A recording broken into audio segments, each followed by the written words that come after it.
meeting to order and start with a roll call, please. Okay. Newton, Hamilton, Green, here.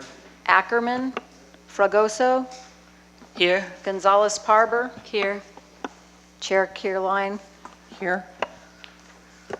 Okay, any changes to the agenda, any revisions? Yes, Madam Chair. Okay. Item number 4, first public hearing item, the ordinance amending the town code regarding the CHCC.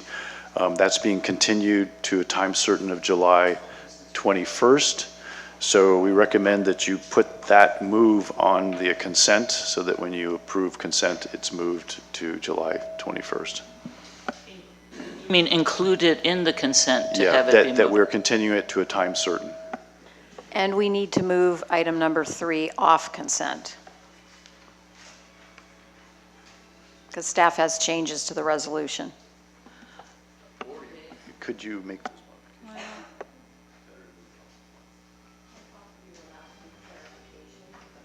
Yeah, I guess number 3 would move off, yeah.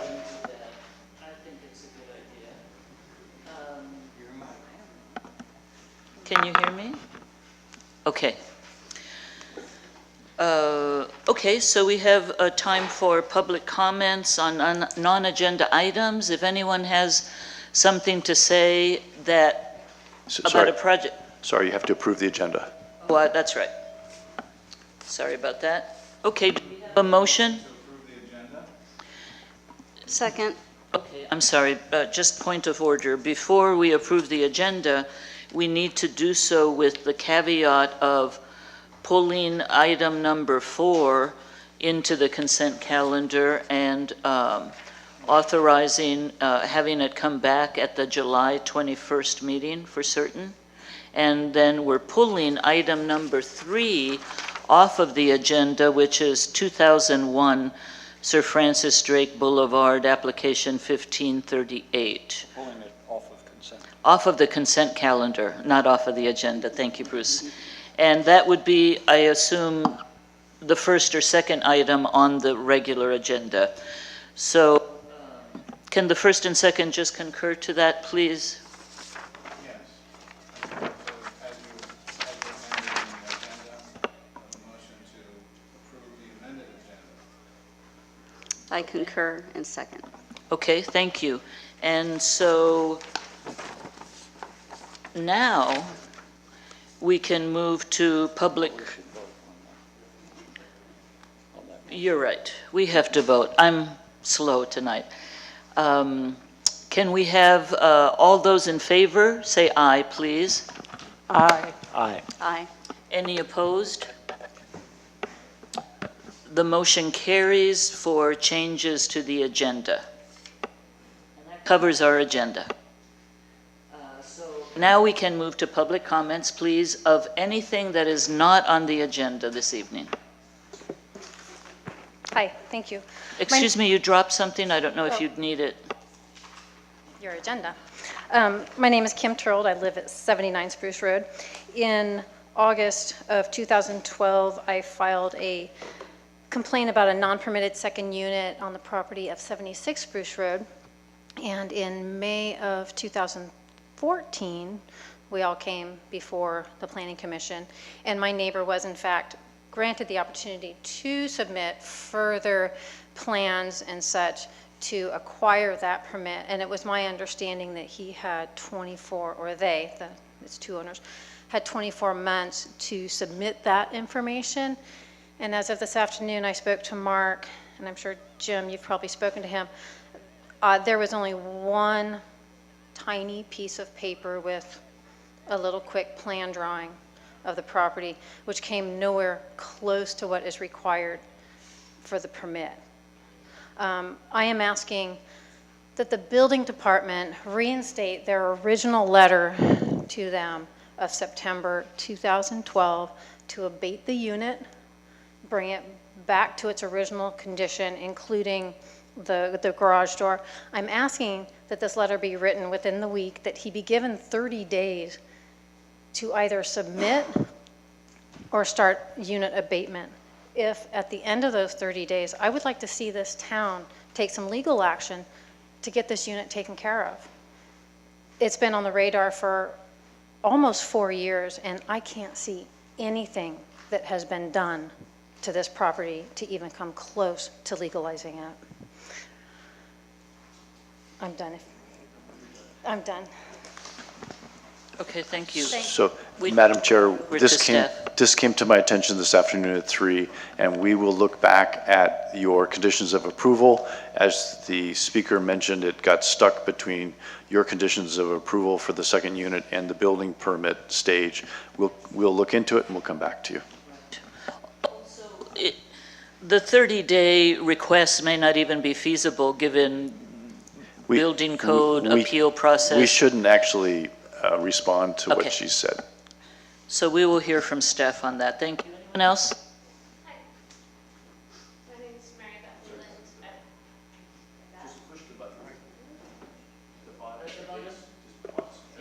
Can you hear me? Yeah. Hi, Mary Beth Leland. I live on Dominga Avenue. I just wanted to enter into public record my gratitude for several businesses in Fairfax that helped out with the fundraiser recently.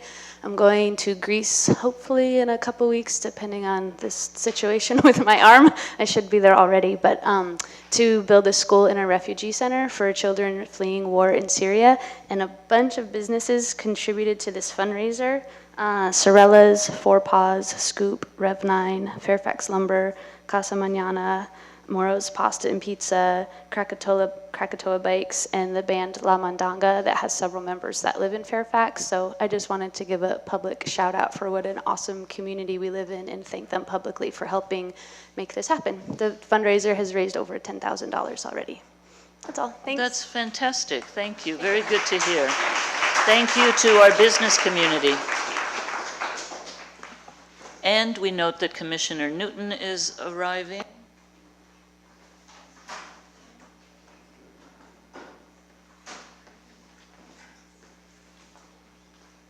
May I? Yes, sir, go ahead. Hi, my name's Todd Greenberg. I live downtown. One thing, I know everybody's here because they are concerned about the town in various ways. It seems like there's a lot of change going on and maybe animosity that is developing amongst different groups. And I just would like to encourage everybody, those that aren't here and those that are here, to maybe talk to their neighbors and try to come up with a solution rather than making it a fight. I think that would go a long ways towards resolving a lot of different things. That's all. Sounds like good advice. Thank you. Anyone else with a comment on something not on tonight's agenda? Hi, my name is Ruffin Bailey. I live on Mono Avenue. Recently, there's been construction at the curb from Bolinas and Mono, and they keep redoing it, and it keeps being subpar, and it keeps bottoming out several cars. I just wanted to put that into attention once again for someone to actually fix it. Okay, again, we'll ask our staff to look into that and get back to us. Thank you. Thank you. Anyone else on an item not on this evening's agenda? Not hearing any, we will move on to the consent calendar.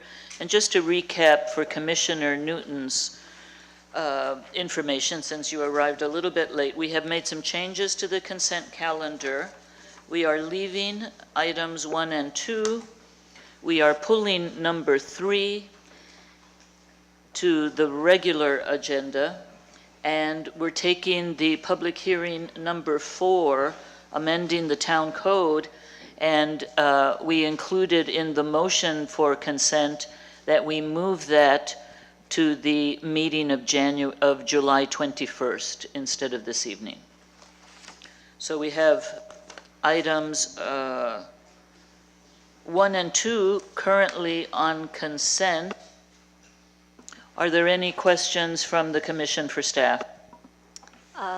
Yes, just in terms of recusing ourselves, I know one of the projects is a neighbor of mine, so how do you want to do that or handle that?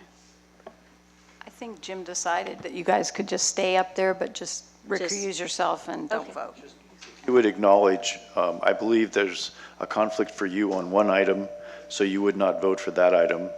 And there's a conflict for Laura on another item. So Madam Acting Chair, if you would bifurcate the consent item between those two and approve it in sections, that would be great. So that we have no discussion and action by the affected commissioner. Let's start then with, I'm sorry, I have a couple questions for staff, very quick, I hope. I think I found some typos in the resolutions, and I can just give you those. I don't think they're substantive. The only one is on the first page of 16-10. It says this hearing is happening on May 19th instead of June 16th, so, but I'll give you the documents for the other typos.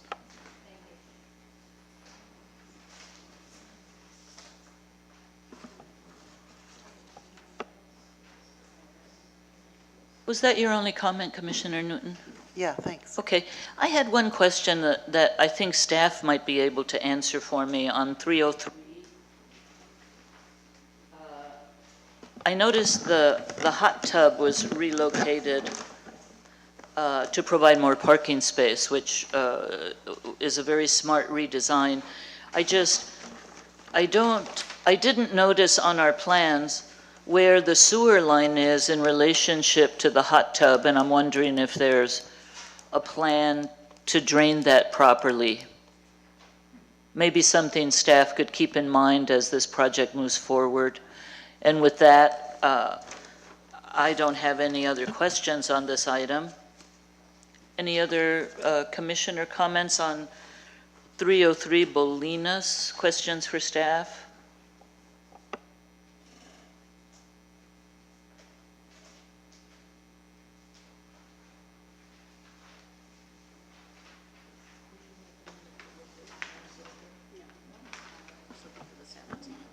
Okay. Do we have a motion on this first consent item? Point of order. Why wouldn't we move both? Oh, Because we have commissioners who must abstain each I from get it. one item. sorry. So let the record show on this item, number 1, 303 Bolinas, Madam Chair, Laura Caroline is recusing herself on this one. So she won't be part of your vote on the first consent item. So I move to approve the item 1, 03 Bolinas Road, application 1616, as submitted. We have a second? Second. All those in favor, please say aye. Aye. Aye.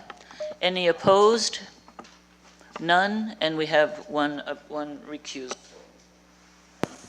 The next item then is 252 Cascade, application 1626, also on consent calendar. Are there any questions of staff on this? Not hearing any questions. Do we have a motion on this item? And forgive me, Madam Chair, for the record, this is where Esther will recusing herself on this vote for the consent item. Yes, that's correct. I move to approve the request for a use permit for 252 Cascade Drive per the staff report. A second? All those in favor, please say aye. Aye. Aye. Any objections when recusal? The motion carries. That takes care of our consent Actually, lastly, the ordinance that moved. But I was just going to say, the ordinance is being postponed. Oh, but we should take action as well. So can we vote on moving item number 4 off the agenda to our July 21st meeting? So moved. Second? Okay, all those in favor, say aye. Aye. Aye. Aye. No opposition, the motion carries. Okay. And with that, our consent calendar is taken care of. Yes, now you're on item 3. Okay, shall I? Do we Go have ahead a and give my staff report? Okay. Madam Chair, point of order. Yes. Do we want to just tell anybody who was here for Excellent idea. 303 Bolinas and 252 Cascade about the You're right, thank you, you're right, thank you very much. On both 303 Bolinas, application 1616, and 252 Cascade, both of those were approved on the consent calendar by the full commission. And there is, however, a 10-day appeal period, and there's a $500 charge also for appeal payable to the clerk. So after 10 days, you can get going on those projects. Is that it?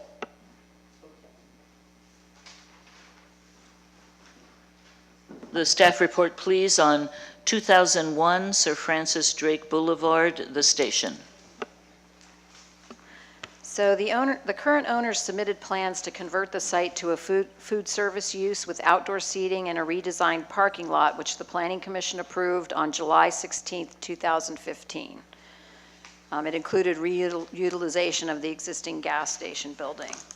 The applicants have determined that the improvements they envisioned and which were approved in July of 2015 require more capital than they have access to at this time. They are proposing to make some minor improvements to the existing building to meet the Marin County Health Department's requirements in order to serve poured drinks and sell food from a food truck that would be parked inside one of the existing building bays. The currently proposed interim exterior design changes to the building and grounds are as follows. The building would be improved with new paint and the mansard roof would be repaired. The fascia would be painted a warm white color.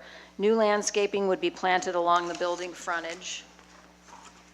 And the sign on the building over the access doors would remain the same except that a red star has been added above the sign copy.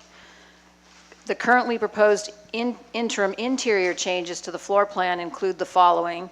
The bathrooms would remain on the eastern end of the building in their current location. The interim kitchen and food storage area would be in the center of the building and roughly the location of the gas station office, the previous gas station office. There would be no service pass-through window to the outdoor eating area, and the seating area would be located entirely between the kitchen storage area and the food truck. The parking lot, the monument sign, the fence, and the landscaping along Sir Francis Drake Boulevard, and the steel and wood trellis and outdoor seating area would remain as originally approved. Staff believes the proposed interim changes would comply with the original findings for the project approval and would comply with the design review criteria set forth in the town code. Therefore, we're recommending you approve the interim project by adopting the revised resolution for approval, setting forth findings and revised conditions for the interim project proposal and for the final project approval. We received an email from the applicant asking that we consider an amendment to our resolution, and we reviewed it, and we have come up with some modifications that are agreeable to the applicant and to the staff. And so we're recommending that you add a condition number 23 that will read, if the Bank Street extension is ever improved for public use and the applicant constructs a sidewalk along Bank Street adjacent to his property that complies with the public sidewalk requirements, the town will relinquish the public right-of-way that runs through the site. And then we also wanted to modify miscellaneous condition 2. It currently reads, the use permit and design review approvals can be revisited by the commission at any time, and we're changing it to read that the use permit and design review approvals we're recommending that it be changed as follows. The use permit and design review approvals can be revisited by the commission for non-compliance with any conditions of approval during the first 3 years of the operation of the facility under the interim use permit, and if at any time after 3 years for the revision or revocation if it appears that the final project is not going to be realized. And that would conclude our report. May I just add to Linda's report that all the approvals that you granted last summer remain in place. This is an attempt by the applicant to sort of grow the food business so he can get to a point where he can make the improvements that you approved last year. So it's sort of a 3-year window to operate with the food truck inside the existing shell. And then at that point, he'll go forward with the improved improvements that you approved last summer. Through the chair, please, a question for staff. What happens after 3 years if they're still not ready to proceed with the previously approved improvements?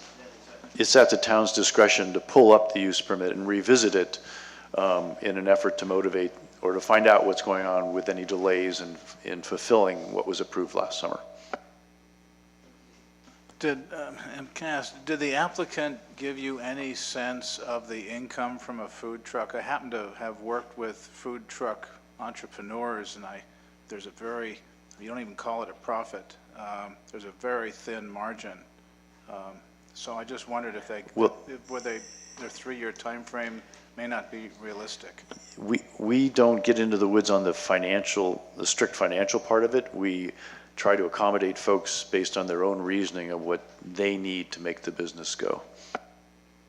Well, I wonder if we could impose a condition like one on another property here tonight that asks the applicant to post a bond to ensure that the construction will occur. I think that's within your purview, and you might bring that up with the applicant in a moment. If I might, I think we're still asking questions, but I would have concerns about that. Any other questions of staff? I have a question. Linda, you had just read the, referring anyway, to the email that you received asking for 2 changes. And the first one of those changes, the one about the sidewalk, I'm getting quite an echo here. It sounds like anyway. The way you read it, the language that you just read was a little bit different from the language that we have here on our desk. There was the language in the email. So I'm wondering, the language you read, from what I could hear, made more sense to me. I liked it. That's what we're willing. It said something along the lines of, if a sidewalk is built, it doesn't say who's building it, which I think we don't need to say that. If a sidewalk is built and if it meets the width requirements for a sidewalk, then in that case, we would remove the requirement that there be a pass-through. I think that makes sense, as opposed to what's in the email here, which... There's a revised resolution too, I think. Did you see that, No, I Bruce? didn't get through all Yeah, I these put pages the before. final language that staff was willing on your, on the dais, and And on the language page is in red. 6, you see that language at the bottom of the page? That's what we're recommending, is the language in red. On this multi-page document, Page Six. 6. I can just find my way through it. Okay, there we go. Page. Yeah, good. That Okay. answers my question. Yeah. Through the chair, please. Just to make sure I'm perfectly clear, are we saying that the sidewalk that was required as a pedestrian easement through the space would be installed now? But in the future, if things should change, we would have the option to take a look at it, but we are not approving elimination of that pedestrian easement at this time, No. based That- on what might be happening. That's correct. I want it understood that the agreement is we might consider, but it's being built as If you, indicated on the plans. Yes, exactly. And it's, in other words, if Bank Street is implemented going through to Francis Drake, property owners adjacent to roads are responsible for the sidewalk, curbs, and gutters under California law. So he would be putting in a sidewalk on the side that's next to his site. And once that's accomplished, then the easement through the site is duplicitous and not necessary. So we're comfortable with giving it up at that point. I can understand that, but I'm concerned about the width of sidewalks when that Bank Street goes, if and when that goes through, and what that might look like. So I just don't want it in the record that we have agreed to something other than to consider at a later date. I believe Linda's language specifically says that the sidewalks have to be to our standards. And then another question, just to be perfectly clear. all of the proposed improvements on this revised plan, which is the large version we received, all of them will be constructed, improved, including all of the outdoor seating and the fire pits and the whole shebang. The only thing, unfortunately, that doesn't get improved are the minuscule bathrooms. But again, as long as we understand that at a later date, we are not grandfathering in anything that is currently not to the standard originally approved. That's correct. And all the outside improvements that you approved last summer will be implemented. Okay, thank you. Any other commissioner questions of staff? Yeah, I just want, from my perspective, to say that, relinquishing public easements usually is the subject of like major litigation. That it takes major litigation to wrest an easement from a public entity. And I think the reason for that is the public entity might want to do something different with it in the future than what is sort of tied up here. And so I'm objecting to that. So if you recall, Commissioner Green, this is a little bit of a different beast because this was a proposal that they put forward to have the sidewalk in a curvilinear fashion move across their site to bridge between Sir Francis Drake and Broadway. And that was to accommodate pedestrian flow across their site. If in fact Bank Street is implemented and connects Broadway to Sir Francis Drake, then you would have a formal public street and you would have a sidewalk on, let's just say, the site side for the moment, the station side. And then that would alleviate the need for the very creative curvilinear sidewalk through the site. Not that they wouldn't want to keep it, but we would have a continuous flow for the public around the site. So we're comfortable with giving up that easement through the site as long as there's the sidewalk provided along Bank Street.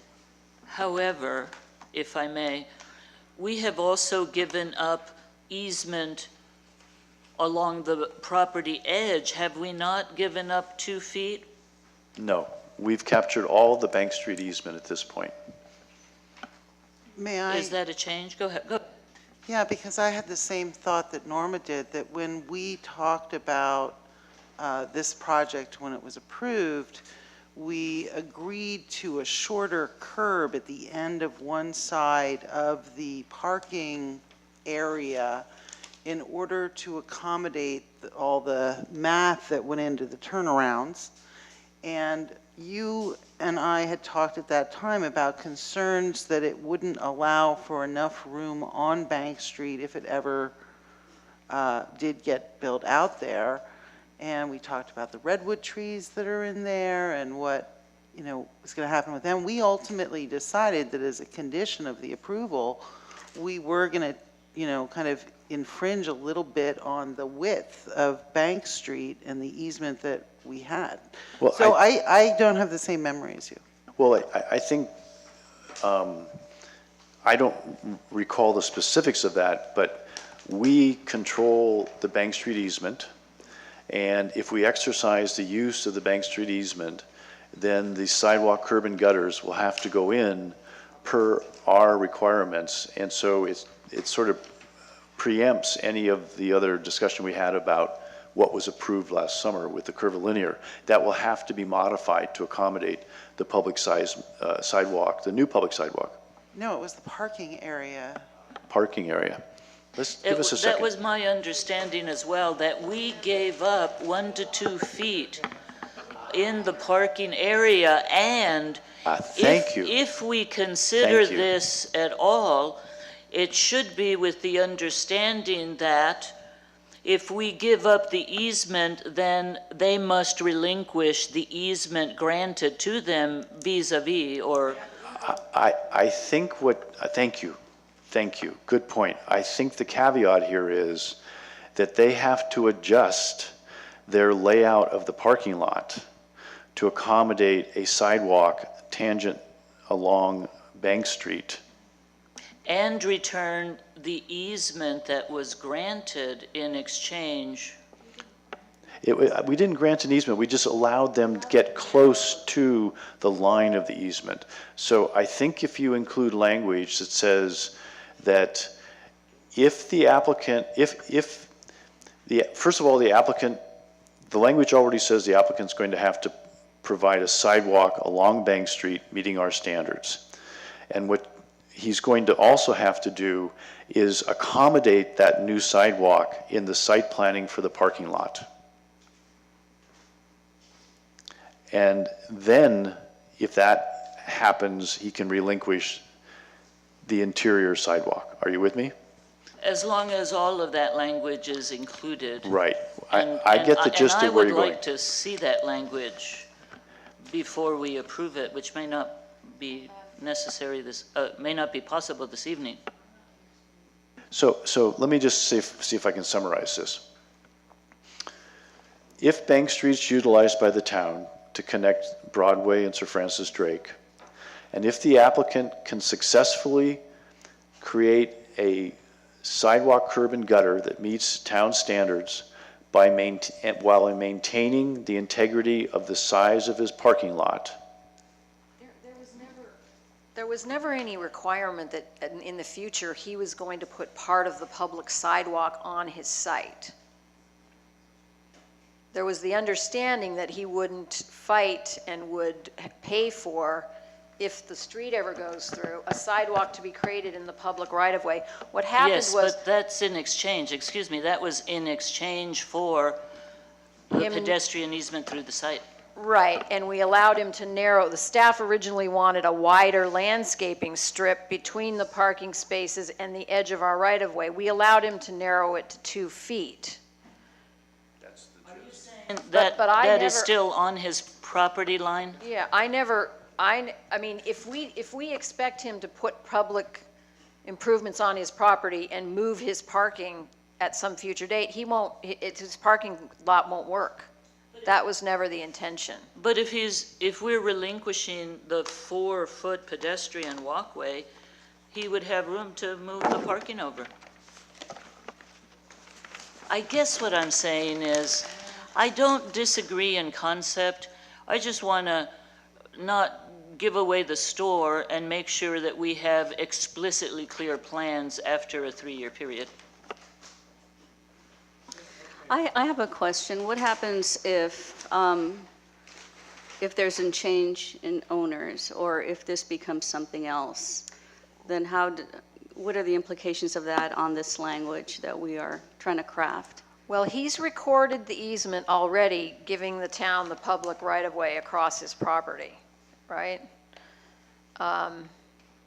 If you're concerned, we could record the resolution. If you're worried about a future owner not understanding that if Bank Street goes through, they're responsible for the sidewalk. It's required in law anyway. You know, if the town improves that, the owner is responsible for the sidewalk along their frontage. Is your concern that a future owner wouldn't know that that's going to be required of them? Right. Also, a future owner, we wouldn't necessarily go ahead and grant them that space that we have given to them in exchange for the easement. They were granted a reduced landscape area. This is all good. This is very good. I think the concern, if I'm understanding the concern, at least my concern, is only one really, and that is that if and when the Bank Street goes through, that we not have boxed ourselves into a corner in some way to where we don't have room for a properly sized street and a properly sized sidewalk. Well, they have not, their improvements do not encroach into our easement. If our easement isn't large enough to meet the requirements, then we're going to have to be negotiating with him in order to build onto his property. That's precisely why, because we've given up a part of our easement. No. We have granted them a reduced So- landscape area. So I think, Let me Commissioner show on the Fergoso, plans. what you're saying is, we did not require them to set that row of parking far enough away so there would be room for a 4-foot sidewalk. And If another owner comes along and this one happens to not be successful, yeah. we wouldn't want to grandfather that deal in and lose the easement. So your points, all these points are well taken, because the easement is less than desirable to begin with. So, you know, one thing to keep in mind is that if this isn't settled tonight, it doesn't mean we can't revisit it in the future at the time when Bank Street goes through. So you all are bringing up very good points. And I would suggest that you hear from the applicant at this point on how he feels about the discussion so far.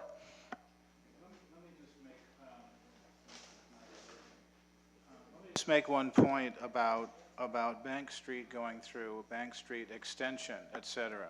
Okay, so I understand that Bank Street easement here is somewhat substandard for a street and might require us in the future to ask them to build in some of their, but if we give up that easement, we're also giving up perhaps the idea that it might just become a public promenade and not a car street, but a place for a lot of people to walk through there to get to Sir Francis Drake, because we have some development going on in the area, et cetera. So who knows what the city, us, the town, might decide to how to put Bank Street through in the future, and that's my concern, is we're kind of locked into this idea of them building a sidewalk to some kind of set down specs that we may not want in the future. So And you don't have to include that language. If you're not comfortable going forward with it, just take it out. So I concur with Linda. I think And then that the applicant you can brought up review. this is what the public process is all about.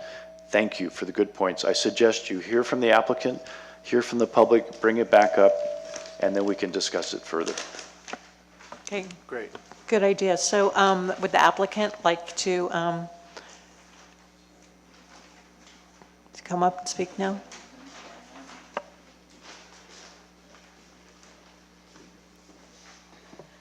Hello. I guess we, from the perspective of my, involvement in this discussion in the past and what we approved passed in July, when we created the design originally for the station, and basically the design included a walkway through this site because we wanted to create an opportunity for pedestrians and cyclists to be able to come through, because there's currently no way through. So we created that as part of the design, and we offered the public easement to the town because that would allow for that to happen. And the intent was to improve pedestrian and cyclist flow through the town. And when it came to that site on Bank Street, just for the record, we are fully supportive of the town's plans and willing to work with the town on that, because I do think it's a nice, clever solution for some of the problems that the town is facing with traffic flow downtown. So we're ready and willing to do that. The reason that the landscaping strip was reduced at that time on that side of the property is because we were required, and that's why we had to push back another month on the agenda. We were required to increase the size of our parking lot to allow for larger turn ratios for large SUVs. So with that requirement, we had to go back and we had to increase the size of the parking lot, and that is what required us to reduce that generous landscaping strip from 4 feet to 2 feet. I don't know what's available to the town as far as their right-of-way on Bank Street, but we certainly have no intention of trying to do anything but work with the town when it comes to the point of if and when that happens. May I, through the chair? I appreciate your comments, and I would just to be really clear, are you saying then that you would also be willing, if a certain scenario plays out, to remove the pedestrian easement and to shift your parking lot to increase the 2-foot to a 4-foot land strip, since you're gaining 4 feet on the other side? I think the big question and major concern that comes up for me around that is that it would cost a couple $100,000 probably to do so. I mean, we certainly would look at it and try to get creative in what it would take to do that, but as a small business owner, to be able to move, you know, we got into this point and we sort of painted into a corner based on the requirements of trying to provide the parking lot in the right of way as needed. And, you know, to make a big, to actually put the language in of actually making that move would place a big financial obligation on us. I understand. We also feel like we're in a corner, and so we're trying to work something out. I'm not just trying to be difficult. I just want to remind the commission that the town owns the landscaping and parking lot further east and would have some ability to widen our right-of-way that way if we didn't have enough in the actual easement, because we own that small parking lot and the landscaping in that area. Madam Chair, so just for my fellow commissioners, the minutes from that meeting is attachment D to the staff report, and the discussion about this issue starts on page 3 and continues over to page 4. I had some other questions for the applicant, and forgive me, this may have been in the previous decision-making, but I just want some clarification. It says the applicants have designed the project to provide all but one of the required on-site parking spaces. Was that the way it was when we approved it the last time?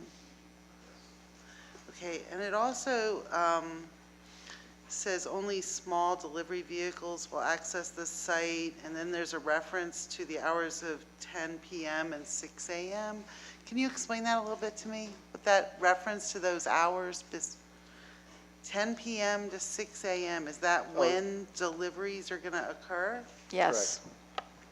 Yeah, they would not be going on during operational hours.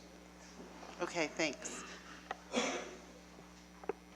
Any other questions of the applicant? Yeah, do you have any kind of estimate as to how long it will take you to run the way, how long it'll take you to, my question is of you, it is clear, how long it would take you with the current plan, today's plan, using a truck to provide food, et cetera, how long that'll take to get to the full plan, to your complete build-out? I do believe that 3 years is a reasonable amount of time for us to be in a position to complete the full restoration of the structure as originally approved.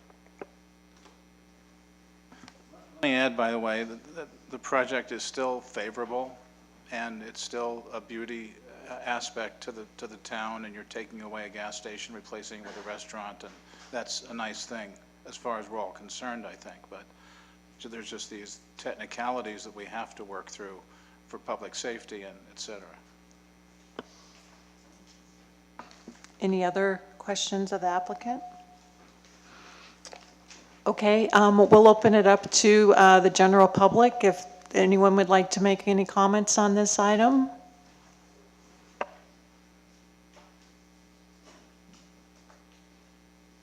Okay, so at this point, I'll close the public hearing and bring it back to the commissioners if they have any other questions or comments. Yeah, I would like to take out 23, and that's my only comment. Otherwise, we have a loose wire here. I have a comment. I love this project, and I think what you set out to do here is very ambitious, so I understand why you have to phase it.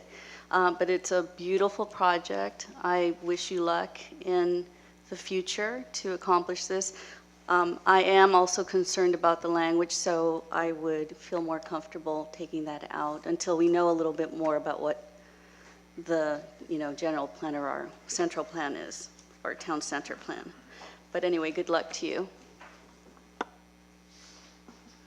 Actually, I would also feel better leaving out the proposed section 23, because that way it is open, and with that I would be okay without saying, now we're going to take back the 2 feet.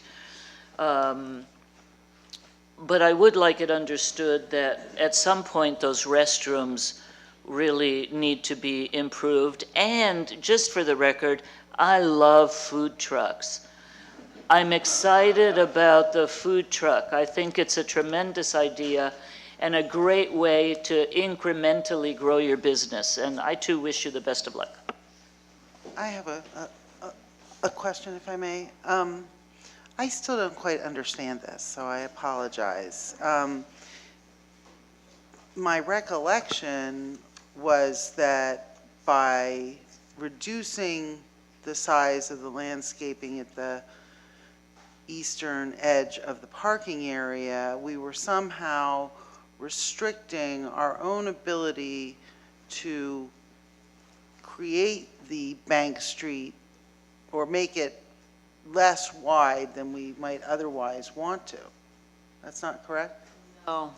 I mean, if anything, I think what would happen, we have the legal right to develop right up to the edge of our easement. It might make his landscaping, you know, not survive because it's only 2 feet. But it doesn't restrict our ability to develop to the full width of our easement. And are the redwoods on his property or our easement? Our easement. That may be been part of what we were thinking about was, you know, in the future, what happens to the redwood trees too? Actually, I shouldn't say that so quickly. Maybe I should look at the old plan because I don't really know if they're in the easement or in the parking lot landscaping area. They're on Does the public applicant property. know? They're Well, on public property, one way or Right, the but other. what she's wondering, and maybe you remember. It's kind of a moot point. It's that the easement's so narrow, if But I you, understand where she's going. Where she's going with that is that, see the redwood trees, right? Right. They actually look like they're, a couple of them look like they might project into the easement area. And so my concern is for the benefit of a public right-of-way that we currently have the applicant agreeing to dedicate as a condition, ladies, of the, proposal, he's already agreed to dedicate this public easement through the middle, you know, not along the future Bank Street, but through the middle. And if the Bank Street side, you know, road does get pushed through, we have an easement that could potentially require us to remove all those redwood trees. And what he's saying is that he'll agree to put a sidewalk on his property, which in my mind might help us avoid the necessity of removing. I don't know. I don't think any of us can know what would happen in the future. Excuse me, Commissioner, but I don't believe that's what he said. Okay, so you propose to put a sidewalk along the frontage of Bank Street if it gets developed. can I jump in for a second? He's, I believe, correct me if I'm wrong, Brian, he's saying if I'm required to put a sidewalk in on the Bank Street easement next to my property, then I want to be able to vacate the public easement that's already been established in the curvilinear sidewalk. But getting back to your point, I agree with you. We have a constrained right-of-way that, yes, we own all the property to the right, but the redwood trees are there, right? So it behooves us to keep as much of the right-of-way as possible going west. And by not giving up the curvilinear sidewalk at this point, then you still have a public easement. It's already been recorded. You have a public easement, and you will have more of the right-of-way for roadway rather than having to have the sidewalk there. It doesn't preclude us negotiating with Mr. Back later of some other arrangement, but I think what you fleshed out here is important and a good way to go. Okay, thank you. Okay. Any other comments? Okay. I would just like to echo, I think that's a very unique proposal, and I wish the applicant the best of luck and look forward to his business opening soon. So are we ready to make a motion on this? Yes, I proposal? can make a motion, and I also want to wish you the best. So I will move that we adopt this microphone, that we adopt the resolution as amended here by staff, the one that's, that we had printed here in this fine print, but with item 23 deleted for now. So that's my motion. Second? Second. There was a Oh, sorry. Okay, all in favor? Aye. Aye. Aye. Any opposed? None? Okay, so motion carries. So there is a 5-day appeal period, a 10-day appeal period, And $500. and a $500 fee. But Great. Mimi, could we pass the handheld down to Bruce so he doesn't have to keep reverberating all over the place? Thank you. Oh, good. Thank you very much. Say hi to Brian. Okay, so where is the agenda? So the next item on the agenda is item number 5, 15 Acacia Road. And Madam Chair, I'm going to recuse myself from this item because Mr. Pugh and I are old friends, and I was a tenant in his house on Roca up until January for a little over 2.5 years. Okay, this project was previously approved by the Planning Commission on December 18th, 2008, after being redesigned through a number of public hearings to minimize a back patio area and eliminate a 4th-story mezzanine. The plans being reviewed at this meeting have not been changed from the ones that were previously approved in 2008. The town granted an extension of time to construct the improvements approved in 2009 as a one-time extension is allowed by the town code, but the extended approvals expired in 2010. So the applicant is seeking reapproval of the discretionary permits with no proposed changes to the project plans. The project encompasses the construction of a 2,556 square foot residence. The 836 square foot garage, utility room, and entry are located on the 1st floor. The family room, one of the 2 bedrooms, and a full bathroom are located on the 837 square foot 2nd floor. And the kitchen, dining room, a 2nd bedroom, and a 2nd full bathroom are located on the 883 square foot 3rd floor. The project also includes a 421 square foot deck area divided between a deck off the 2nd story family room and 2nd story bedroom, and a roof deck on top of the 2nd story, which is accessed by an outdoor stairway off the rear of the kitchen. The project requires the approval of a Hill Area Residential Development permit because the site is located in a landslide hazard zone and it's substandard in size based on the property's average slope. The property was legally created, though, by an approved subdivision.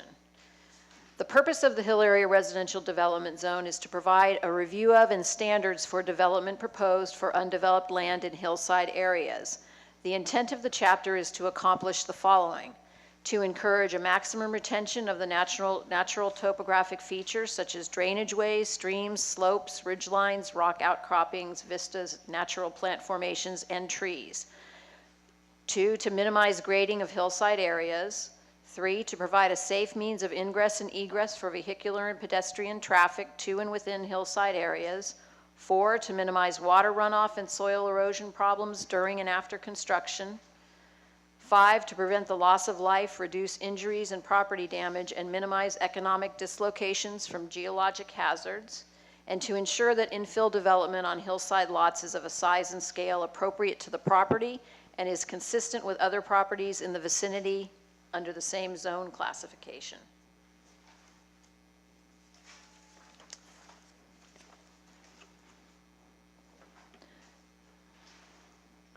So the town engineer has reviewed a long, extensive list of geotechnical reports, hydrology reports and updates, information from the structural engineer, from the surveyor, and he has compared it to walk the site recently.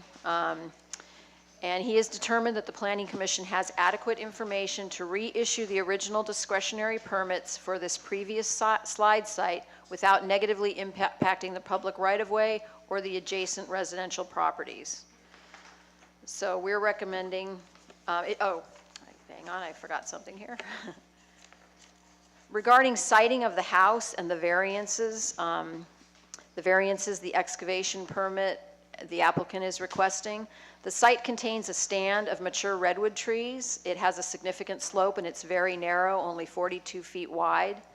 A number of the discretionary permits required for the development are a result of these unique features of this legal parcel.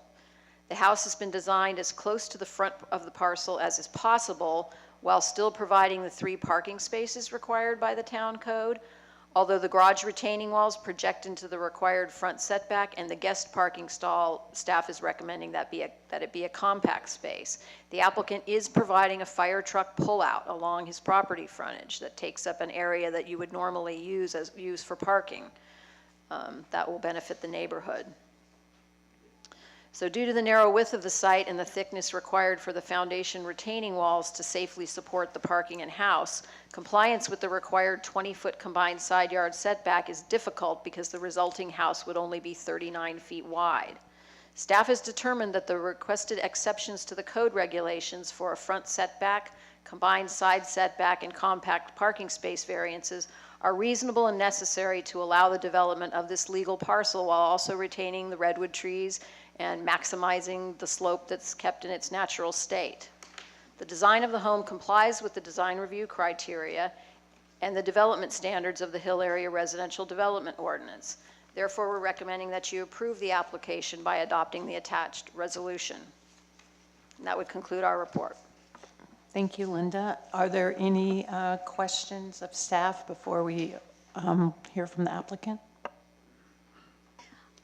I have a question. On page 6 of the staff report, in italics it says Acacia Road elevation. Staff notes that the locations depicted on the streetscape elevations on sheet 1 of the plan is not an accurate representation of the site setbacks from the neighborhood or the neighboring. Can you explain that? I'm not sure I'm getting it.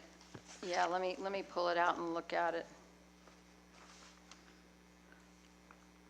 Hang on, where are my plans?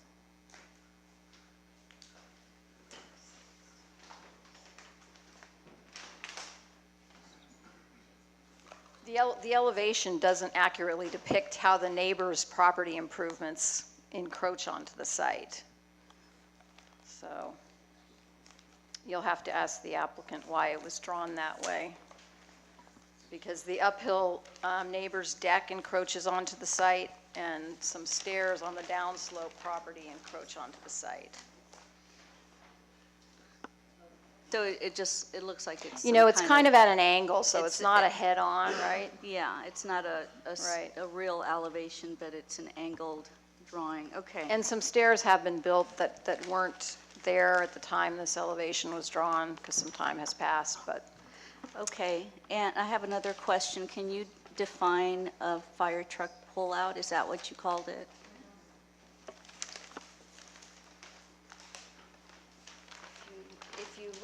If you look at page 2 of the plans, you'll see they've drawn in the Ross Valley Fire Department pullout. So the road's very narrow. There's limited areas where the fire truck can get off the paved portion of Acacia Road, and they've required him to to develop his driveway access to accommodate a fire truck. So they can Get their truck completely off the road. I see. Right. Okay, thanks. And is that the area where there was some landslide? The site, yes.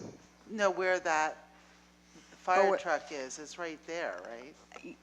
You might ask the applicant, but yeah, I think the slide comes all the way down to the edge of the road. Okay. Yeah. And I think the town might have, I would clarify this with the property owner, but I think the town may have done that riprap repair when the site slid into the road. Yeah. Is it that what it says? Very good, okay, that's what happened. Also, I do have a question of staff on the resolution. Well, the first question is, has a tree committee approval to cut the bays and the oak been? Are we talking about the trimming that recently occurred, or the previous trees, bay trees that were removed? Well, this talks about a condition of getting a tree permit in item 2G.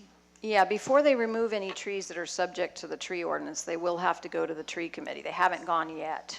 Okay, so the bays and the oak that are discussed here as needing to be cut would be subject, Right. potentially if they were thick enough or whatever. Right. And then I think on page 3 of the resolution, paragraph 6,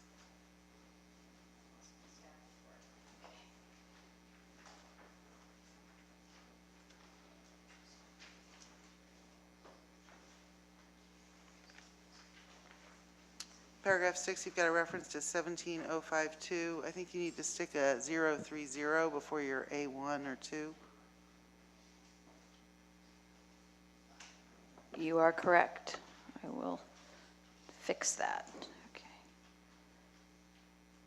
Thank you. Any other questions? I have a question for staff on, so I'm sorry to keep flipping through these plans. This is not the project that has an encroachment issue with the neighbors, right? That's another one that's coming up. Linda, can you tell me what I'm... Wait, we need to go back to what you just said. So Okay. this project does not encroach onto the neighbor's property. Okay. It's another one that I confused it with. Thank you. But my question on page 2 of the plans is, there's a big future storage tank. Is that for collecting water or Yes. collecting rainwater? Okay. For catchment. I have to say, these are the most beautiful plans I've ever seen for a development. And it is the greenest, the most beautifully green house that I have ever had the pleasure to review. You've incorporated so many features. There's a whole page, solar energy, solar electric technology, water conservation, gray water circulation system, landscaped area watering, integrated rainwater collection, on-demand tankless water heaters, recycled materials in the walls, recycled materials, sustainable materials everywhere, including the fly ash concrete, low-flow fixtures, beautifully green project. Thank you so much. This could be a model moving forward with our water conservation and gray water ordinances. Thank you. I echo that sentiment. I mean, yes, absolutely. It's a dream house from the green perspective as well as your own perspective. So, but I have one change I'd like to recommend in the reso on page 6, 3C, all construction-related vehicles. I would like to add, including workers' cars, equipment delivery, cement trucks, et cetera. I don't know if we can add a provision about no idling of construction equipment. I think you can try. I mean, you mean so that they don't just sit there and run the engine when it's not actually being used? Yeah.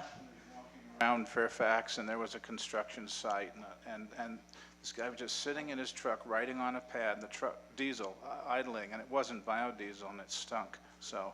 I think you can do that. Great, I don't know why they do that. Thanks. So just, So I'm going to say no idling of vehicles or equipment when they're not in use. Yes, yes, thanks.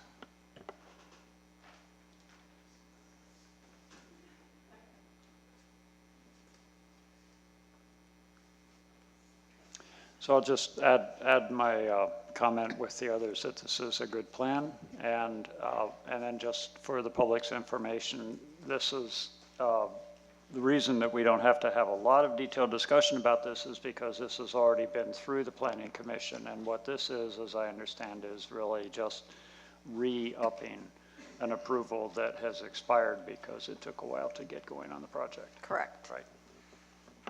But you do, you do acknowledge you have some new neighbors that do have a right to speak to the project, so.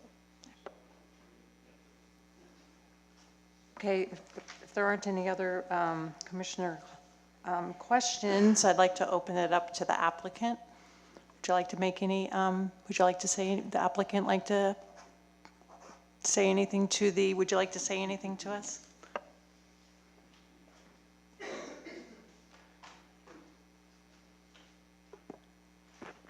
Greetings, Commissioners. Thank you for hearing the project. I'm Ted Pugh, and a co-owner, Ricky Kerner, unfortunately couldn't make it here tonight. She got called out on an unexpected family matter. And I did want to introduce Jeff Crute, who's with me tonight. He's the project architect. And he loved that comment about the plans, I have to tell you. I'm going to just briefly go through just a couple of points. It's not going to take too long a time, but looking at the timeline, it was very interesting that when and you should have this little fact sheet as part of your packet that kind of synopsizes where we've been since approval time and acquisition time and so on and so forth. We've had the property quite a long time now, but about 9 years. So we got the property back in 2007. It was approved in December 2008, as the staff report indicates. And then went through different approvals to finish up with different variances and so on, design review.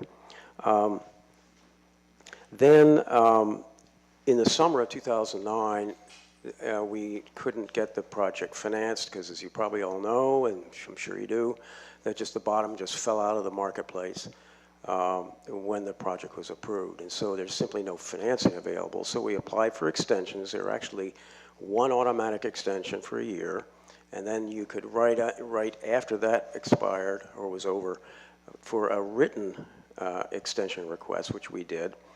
And then, so the thing was approved a couple more years, or the approvals were extended, and then they expired, and that was the end of that. Then, after seeing that the lending community, after many years, does have money available now for the type of home we're expecting to build, the timing was such that we've decided to request a reapproval. A couple things I just want to mention, though, about the goals of the project. Yes, indeed, it would be a green home, and that's a wonderful thing, and we really want to do this.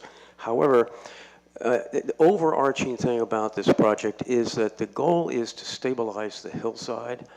That is the town's riprap. There was a huge mudslide at the end of 2005 in a big rainstorm. And the only way to stabilize reasonably the hillside without rebuilding it was all that riprap, that much of which has been covered over with mud and so on, because it's been there a little while. Another comment is about the trees. The trees, because of the weight of the trees, they're all bay trees there in the front, they were all topped. And the foliage that had grown over the last 6 or 7 years was what we took out recently. So those trees are not real decent-looking trees, so they look horrific. So yes, we probably would end up, I guess, going to the tree committee, but I don't think we'd have issues with removing them. What we really want to do is preserve the redwood trees in the back. It's a beautiful setting, and they're all nice and straight and in great health. A couple other points.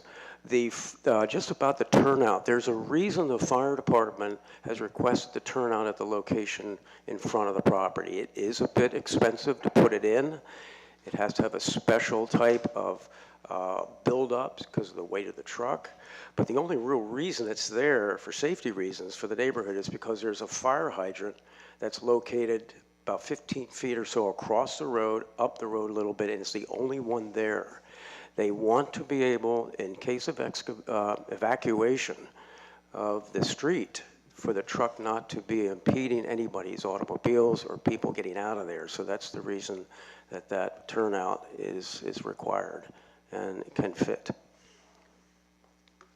Other than that, all I'd like to say is that we believe we've got I'm reading this, a balanced, aesthetically compatible 3-level home with 2-level residence and 1 level for the garage that would be an asset to the neighborhood, it fits into the neighborhood.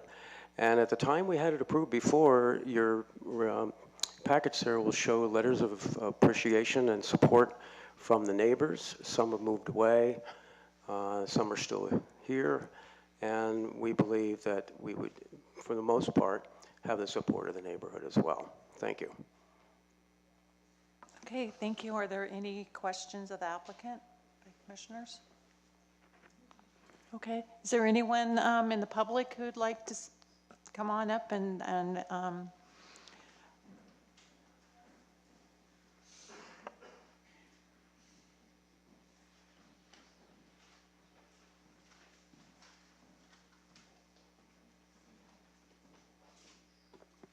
Good evening, Commissioners. My name is Stephen Blackman, and I live at 18 Acacia, that's directly across from the proposed construction site. And I'm here to discuss the proposed construction on the lot at 15 Acacia that Ted Pugh is just talking about. I was listening to the I guess the prologue that was read about exactly what was going to be going on. And correct me if I'm wrong, but I think I heard that the frontage was 42 feet and that the house was going to be 39 feet wide. Is that correct? No, if they were required to comply with the new combined side yard setback that was adopted in 1973, long after the parcel was created, they would only be able to have a 39-foot wide house, which is why we were recommending approval of the exception to the combined side yard setbacks. So what is the actual width of the house? I will check for you. Thank you. The frontage, I assume, hasn't changed. Okay.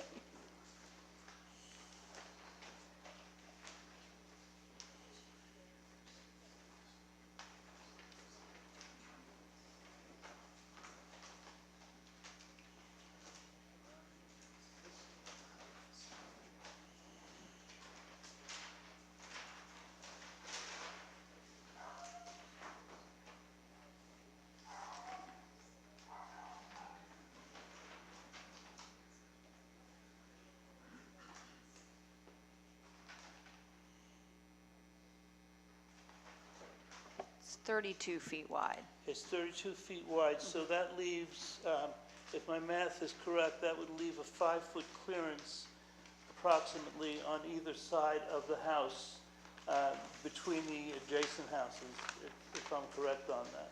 That's okay. I don't know whether anybody on the commission has been out actually onto Fairfax, onto Acacia Road. But it's a very quiet, very narrow country lane here in Fairfax. And architecturally, the houses are quite diverse. However, they all fit into the landscape, and they all seem to fit in with each other. The plans that Mr. Pugh showed me were plans for what I will agree with you is a very lovely looking house. And as far as its greenness, as far as its greenness goes, it's admirable, it's wonderful. I think all houses should be built to those standards. And this house should be built in Ross. It shouldn't be built wedged into a small, very, very steep hillside on Acacia Road in Fairfax with 5 foot of clearance on either side. Additionally, it's built as a 3-story home. First story, garages, 2 garage spots. Second story, living space. Third story, living space. But on top of that all is a growth called an attic, okay? And that attic gives the appearance from the street of a 4-story building that in fact would tower over the house to the west by 15 feet. Now imagine a structure that towers 15 feet above a house that's 5 feet away in an area where houses have lots of clearance between them on a very quiet country lane right here in Fairfax. I understand that the code here in Fairfax is that houses get to be 3 feet, excuse me, a little nervous. They get to be 3 stories in height. And visually, this is 4 stories in height. And this should be taken into account. This house is architecturally incongruent with the rest of the neighborhood. However, all that I just said is partially zoning regulations and partially other city regulations in terms of construction and partially architectural preference and aesthetics, mine and some of my neighbors who are here to support me in this. Let's forget all that for a second and look at the real issue. And the real issue is there's a big spring that runs underneath in this property. And we talk very glibly about the fact that 8-10 years ago, there was a big landslide and the hill came down. And the hill came down on number 13 Acacia, all right? And it caused that structure to be uninhabitable. So much so that they got red tagged and eventually it got knocked down. And there's a new structure there. The owner of that house is actually in the audience right now. Okay, the riprap that was put up to stop that hill from falling down, from sliding down, is still in place today. And you can see, I don't know if you've gone out to see the site, but you can see the gash in that hillside where the slide was. The mud from that slide came out, I was not the owner at that time, but it came across the street onto my property, and I'm told that it came into my house. And it also went next door to me to number 20, I think it's 26 Acacia, and came onto his property. Now that's another situation altogether because the owner of that property is a gentleman named Ken,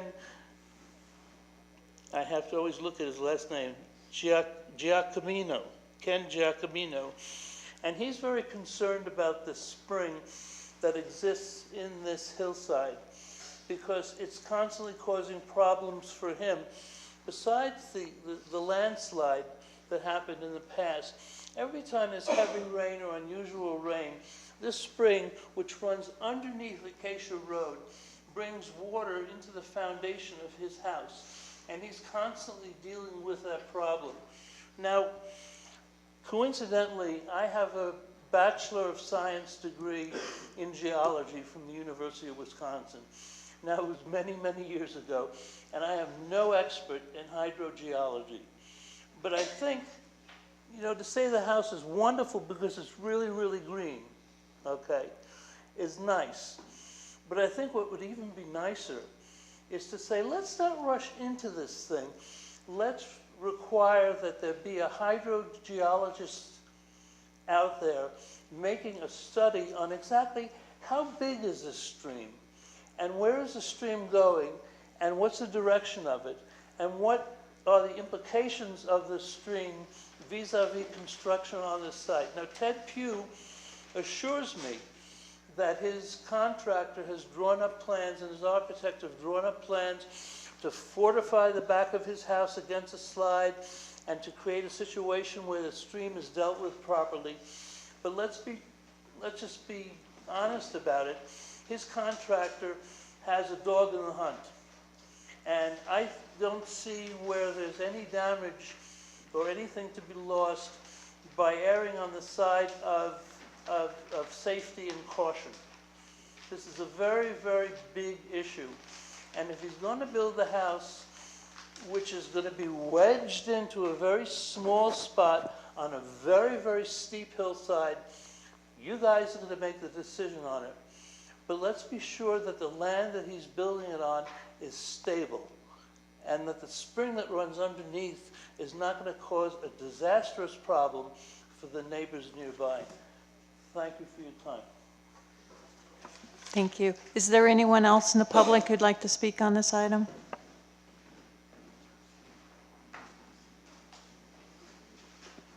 Hi, my name is Hugh Cruikshank, and I live at 13 Acacia. Of course, nobody wants a house built on a beautiful empty lot that's full of trees next door. But I realize Ted's his right to build a house. It's his property. A few concerns that I have, though, is the spring. And I know there's supposed to be some kind of a catchment treatment. But my concern is, I'm in construction. I've worked a lot of heavy, big drainage projects and dams and all kinds of stuff. But if it does ever fail, this system, that water is going to go probably, we're downhill, so it's probably going to go our way and maybe the other way around the foundation both ways. So that's a concern. I guess a greater concern for me is the house is really a 4-story house. And I don't know if you've been by to look at the story poles that are up there now. And I think even the ones on the left might be a little short because the ones on the right-hand side are taller. But it just appears to me that that house, if it was a 3-story house, it would fit in a lot better. If you look at the houses on that street, like I say, it's going to be a story taller than us on this side and so close, and a story higher than the other house and so close that's up the hill a little bit. It just seems to me if we don't stop and think these things through, we're going to end up with another Mill Valley where people just come and put a big house that's out of character into a neighborhood and change the visuals of the whole neighborhood. So that's my main issue. I would like to see it maybe brought down where that 4-story is not a living story, it's an attic or it's a cathedral ceiling. If that could be brought down where it was more visually appealing from the street and from the neighbor's aspects. And I guess the last thing is just the construction and the parking and the trucks and all that. If there's anybody that oversees that to make sure it's not mayhem and there's construction workers parking there, like in our places and that kind of stuff. And the residents were still going to have access when this, when and if this takes place. That's all I have. Thanks very much. Okay, thank you for your comments.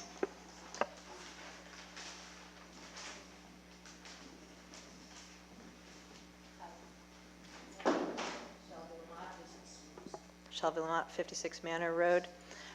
Manor is perpendicular to Acacia, kind of, and so when you stand in my backyard, I look up at this hillside. And I'm here to voice my support for this project. Ted's been through the ringer on this one. He's responded to everything that all of the planning commissioners, many of them and us, have reviewed this project over and over, and he's responded. And I think at the end of the day, he has the right to develop his property. I think the first speaker here made a good point that on Acacia, there is a wide diversity of architecture on this street. An uphill lot is an uphill lot, and I think he misrepresented saying that there was a stream on this property. It's not a stream, it's a seep. It's a seasonal seep. And we use engineers to develop these projects to make sure they're safe. We comply with building code.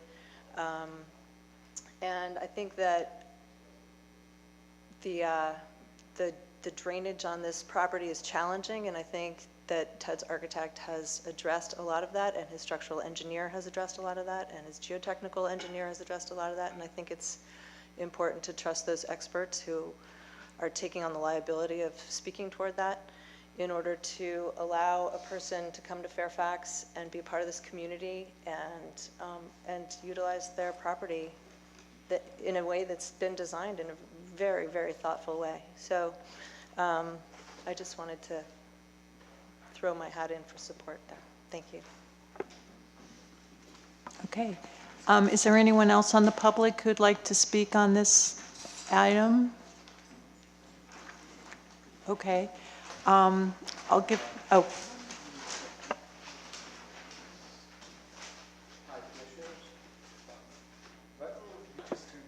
All right, I'm on.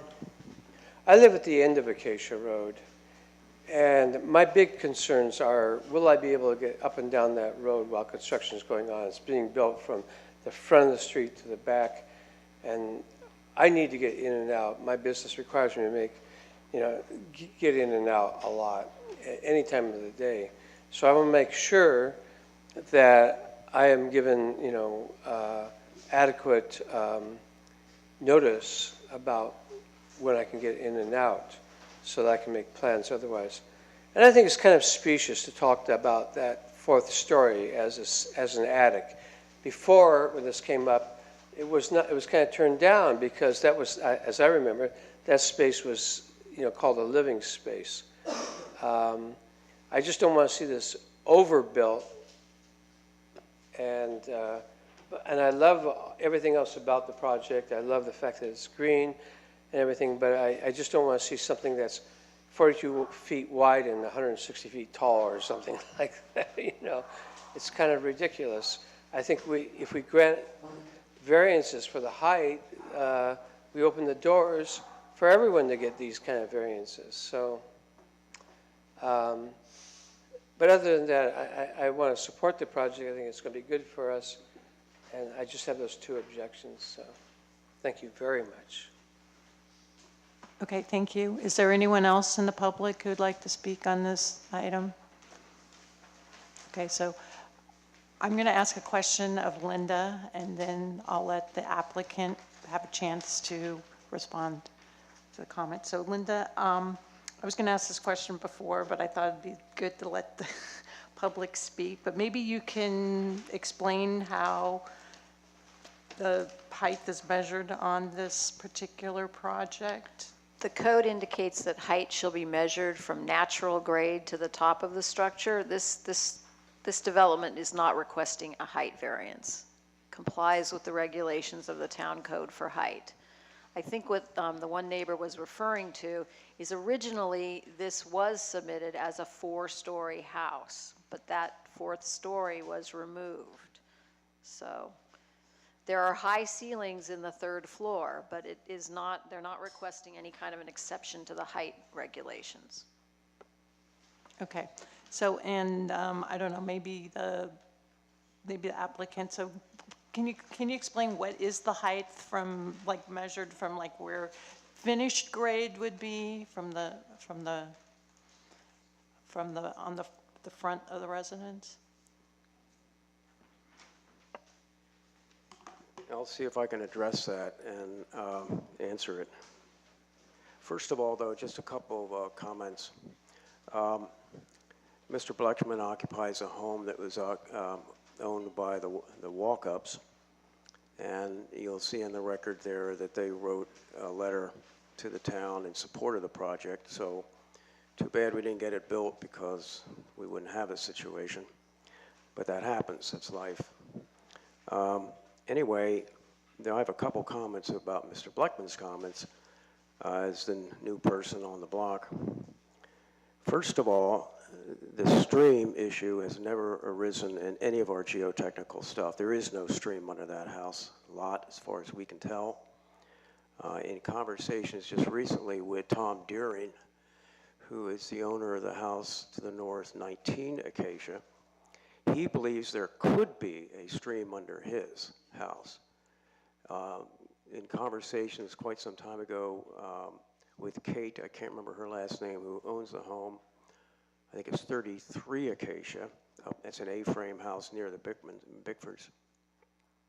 She indicated that there was always a runoff issue she had to deal with. So yes, in this area, there's like so much of Fairfax issues with runoff. And so when it came time to do the engineering, we had one major thing that, with respect to the lot itself, had to be carefully evaluated, and that was the combination of a retaining wall system with proper drainage that was of great concern to the town engineer that was addressed. And the notion that the combination of a retaining wall designed into a foundation would be sufficient to properly stabilize the slope. And as a safety measure, it would be incorporated into the house, so it adds quite an additional cost to the construction. There's not much we can do about it, but that's the way it is. There is no stream. That is conjecture. I never talked with Mr. Bleckman about a stream. He said I did, I didn't. I know nothing about it. As far as the, let's see here, house being in Ross, I'm not going to say anything about that. It's not meant for Ross, it's meant for Fairfax.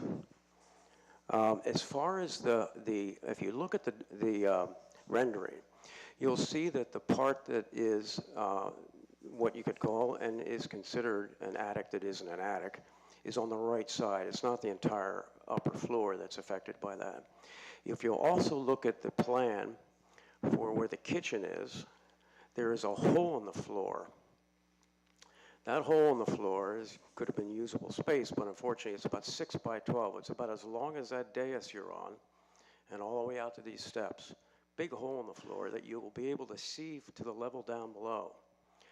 In the attic area, and one of the chief reasons for the higher ceiling it's kept intact is because there's going to be a green system called a whole house ventilation system. Because this house is kind of burrowed into the hill a bit, two things happen. You don't get a lot of natural light, and you don't get much ventilation. So what's going to happen is there's going to be a fan system in that attic area, and that's where it belongs, and it will pull the air up from the lowest level below through that hole, and then it will circulate up to the top part of the house and vent out the sides. Also, you'll also see on that level are windows that would enable light, more natural light, to come in up at that level and shine down below into the kitchen area. It's not a big floor. So the more natural light that's available, the better off it is. So that area that Blackman's talking about, yes, that's designed that way for a purpose, and it meets the town's height requirements. So I do not expect to have to be compelled to have to make any changes to that. There isn't much more I wanted to say except that when it comes to access for the neighbors, the construction management plan the town requires will have a system set up where we can be in touch with these folks so they can understand what we're doing, when we're doing it, and when we expect to get it done. So communication will be a big deal, and we will pledge certainly that we will meet that standard that the town requires and we want to do anyway. As far as I know, I think that's all I have to say, but I was kind of caught blindside about this stream thing. There is no stream, folks.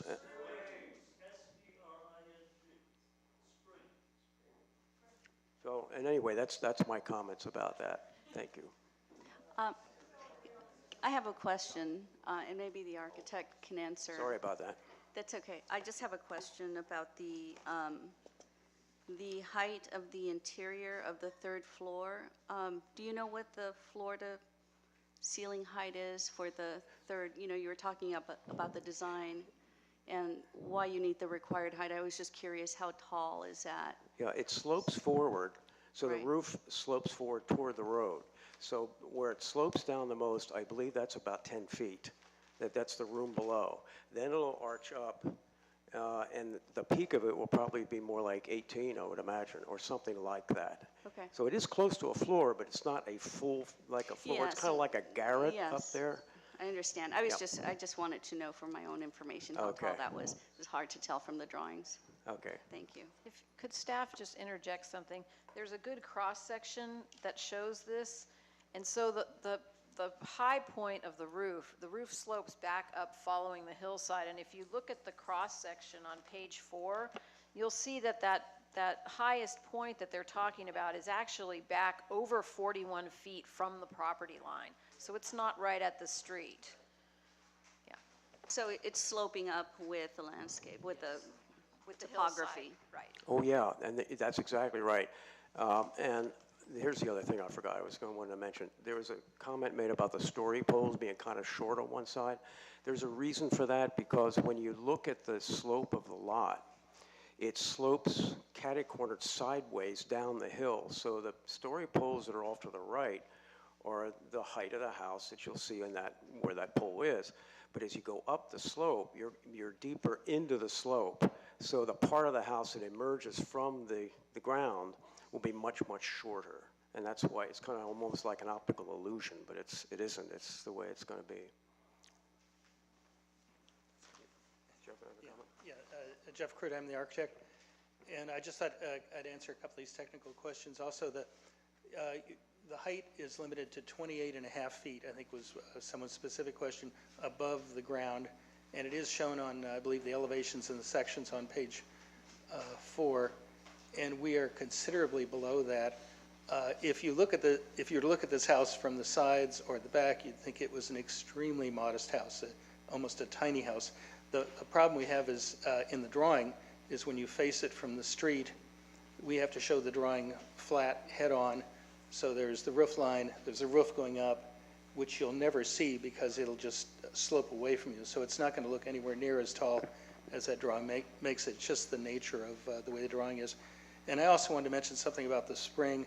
This site was studied by Donald Herzog, who is, probably the premier and toughest soils engineer in Marin County, if not everywhere.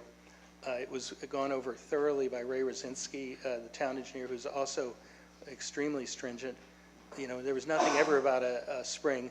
2005, of course, was when the flood was. I don't know if that's when the landslide happened.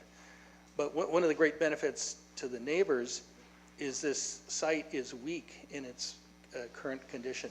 When this house is built, about half the cost is going to go into a very large, thick retaining wall to support the hillside. So the street will be much safer when that's built. And of course, you probably notice there's many problems with the site besides the slope, the softness of the soil. There's a beautiful redwood grove where if you were to build on top, you'd put the houses, but we wouldn't want to do that. So the house is taking its shape because of the requirements of the site, including the narrowness, the width, and I know someone asked Linda about the width, but basically the house is only the 2-car garage wide, plus a stairway to get upstairs, and then of course the retaining walls are about 1 foot wide each. So if you add all that together, that's really why the house took the width it did. So I think that's about it, unless you haven't had any questions for me. Excuse me, through the chair. I appreciate your comments, and also I very closely read the geotechnical report, and there's a hydrology report in there too. Yes. I don't know if the neighbors have had an opportunity to look at that. And I very much appreciate that there are 2 full garage parking spaces so that the house will be parked off the street, which is not that typical. Thank you. Yeah, this is one of the thickest packets we've had. We have hydrology reports, we have from 2007, 2008, we have review of those currently and support of those reports that things are about the same, and it's been thoroughly investigated from what I can tell. I did want to make one comment. For what it's worth, as you all know, this last season, we had more water than we've had in a long, long time. And the ground got pretty saturated. And fortunately, there were no issues, no streams, nothing to worry about with all that water. So all I know is this. One of the other things that's on the site that Irv Schwartz, the hydraulic engineer, there are 4 engineers on the project, worked out with the town engineers. There's going to be a 500-gallon cistern on the hillside behind the back retaining wall, so that in an event like we've been having, fortunately, if we're lucky, we'll have more, where there's a lot of water dumped in a short period of time, that system will be able to hold water coming off that hillside to the point where it'll delay the entry of the water to the street and help the overall hydraulic situation and drainage for Acacia Road. Well, the new house is the one that has to do this, so that's what we're going to do. but it's in the plans. If you take a look at the one set of plans, it's available in the packet. Okay, thank you. Any other questions of the applicant? Okay. So anyway, we're going to close the public hearing is closed at this point. We just allow the applicant to make a rebuttal to the other comments that you made.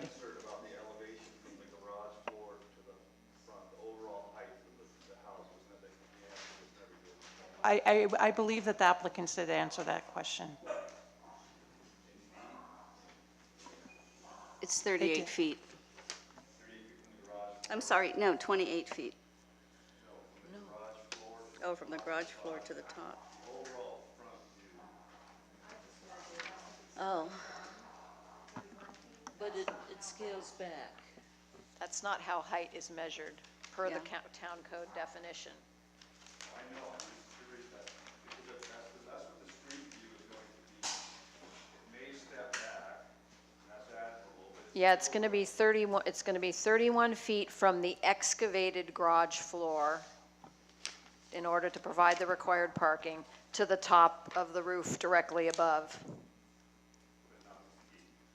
Well, the peak is over 41 feet back on the site. So it's not, the peak is not directly over the front of the house. The peak is set back over 41 feet from the you understand? If you look at page 4, the cross-section, you'll see that the peak is set quite a distance back from the front of the house. If you're standing in the street, you will not see the peak of the roof. You should look at page 4, the cross-section through the house, which should be out unless someone's taken it. Yeah.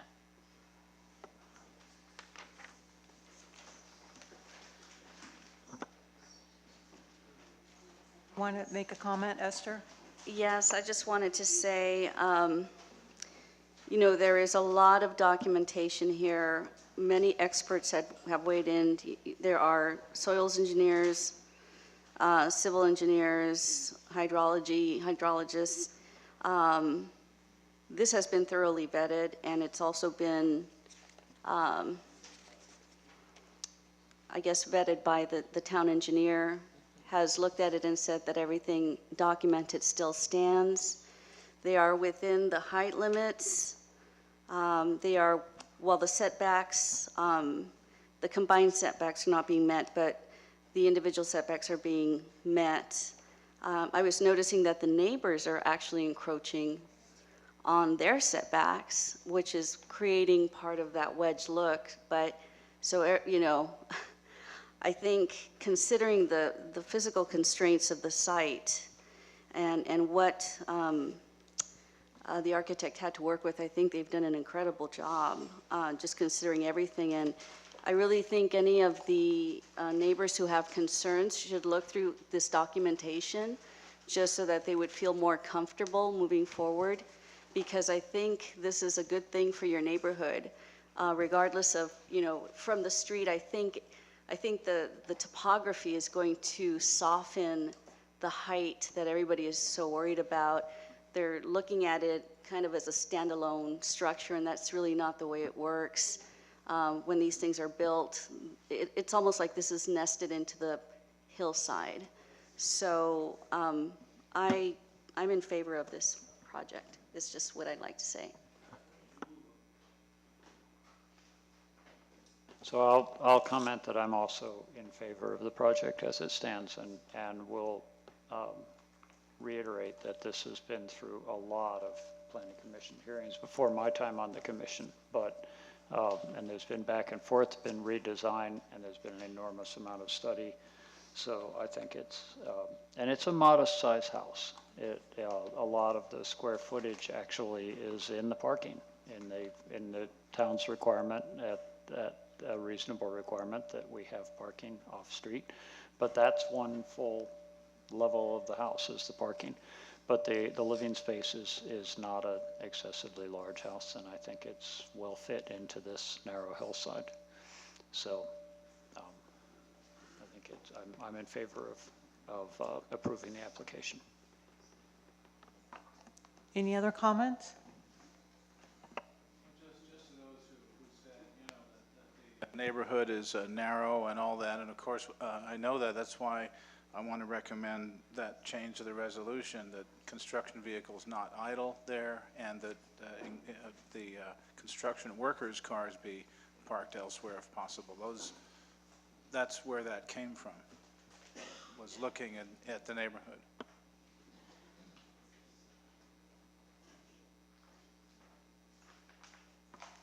Okay, so would someone like to make a motion? Yeah, I move we approve resolution on the property at 15 Acacia Road with the modifications to the resolution, resolution 16-19, that is. I will second that. Okay, all in favor? Aye. Aye. Any opposed? No? Okay, so your motion carries. Your application's been approved. There is a 10-day appeal period and a $500 fee. So,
okay, is everyone ready for the next item? Okay. Make sure I have the right staff report. Okay. The project encompasses a 3,765 square foot, 5-bedroom, 4-bath, single-family residence with a 2-car carport, a 690 square foot, 1-bedroom accessory residential structure, residential second unit, and a lap pool.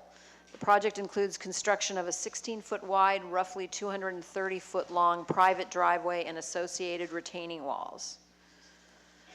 The property is located in a landslide hazard zone, which makes it subject to the Hill Area Residential Development Permit.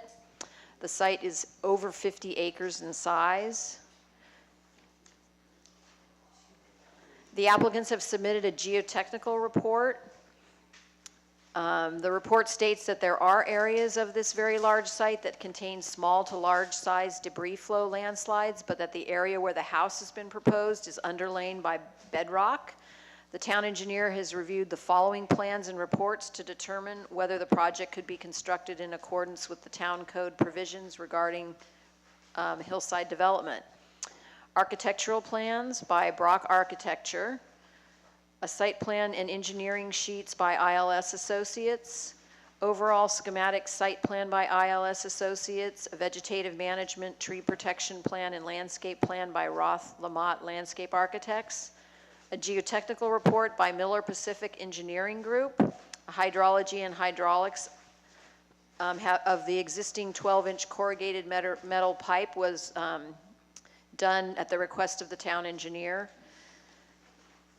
A drainage system and other improvements are proposed to avoid soil movement and resultant damage to the structure, road, and pool, and they include, but are not limited to, the use of retaining structures and/or debris barriers and new surface and subsurface drainage improvements, setbacks from adjacent slope and debris barriers or walls designed to act as debris barriers along the east side of the main house, retaining walls and debris catchment barriers between the historic landside scarps on the hillside above the second unit, or minor grading to improve slope stability in this area, and construction of a retaining wall system capable of supporting the pool and slope below the pool to reduce the risk of future slope movement.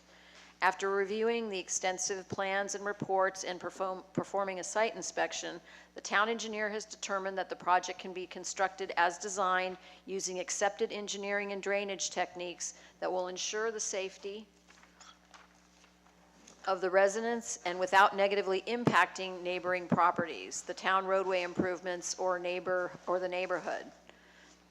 The proposal complies with all the parking regulations and requirements for a single-family home with a second unit. The project requires an excavation permit because in order to build the house and the roadway, it will require the excavation and fill of 800 cubic yards of material, which staff and the town engineer have deemed are the minimum necessary to build the project.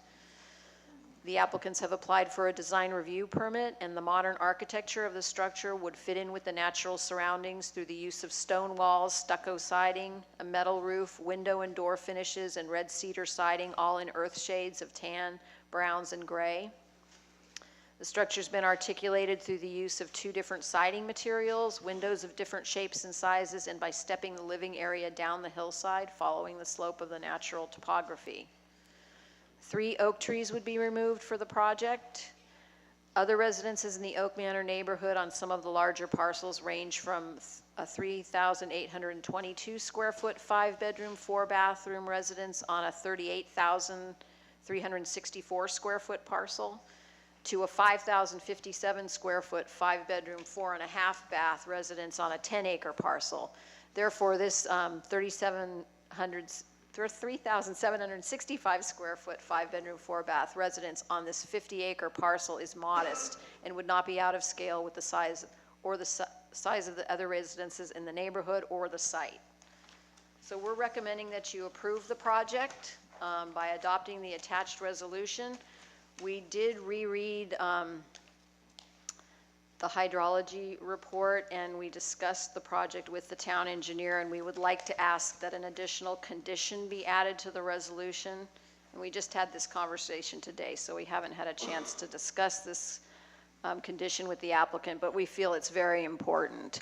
I hope I'm not an engineer, so I hope I'm explaining this correctly. The applicant can correct me if I'm wrong, but the fire road that the applicant is going to build on at one point slid out, and the slide carried down and damaged a house down on Oak Manor. And so there was a drainage swale that carried water and material from the hillside above that was damaged. It carried it along the fire road out to Oak Manor. And so in order to bridge the gap that was created, they built this elevated corrugated metal pipe.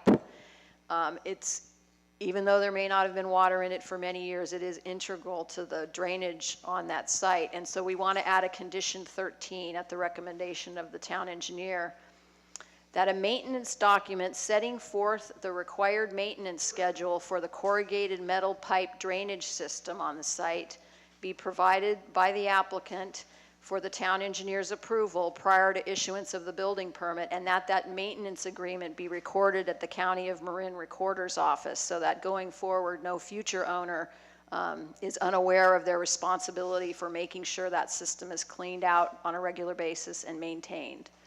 And so that would conclude our report. Okay, thank you, Linda.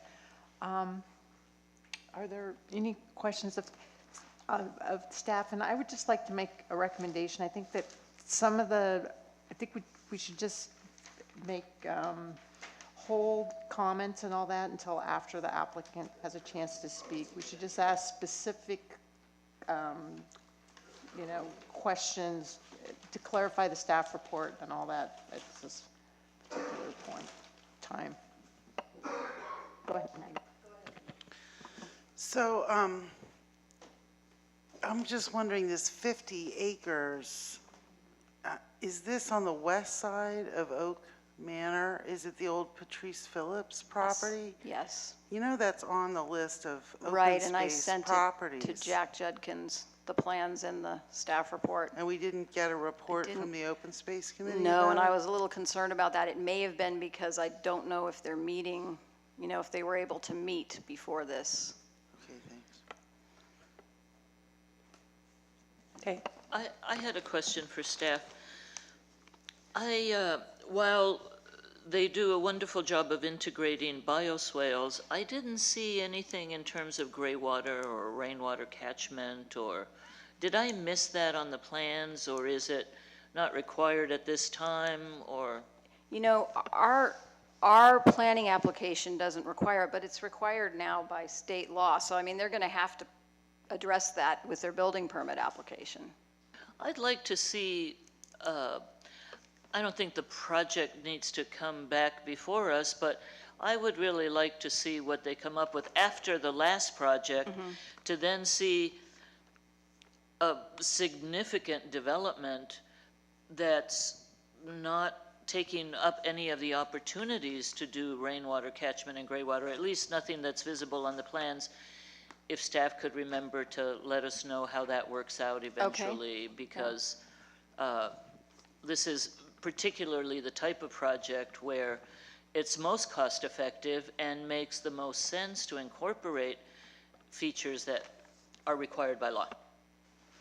Right. Okay, any other questions of staff before we open it up to the applicant? Just one, is this property part of the agreement of settlement of Fairfax Hills versus Fairfax? Yes, it is. Okay, so in that agreement, is this in the lower area, center area, access road, or upper area triangle? It's upper, it's up towards the top. So it's in the upper area triangle? No, it's where the judge approved a house pad. Originally this site, the judge approved 2 parcels and 2 home sites. And so this is, oh boy, I don't know what, the neighbors can probably, it's maybe, I don't know how many feet down the hillside, there's a little offshoot that leads to where Patrice Phillips, that used to own the property, kept a lot of animals, but it's not up in the ridge line.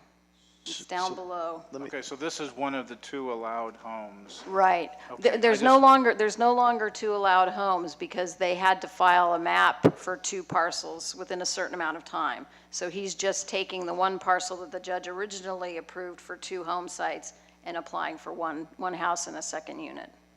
Okay, thanks Yeah. for that clarification. And in terms of the location, it might help if you imagine going up Oak Manor, there's the homes on the left side as you're going up, and at the very end of the last home is the driveway access that then moves around to the southwest around the last couple of homes, and it's, I believe, about behind a 3rd home or so. And as Linda mentioned, this exhausts the development potential on all 50 acres. Okay, thank you. So I'm going to open it up to the applicant at this point. Would the applicant like to address the commission? Is that working? Thank you, yeah. So just going to take a brief moment here to introduce myself before turning this over to the team that we have to answer more questions. But I really want to thank you, Linda, for helping me through this process. It's been quite a road, and I want to thank you guys for fielding all of this and giving us your feedback. So just briefly about myself, my name is Rob Schwartz, and I've lived in the Bay Area for 33 years. Most of that time is in Berkeley. I've lived in the Berkeley Hills, and I saw this property available about 1.5 years ago, and I fell in love with it immediately. And I'm sure most of you are familiar with this land and know why I fell in love with it. purchased it. And since then, I go to the property about 6 days a week, sometimes 2 or 3 times a day. And I've gotten to know almost all of my immediate neighbors, some of whom are here. And I just want to say one thing that we agreed to do for the record, take a moment to do this, and this might come up later in the meeting. But Linda, you mentioned the corrugated pipe and the drainage issues that have come up with that. And so I don't think many of the neighbors are here, but anecdotally, they all support it. And but the neighbor who is most impacted by that previous landslide has voiced concerns about what's going to happen to that landslide. Now, the building site itself will not impact that landslide, and that's been, there's geologists here to confirm that, et cetera. But nonetheless, I wanted to address her concerns, and I want to go on the record that she and I are still working to continue to explore and address drainage issues that are connected with that drainage pipe. So they're here too, and they might speak to that as well. That's at 545 Oak Manor Drive. That's about all I want to say. I'm available for any questions, but for the most part, I'm going to turn it over to the team here, which is Shelley Brock, an architect, and my landscape architect, Shelby Lamott, and Mike Jewett from Miller Pacific is here. He's the geotechnical expert, and also Scott Hochstrasser is here, a planner for some issues as well. So I look forward to fielding all of your questions. I have one go ahead. question. So when the house is built, you're moving from Berkeley to Fairfax? I've lived in Berkeley for 25 of the last 33 years. Right now I live in San Francisco. Yes, I would like to move in as soon as possible. I would move in tomorrow if I could, but I can't. Okay, thank you. You're welcome. There's other issues as far as open space, et cetera, but I imagine there'll be a chance to address a lot of these issues. Thank you.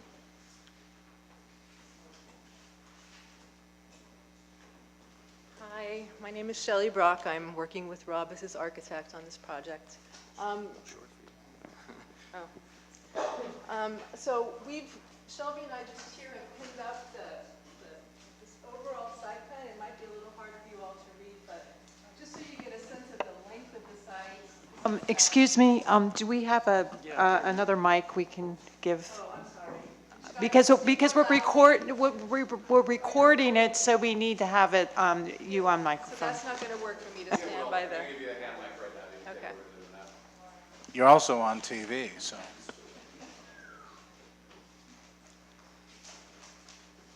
Okay, thank you. Yeah, I mean, it's karaoke time. Okay, so the overall 50-acre site here stretches from north to south down to Sir Francis Drake.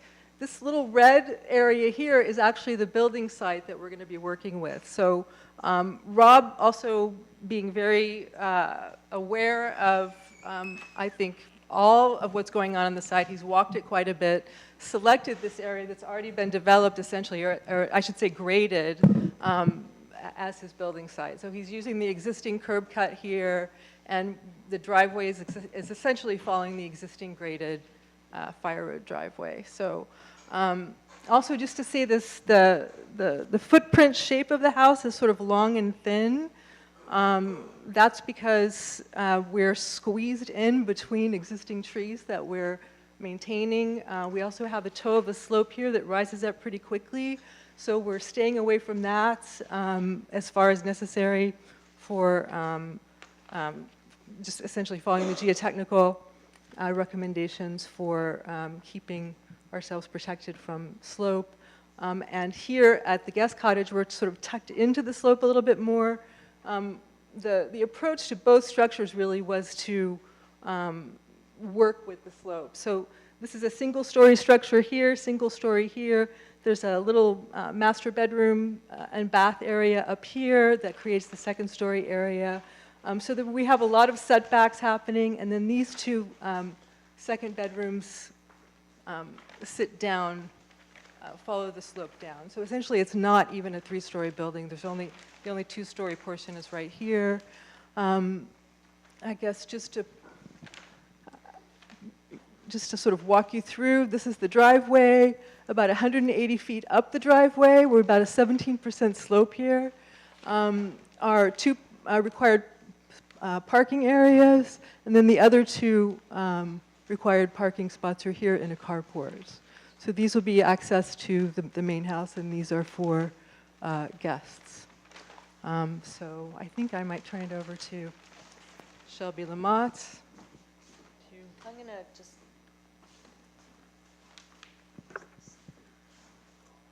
I'm going to trust that you've looked at your packet, friends. So the landscape approach to this project was relatively simplified because we're doing everything in our power to preserve existing trees. There's some amazing oak trees on this property, some beautiful bays, and the house is configured really on one of the few flat places in this 50-acre parcel. This area has been graded, and this is a bench that exists, and there's bedrock here, and it's that bench that is kind of dictating both the house location, footprint, and the longitudinal nature of the landscape and configuration of the property or of the building site. There's a pool at the southwest end that kind of nestles into the flat area that is over there, and the pool is only 10 feet wide, so it's really quite a narrow strip. The remaining landscape is essentially addressing construction disturbance. Native plants to kind of heal the scars of construction disturbance. All of the pathways connecting the cottage and the garage to the house are permeable paving, sandset stone, decomposed granite. There is a section of the driveway that is permeable paving for more infiltration in the site, but the driveway itself is so steep that we have to keep that asphalt. Norma, you made a good point about water catchment and gray water, and we have to be really careful with that on steep slopes because if you saturate the site, there could be some stability issues. And in this area, there's a lot of bedrock, so we do have some bio-infiltration areas so that we can keep our water on the site. We can look at gray water for irrigating the small amount of landscape that we have, but there's a balancing act that we have to kind of meet to make sure that we don't oversaturate the slope. Excuse me, if I could ask you a question. What are you doing with the rainwater and the water that comes into all your gutters? Where does that water go? The water from the roofs of both the guest cottage and the house go into the biofiltration areas. So there's a small planting bed as you're looking at the landscape plan, to the left of the I've seen them. to the left of the driveway. There's a biofiltration area there, and then on the downhill side of the carport, there's another one for the roof water of the house. So the roof water, as it's collected and concentrated, will go into those areas and then slowly filter back into the soil. So you're saying you're basically collecting most of the rainwater in that way? Collecting it and releasing it on site. We're not holding it. We're not holding it, yeah. And then in the staff report, it says that we're removing 3 oak trees. Right now, if you've been out to the site, you can see that one of them is already dead and was on its way out before, we haven't broken any ground up there yet, and that one's dead. So it would be 2, and then there's a second one that's closer to the pool that we're going to work really hard to try to maintain. So the only one that is being taken out has been deemed a hazard by our arborist. So it's a pretty wooded site. You can see we've worked really hard to maintain the vegetation here. So I guess if you have any questions, I'm happy to answer them, but that's the kind of basic concept on the landscape. Madam Chair, is this a good do you want to, time?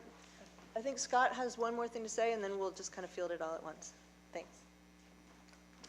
Good evening, Chair and Commission. My name is Scott Huckstrasser. I'm a land use planning consultant. I've been meeting with Rob since 2014, looking at this property and all the different attributes and the topology, including all the features of the land. This is a great plan. It uses disturbed area. I'm not surprised that the Open Space Committee hasn't addressed it, because it preserves and protects over 90% of the land in open space, just by the fact that you can't build on the ridge and by the developers or the owner's intention to preserve and protect the natural habitat, the oak woodland and the waterways. The staff, we've reviewed the staff report. We support the staff's recommendation. We've read all the conditions of approval. We've heard the staff's explanation for condition 13. We have no objection to that condition. In fact, it addresses a comment that you'll probably hear from the neighbor. And lastly, I will call your attention to page 2 and page 3 of the resolution and ask that you consider making 2 small changes. Under excavation permit, where it lists the architectural plans and the engineering plans, we'd like to have the date of those plans specified there. And that date is 4/2016, I believe, and you can have your staff confirm that. The same thing on the whereas and condition number 1 on page 3. We'd like you to add the date of the plan for 2016 there as well. That concludes my presentation, and we hope we are here tonight to celebrate your unanimous approval of this project in accordance with the staff recommendation. Thank you very much. Okay, do any of the commission have questions of the applicant? I have one. It just seems this property is located in a very sunny location. Sunny, is it? And so was solar a consideration? Solar is a consideration, yes. And we'd like to. Please come up to the podium so that we can record your comments. So yes, we would like to use solar power and renewable energy. Okay, is there like a ready system in place? No, I believe that we're going to add that as part of the building permit process. And, yeah, and also to say, just this issue with solar and also water catchment weren't required for planning, so we weren't focused on them at this point, but they are very much intended to be part of the project when we go through the building permit process. Okay, when you get to know me, I always ask about solar. I Okay. realize it's not required. It may be one day, but It's very, very important, I agree. So okay. that's the intention that's Rob's intention. And it was during the process of this application coming together that the Marin Municipal Water District came up with their gray water requirements, and that we've been actually working through the issues with how to implement that. And that's gotten further along that I'll try to report to you next meeting on. And then just little good news, the town in its wisdom passed a streamlining permitting ordinance for small rooftop solar voltaics under 10 kilowatts, so that can be accommodated over the counter. You don't have to go back through this. That's great, thank you. I get concerned when we don't see, on a full new construction like this, this is the opportunity to build in your solar, tie it in with your electrical, and to do gray water systems and recapture and recycle your water, because by the time your plans are finished and you get to pull a building permit, oh, we can't do that anymore, we've already plumbed it, we've got our plans done, so I very much encourage you to submit those in a very timely way. Thank you. Yeah, I appreciate that encouragement, and we'll do so. Yeah. Madam Chair. I am interested in some of the open space questions associated with this parcel, which is really just one of the most stunningly beautiful places. I can't believe it, you know, when I went up there myself to look at it. So goodbye. And, you know, at the top of the ridge, there's a trail, and I believe there's an easement for public access along that part of your property. I'm wondering, I've got a couple questions. So one of them is, what are the other trails that might be used by the neighbors? Are you going to continue to allow them if they're currently using those trails?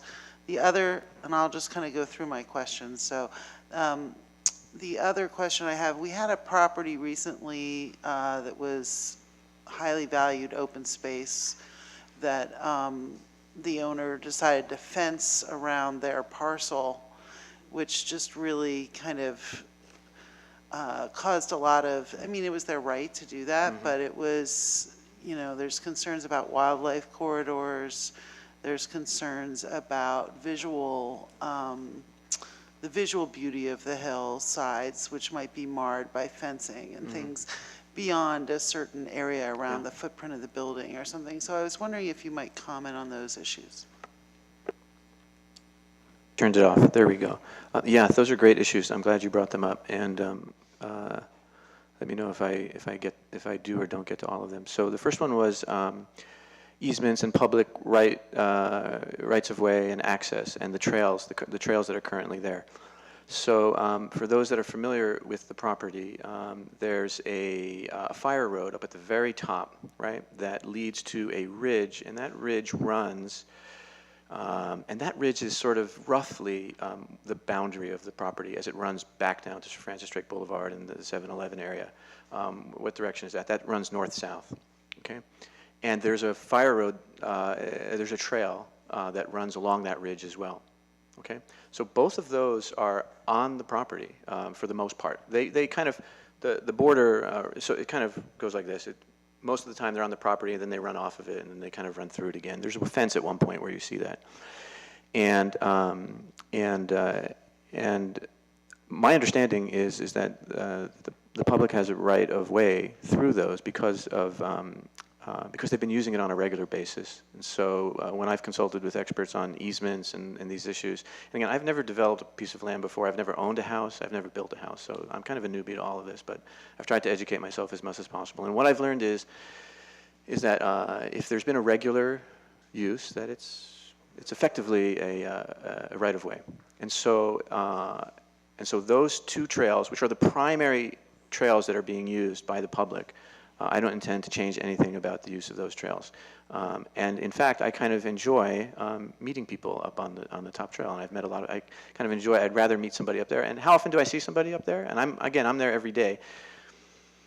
Springtime, in 2 or 3 months, there's lots of people, but most of the year, maybe every 3 days, I'll see somebody and we'll have a chat. So anyway, I enjoy that. As far as fences go, and I'll say a little bit more. Now, the actual fire road that we're talking about, that the house is being built on, is being built about 250 feet up that fire road from the road, so not very far.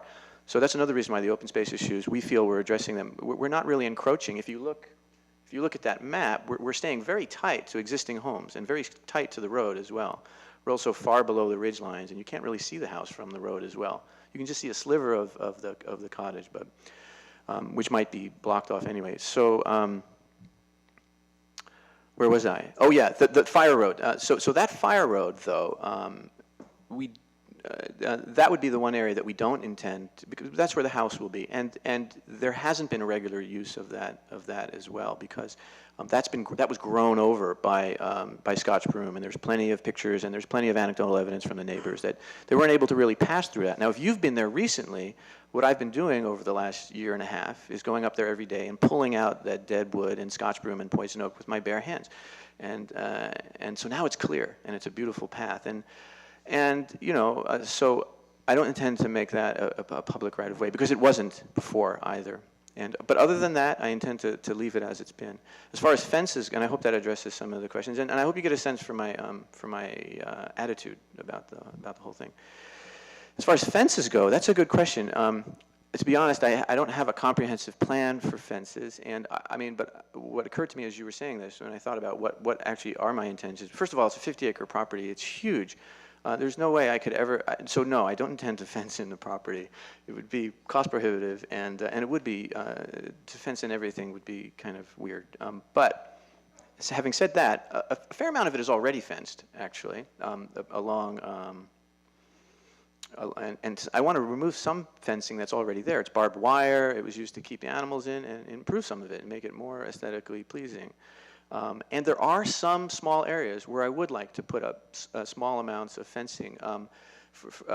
How much? I would say probably, I'd say less than 1% of the boundary of the property would I intend to put up fencing on, and exactly where, yeah. Again, it's already fenced, so I would say maybe 1% more in addition to what's already there, because the property hasn't been in use for 6 years, and so that's just natural sort of upkeep, I would say, of what's sensible. So I hope that's a little bit of an answer. Yeah, if I might just follow up. I Yeah. mean, my concern is that wildlife corridors that may be available currently not be impeded. So and it's not just what hear you. your use Yeah, got it. is, but potentially people who own the property after you do. And, approving the construction Got of a it. residence, Got it. in my mind, it's fabulous that, you've got it in that one place and you're, limiting its effects on the rest of the 50 acres. But I'm wondering if you might be open to some kind of restriction on the ability to fence in some of the other areas where you're not having the dwelling, but rather the more unimproved areas, so that we could allow for wildlife to continue to traverse, because Right. it's a long, thin Yeah. piece of property. Yeah, what I'd say is this, is that the fencing, those are great questions, and again, I haven't thought about them comprehensively, but there are a few areas away from the house where I think it would be helpful to have some fencing, small amounts of fencing. And I agree with you that I don't think, I think wildlife corridors, existing wildlife corridors should remain unimpeded. And so whatever, I don't know if this is enough, putting it on the record, whatever. But the fencing that I would have in mind to put up, first of all, I don't see it as being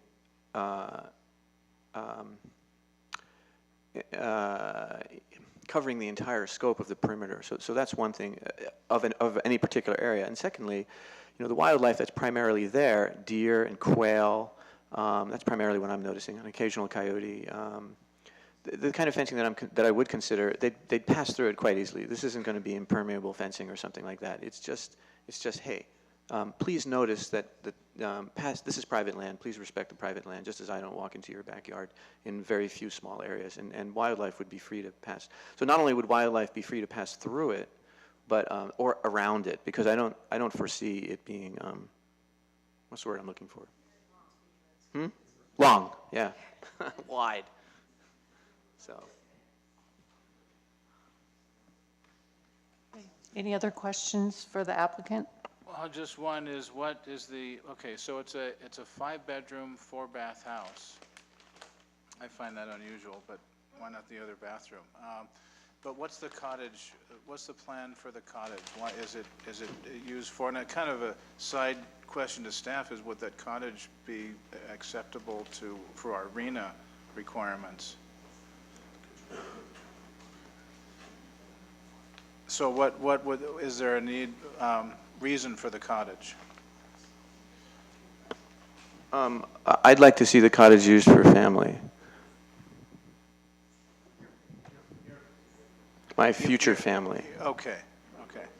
I'm single. And I actually mean that. And still childless too. But actually I mean that. That's how I'd like to see the cottage used. That's a big house for a single guy. You're going to have a lot of man caves in it or something. That's true. It is. Yeah. And I do intend to live there. And yeah. I don't have much longer for the anyway.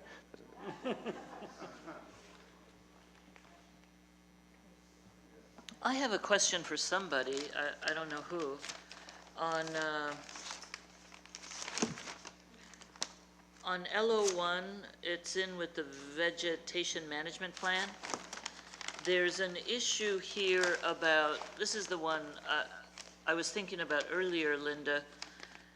There's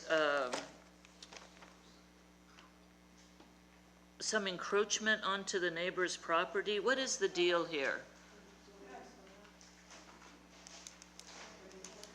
And you would need to get encroachments, or else what? You can't build it that way, or please explain. So the vegetation management plan is a requirement of the fire department, and it stipulates how you handle the management adjacent to a building.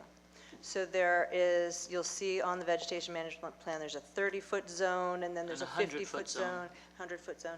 So the triangle that you see that encroaches over the neighbor's property is in that 100-foot zone, which is a pretty minimal clearance area. The where it ties your hands is that that's not your property and you can't trim those trees, and you can ask permission. And this comes up in every single project because even on a 50-acre parcel, we're coming up with this. So what the fire department wants you to be able to say is if you are not allowed on your neighbor's property to encourage or to conduct the trimming and pruning that needs to take place that satisfies the fire department, then For defensible space, for right? defensible space, exactly. Then the fire department reserves the right to ask you to do something with your building materials that makes it less fire prone. So changing cedar to hardy plank or roof material to something that's less flammable. So it's a wording that the fire department uses to make sure that these buildings that are new and in the WUI, definitely deeply in the WUI here, that the fire department has some language that allows them to protect the house better. So that's. And what is the status of those current negotiations with your neighbors? There hasn't been a specific negotiation about defensible space clearing. These neighbors are also technically subject to protecting their property, and so the clearing that they're required to do for their structures is much more stringent than the clearing that Rob would be required to do for that same triangle of area. So the neighbors are aware of the project. The neighbors have had conversations with Rob and seen plans, and everybody is in good relations there with that. I don't know that they've had a specific conversation about defensible space in that area, though. Okay, but that would need to be resolved, obviously, before you submit for building permits, Definitely. because it could Yep. change the nature of your materials. Okay, that's good, thank you. And Madam Chair, if I can offer up for the benefit of the audience here and at home, or that might be watching live or later, WUI stands for Wildlife Urban Interface. And that is most of the town except for the little flat heart of the center of town. And that's state law. We have so many wildfires now, especially with global climate change, and great cost to the state. So it came up with these zones of wildland urban interface where they're putting these requirements in place to help mitigate creation of fires or fires hazards, and also the ability to save structures. Thank you. Okay, any other comments before? I would like to open it up to the public hearing, and we can ask other questions of the applicant if they come up. Linda, you have something? Yeah, I would just like to ask the commission if you would consider limiting people speaking to 3 minutes. I think that's an excellent idea. And perhaps asking that it not be the same repetitive comment. How many how many members of the public would like to speak on this item? Like to get an idea how many people? Okay, so we do have a few. Okay, so we will limit the comments to 3 minutes, and we do have a timer here so you can keep track of how much time you have left. So, okay, come on up and let's hear what you have to say.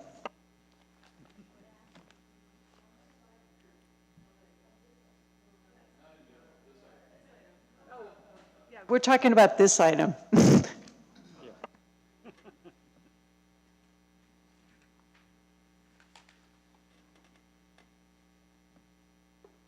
Hi, I'm Christy Doman. I live at 545 Oak Manor Drive. It's a pleasure to be here now under the circumstances versus the last time I was here. I'd like to thank Mr. Schwartz and his team for being really mindful of an incredibly beautiful piece of property that had been thoroughly abused. I was a direct recipient of off-flow from the property. I lost landscaping, and I've dealt with tremendous hardship because it wasn't dealt with mindfully. Thankfully, we were able to mitigate. Mr. Schwartz has spent a year cleaning what was left on that property. When you walk up there, you get a sense that there's a real mindfulness behind it. And Mr. Schwartz and I have spoken about the concerns about the previous slide and how that can be mitigated so that those of us who are downstream are going to be protected. And I really appreciate in good faith that we will be able to collaborate with hydrology, geotech, to be able to assure that surface water will have the best course versus like gravity falling down into the property that I own. And that we'll be looking at trying to mitigate any sort of pooling of water, not just where the house is going to be built, but also farther south. Because we have a situation where it comes straight down into the lot that's next door to me. So I just would like to thank Rob and the team for being mindful, and for the city really looking into, it's a complicated and it's a historical situation. I've been there for 22 years. And I'm looking forward to the property being honored with the way that it could be. There was a question about the fencing, and because I don't know how many people have been up on Oak Manor. The fence, the one good thing that came out of the prior owner was the fence on Oak Manor, because that hill is really fun to take four-wheel drive trucks up. And that fence has made that neighborhood much safer, particularly for wildland fire, because there was, and I'm not talking about the fire road that they went up. They went up to the left of the oak tree that sits out on the upper portion of Oak Manor on Rob's property. So just a little insight from a neighbor who spent a lot of time hiking around up there. So just thank you.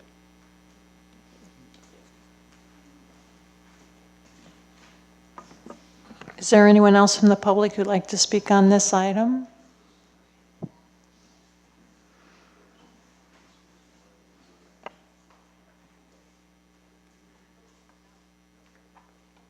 How you doing? I'm Luther Pahi. I've been here for three-quarters of my life, lived here forever. I just have a couple questions to ask you. You're single. Why a 5-bedroom house and another 1.5-bedroom added on? Excuse me, if you could address the Another planning thing, commission. I'd just like to address why he's single. He's building a 5-bedroom house, 50-plus acres. He didn't do an assessment on open range territory that's supposed to be assessed there on part of the land, from what I hear. And for somebody to build something that big, and he says he's going to move in right away, how soon is he going to sell his house in Berkeley? How soon is he going to sell his house in San Francisco to come and be a Fairfaxian? That's all I got to say. Thank you.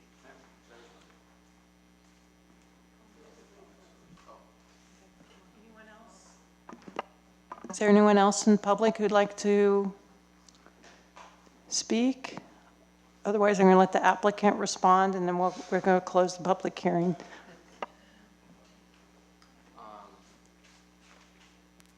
Oops, that's right. Well, just briefly, I said I was single. The point of saying that, actually, I meant that in humor, which is I actually would like to have a family soon. And as Linda pointed out, it's actually a modest home given the size of the parcel. And so if you compare it to similar developments, it's actually quite modest. And I'm being sincere when I say I would like to live there with my family. As far as homes, I don't own a home. So as I mentioned earlier, I don't own a home currently. I rent in San Francisco. I won't be able to move in immediately because it's going to take, we imagine with the time it'll take to get building permits and to construct the house, it'll probably take another 1.5 years or so before I'll be able to move in. So again, but I appreciate your question and concerns, and I'd love to speak with you afterwards and address. Sorry, it's hard for me to talk like that and to speak some more. So, and I don't know if I answered all of those points, but. Okay, so at this point, we're going to close the public hearing, bring it back to the commission for any other closing comments they may have. Okay, I have one comment. I'd like to add something to the resolution, page 5, number 4. Make it, there's an A and a B right now, which is prior to issuance of an occupancy permit, the following shall be completed. And I would like to add, considering this is a WUI area, is that fire alarms be installed as a C condition under that. I mean,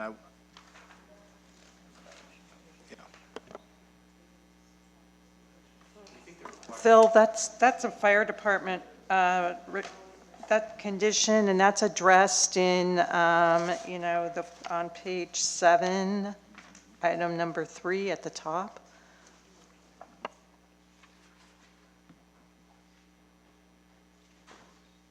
Well, that's true, but that doesn't say prior to occupancy, these things shall be done. Okay.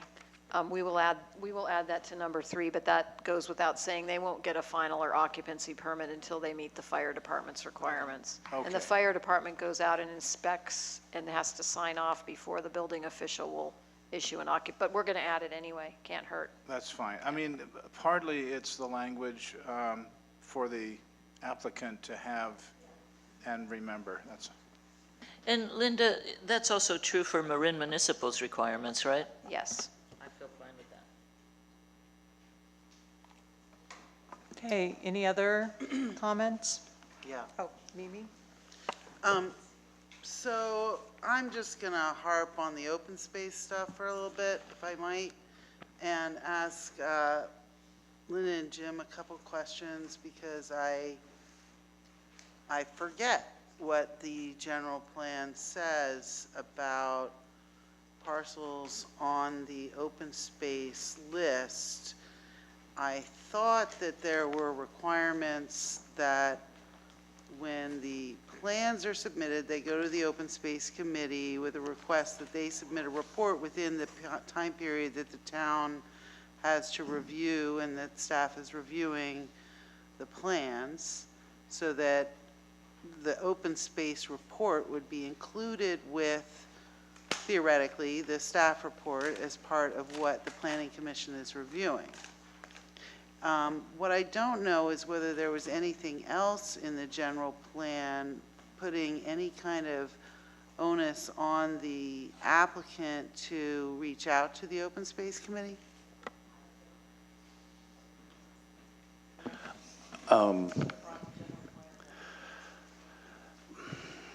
Off the top of my head, it sounds familiar, but I can't pull it up exactly.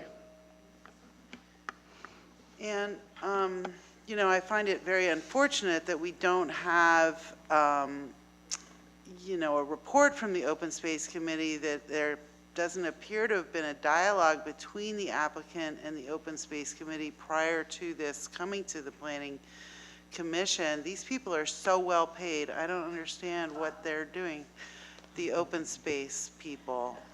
I guess I have concerns in general about this process. This is not the first, I mean, might be the first one on the list that's actually come in with a proposal since we adopted the general plan.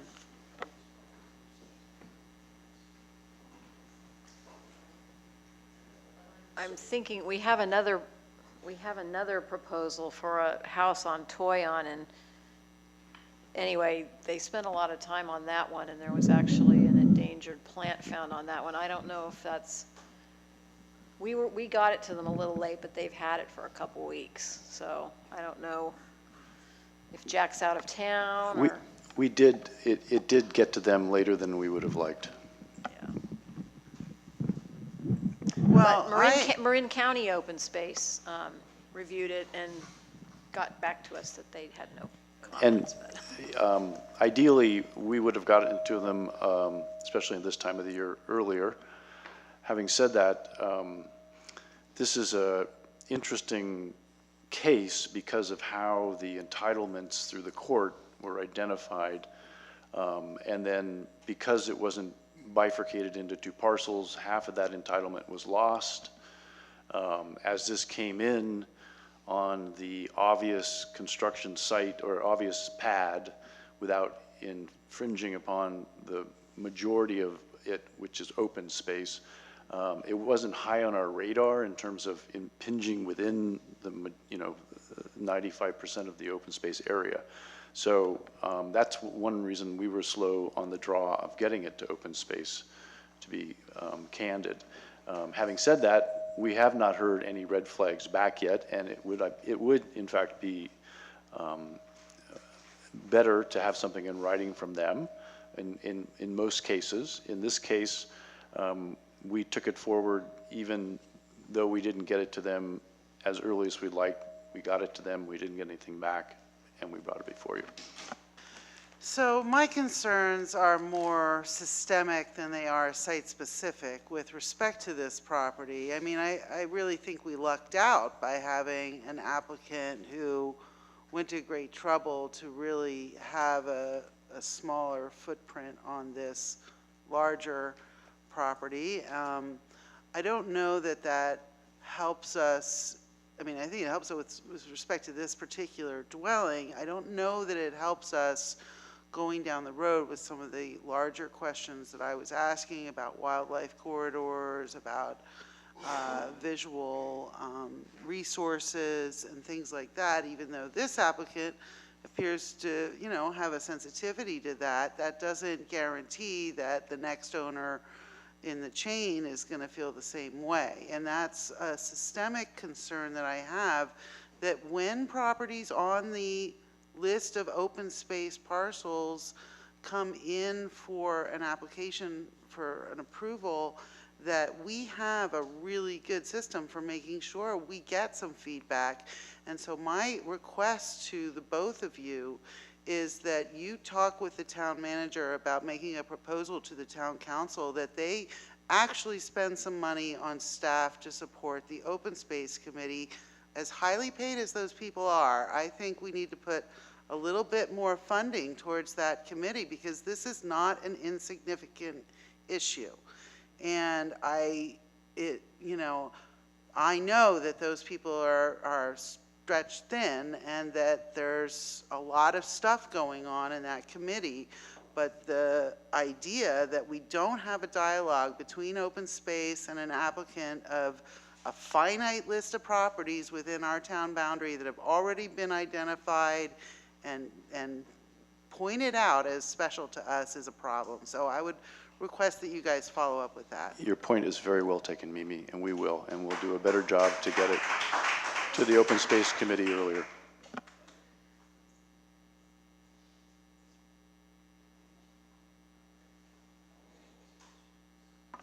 Any other comments?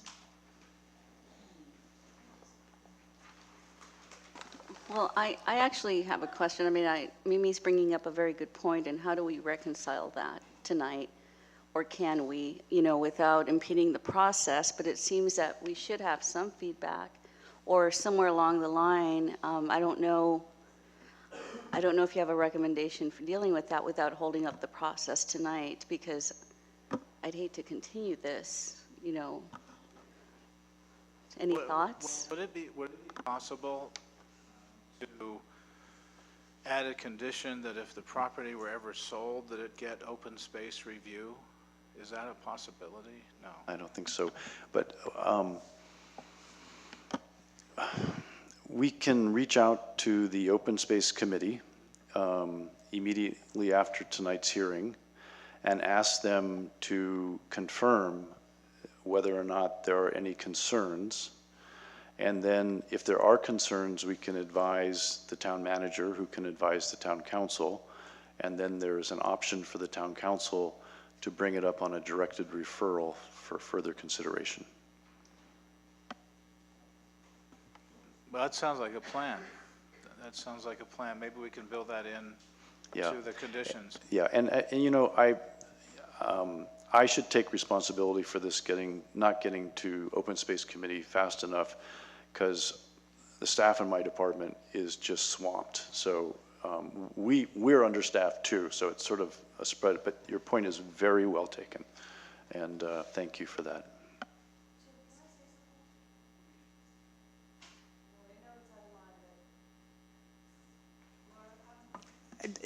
Address the podium so we can hear your comments.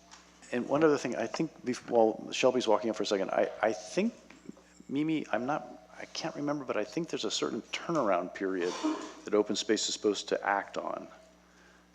Yeah, it's basically from the period of the submittal of the plan to the staff report. I think, you know, there's a finite period that the town has to respond to the plan and bring it to the planning commission, and that's the same period. But I also recall there were provisions in the open space element of the general plan that may not have been carried out in ordinance which is another thing that we should explore, that suggested, and this is what I was hoping you guys could remind me of, that suggested, maybe you know, that the applicant needed to actually meet with the Open Space Committee prior to submitting the plan, the formal plan. And so, you know, if it's just part of the general plan and it's not an actual requirement under our code for the applicant, I'm not sure it means anything, but it certainly is the spirit with which Fairfax wanted to address development of parcels that are identified as important open space. So I will do my best to focus on the process and try to get the process nailed down so that it isn't possible to have oversight and time lapse. Okay, Shelby? So, when we were working on the open space element for the general plan, we had a lot of conversations about that timeline and when it happened and who gets purview, and I think you're right, it is supposed to go into that review, that 30-day review period, like the fire department gets and the sewer and everything. I'm not sure that happened here, but what did happen here is that we have an applicant who is very, very, as you've seen, very sensitive to restoring the property, pulling the, help me out here, Scotch broom. But what's important to remember on this property, and maybe going forward, that review process really does need to be looked at, and I totally agree with you on that systemic thing. On this property, there are legal binding rules about the development of this property. And so I'm not sure what else would be added by input from the open space on this particular application. And so I would encourage you to explore maintaining the list on a, higher in the pile as these things get reviewed. But on this property, it's protected legally already, and this is where the development is. So anyway, I just don't want to belabor that, but for this Thank you for your recall on that, Shelby. Let the record show that Shelby was on the Planning Commission when we were laboriously working on all the elements. So, Mimi and Commissioners, Linda, I think, came up with a very good idea. To make one of the conditions of this approval that the applicant meet with the Open Space Committee prior to the issuance of a building permit, and that the Open Space Committee provide staff with a written analysis of their position with regard to this site, and that if they are satisfied, then we go forward with issuing a building permit. If there are any major wrinkles with the disposition of the structures and the access, then we come back before you. I mean, that sounds great. It sounds like you're talking about just the building. I'm just, whatever, it doesn't have to be exclusively that.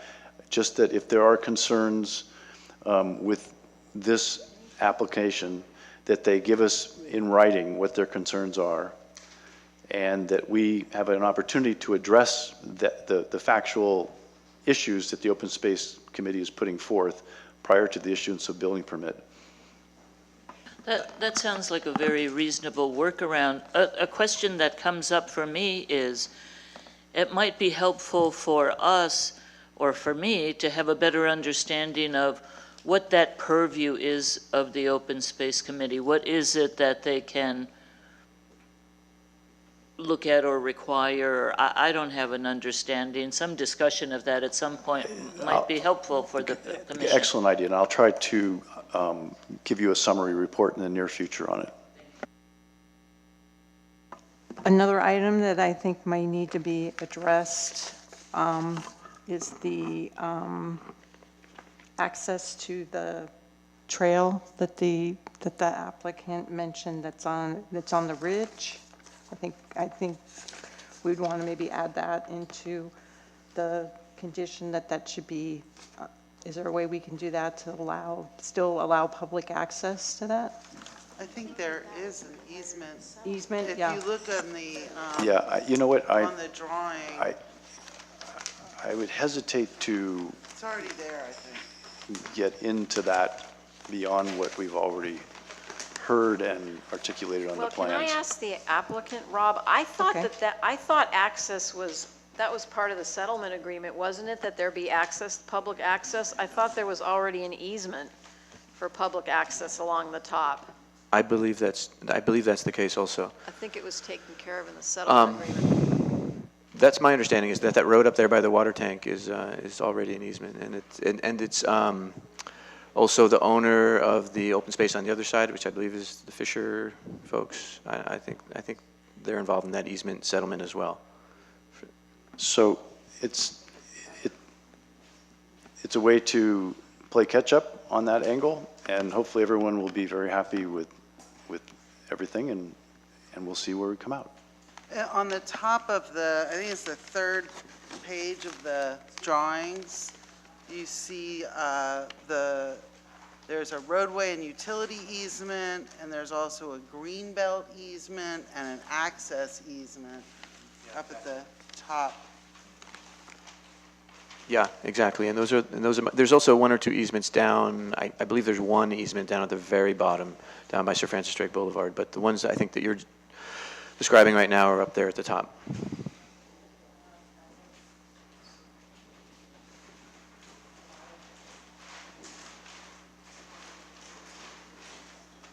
Okay, so I just, to my fellow commissioners, I guess I'll reiterate again that I think we kind of got lucky with this particular applicant coming forward with a design building footprint proposal that actually doesn't,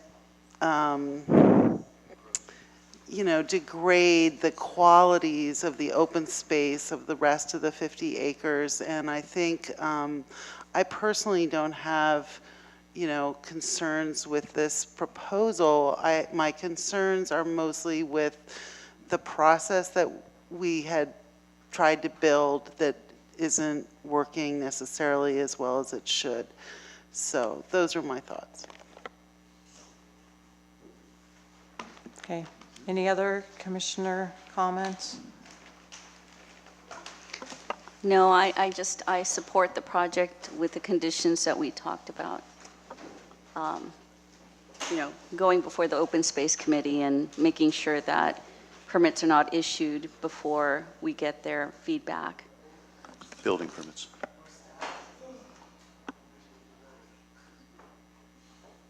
Yeah, I think staff was going to have the feedback from the Open Space Committee, and then if you thought there was an issue that we needed to address, that we could bring it back, right?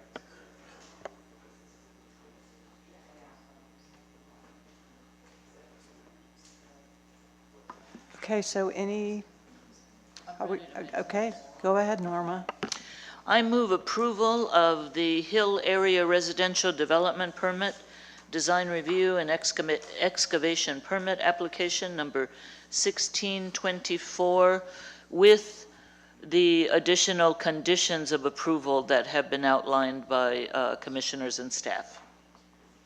I'll second. Okay, all in favor? Aye. Aye. Any opposed? No? Okay, so your application has been approved. There is a 10-day appeal period and a $500 fee associated with that. Congratulations. Welcome to Fairfax, Mr. Schwartz.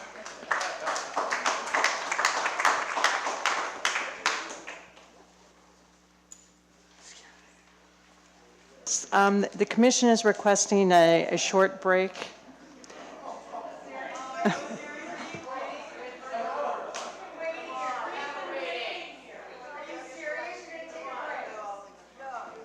We promise we'll take a quick break, okay?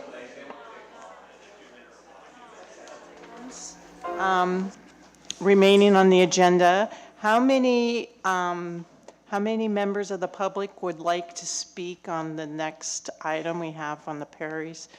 One. Okay. How many want to speak on 31 Bolinas? Okay. All righty. So I think what we're going to do the lateness of the hour, we're going to, will 2 minutes be enough time for everyone to be able to make their, people should try to make their comments concise and not echo other people so that we can give everyone a chance to express themselves.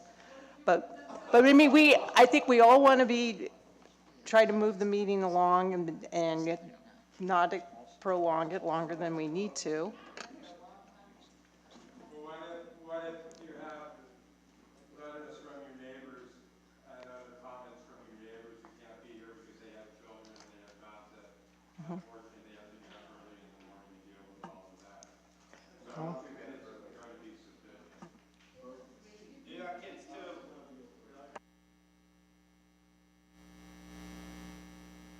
I would recommend just going ahead and starting, and you perhaps, Madam Chair, sorry. You could also ask folks that if they're echoing something that's already been said to be brief. All right. Okay, so we're going to go on. We're going to, with the staff report. Okay, the building at 29 Broadway has been used as a bar in conjunction with the outdoor rear yard since 1946. The use of the outdoor rear yard by bar patrons predated the adoption of the current zoning ordinance in 1973, which prohibits the operation of any portion of a business outside a building. So the use of the rear yard there for overflow patrons of the bar is not an issue tonight.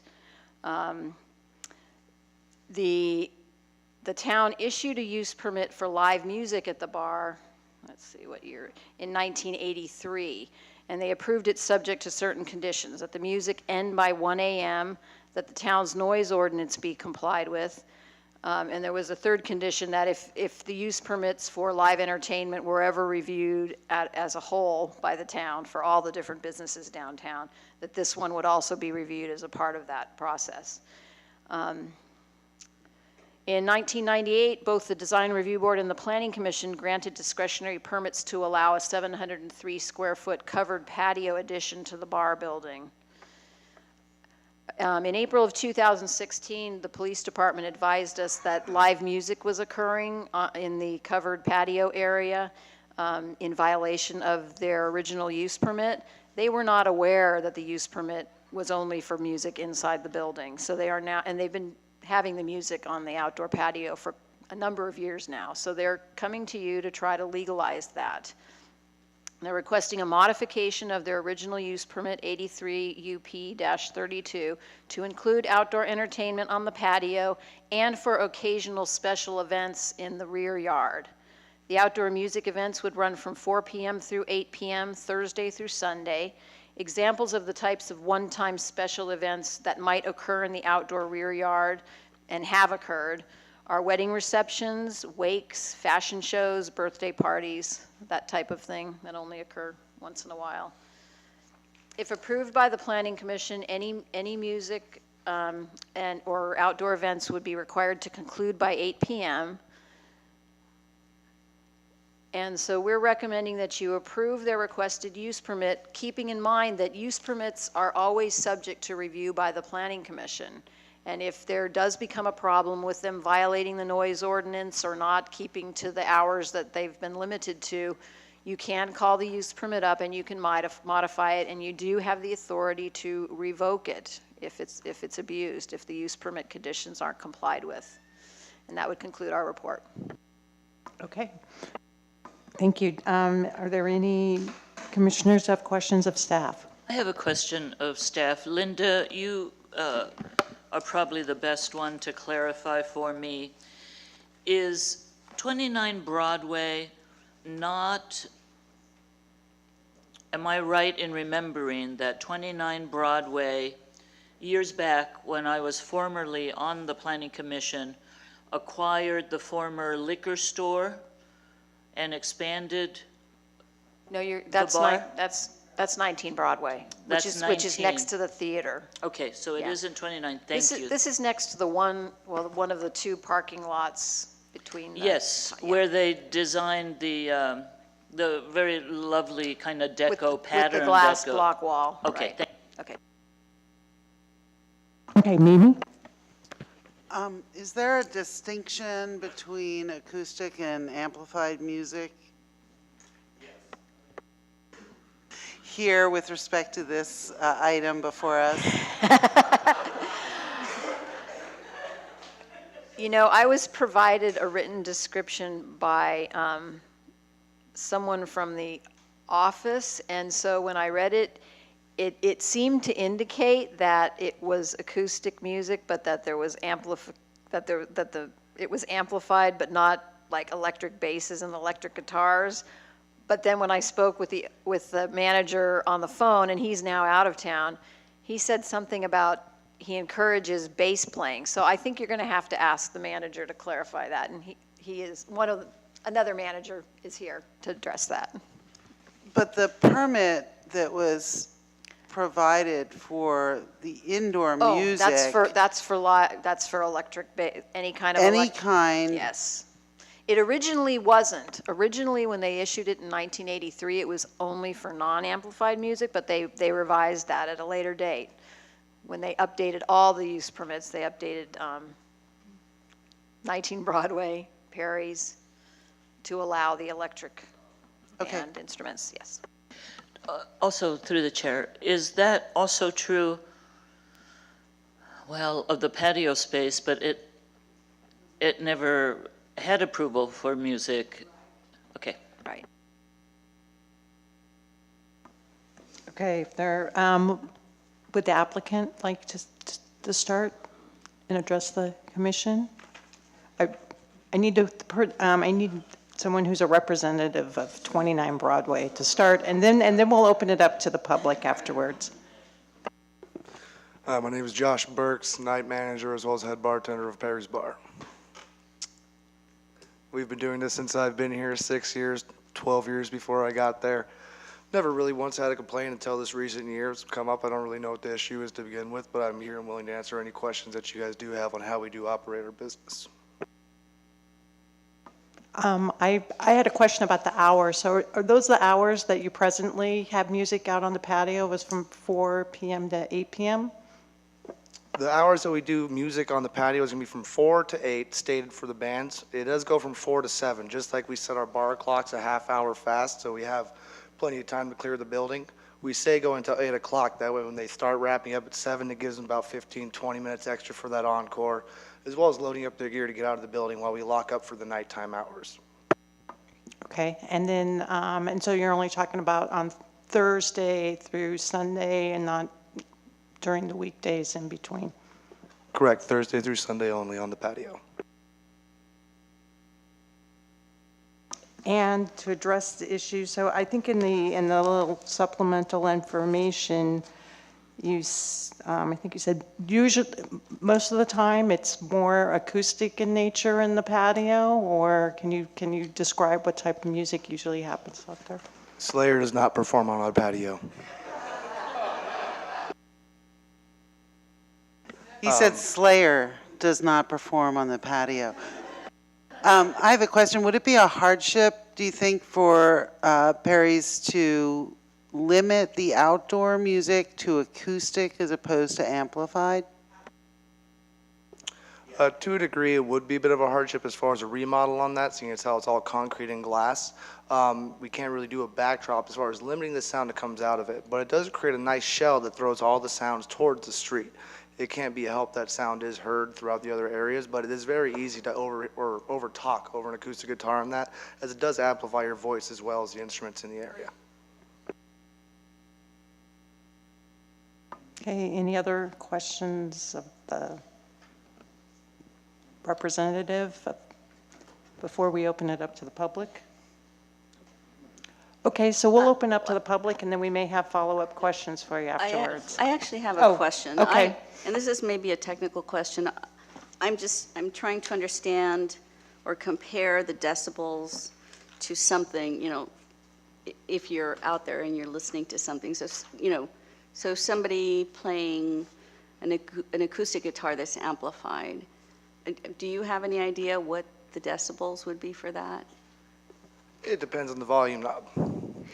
But as far as an acoustic guitar being amplified, have you ever heard, I don't know if you guys are music venue goers, but traditionally Tom Finch, Danny Click, all acoustic players, most part, the entire Sleeping Lady crew was basically an acoustic amplified guitar setting. So if you've ever heard noise complaint or dealt with anything that they'd have dealt with, that's the music we play on our patio. There's never a heavy distortion. There's nothing that gets cranked up towards 12, no Spinal Tap or anything like that. And it definitely doesn't get as loud as on the inside.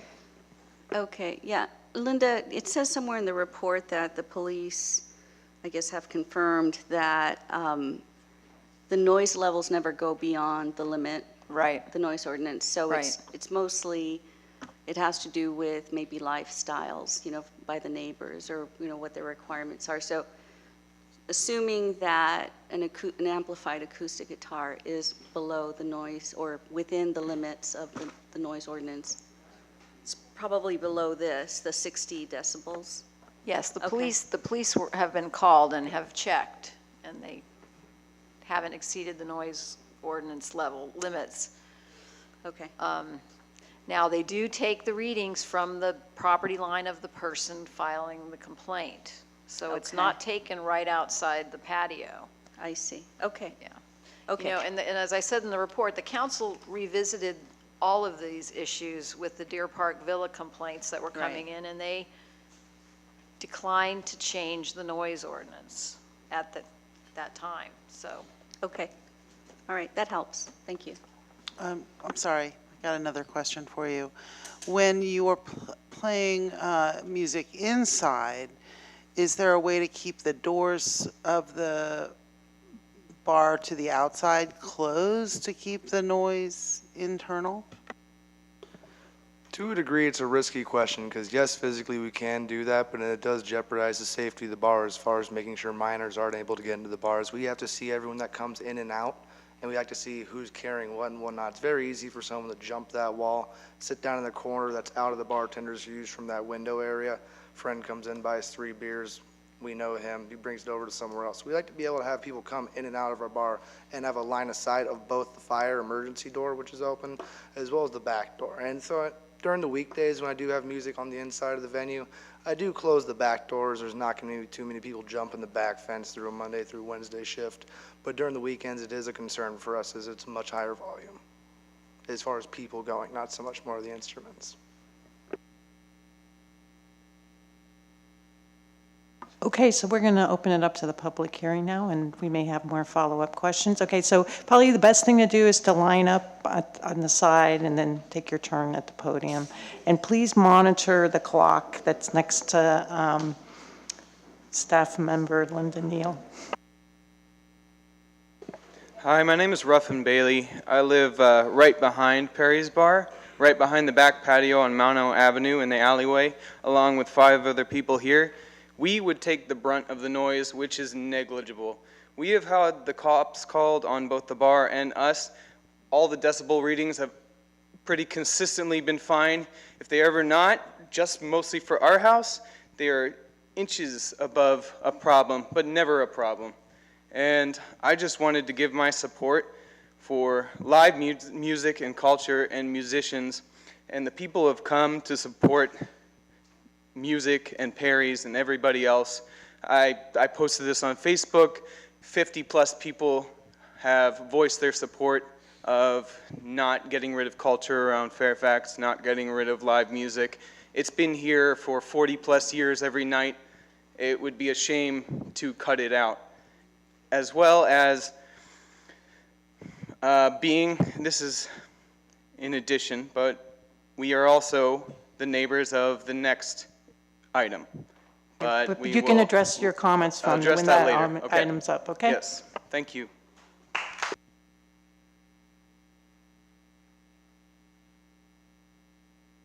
Yes, hello, my name is Oscar Salabert, and I've been a resident here in Fairfax for the last 24 years, 22 of those years at the same house over here on Domingue Avenue. 3 blocks from downtown. I love Fairfax. I love the diversity of this place. Part of the nightlife is a big draw to this place and a big economic boom for a number of businesses throughout the town. I have good friends with a number of the people that own a lot of the businesses in town, including Paul Fratellicios. I've had many occasions where I've met friends out on Perry's patio, listened to music at those earlier hours on a Friday or Saturday night, and then we'd go off to a restaurant, as many people do. And many people go there and then go to see the movies, you know, down the street. And it's a shame that that Sleeping Lady, one of the music venues, died, an economic death. So that already takes some of the livelihood of Fairfax, some of the nightlife and vibrancy of Fairfax out of the equation. And I think it would be a big mistake to take anything else out. This has been established, of course, the inside music has been established for many, many years at 29 Broadway at Perry's Bar. But also the patio. I don't remember exactly how long. I think it's been at least 12, 14 years that they've been playing music out on that patio. And I think that there are two things at issue here. One thing, I can understand people that have bought homes nearby before that period, and then that happened. That's going to be a very small percentage compared to the overall population of the town and the economic benefit that a place like Perry's on the patio could bring to the town. But a big concern for mine is that gentrification of Fairfax, not so much the economic, although that's concerned as well, the cultural gentrification. People coming in and opening businesses near the downtown area, already aware of what's happening in the downtown area, and then trying to change already established things and affect the culture that so many of the people in this town love. Thank you.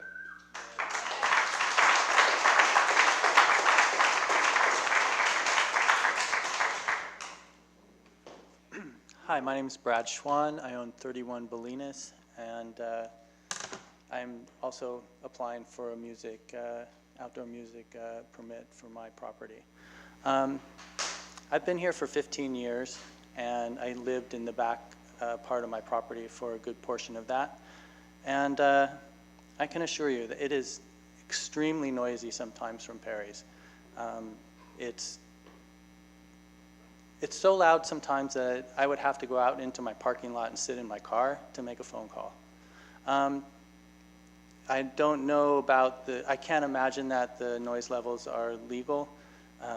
I've had the police come out before, maybe 10 years ago, and they were not legal, but the police told me that there was basically nothing I could do about it unless I wanted to sue Perry's. So I think it's unfortunate, you know, I mean, we have a really diverse community here. It's not just about music, it's about people who have enormous different types of lifestyles. You know, for example, yoga, on my property there's a yoga center, there's been an acupuncture center there for, let's see, over 13 years, almost 14 years now. You know, these people are affected by the noise from Perry's. Even if it's, you know, on a Saturday afternoon, there's people getting acupuncture treatments, there's yoga classes going on, and the like.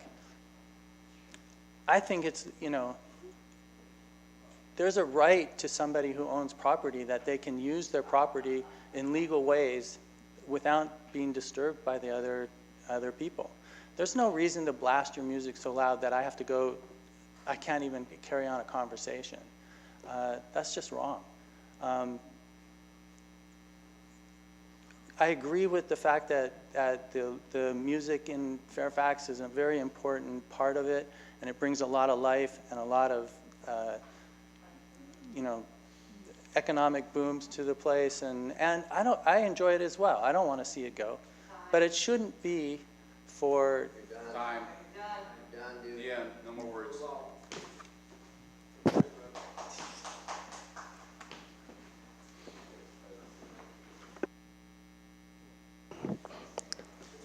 Hey, what's up, guys? Oh! How you doing? My name is Tommy Odetto. I grew up in this town. I'm sorry, can you back up? Yeah. Is this better? Like this? This is different than the Perry stage, so. Check 1, 2.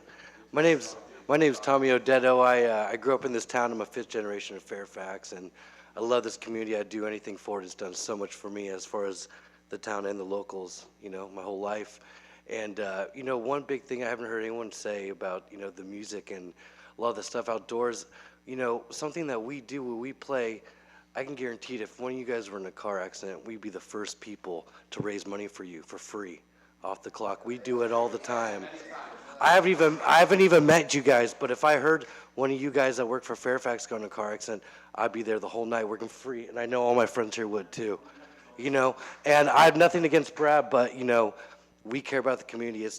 We're not just trying to be loud and play music. And I feel bad if people come in and say I'm playing too loud. Like I don't want to turn anybody away. I understand it goes both ways, but I also have to say, if you don't like country music, don't move to Nashville. You know what I mean? Fairfax is a music town, baby. That's what we do here. I mean, because of Fairfax, I got the opportunity to become a professional musician and work with the kids that are growing up and inspired to do the same things I'm doing. And I have some of the best relationships, and it's a really special family, and there's always benefits. There's always something to help the kids, help people get in a car wreck. They lost their home. We're always doing that stuff. So I think, you don't want it to be Mill Valley. You don't want to take the color out of Fairfax. I mean, we're one of the last ones in Marin County that's really holding on, and I'm so proud to be a part of it. I'm so proud to tell people I grew up here, and it would be a shame if that changed. Thanks, guys. I do want to add one thing too, if I can, really quick. You guys were worried about amplified music. This is amplified. It's not very loud. The reason when people amplify just even acoustic or vocals is just so it's on the same level. I mean, go ahead, have a drink. Otis Scarecrow's playing this Sunday. He's great. Okay. But it's not that loud. Amplified.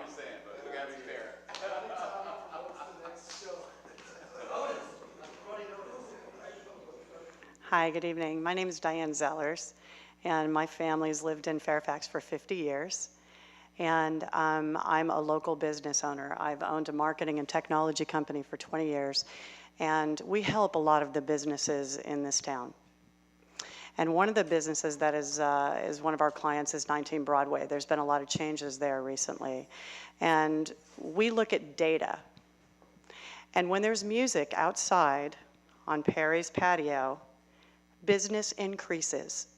More people come in and buy food, more people come in and buy alcohol, more people come in and just enjoy time with their friends. It makes a difference. And we know that because we've seen the statistics. I think that when there's music played outside on the patio, I'm a musician as well. I've never walked by there and heard super loud, hardcore rock music that's disturbing to people. If you notice, people stand outside on the patio sidewalk, they hold their kids up.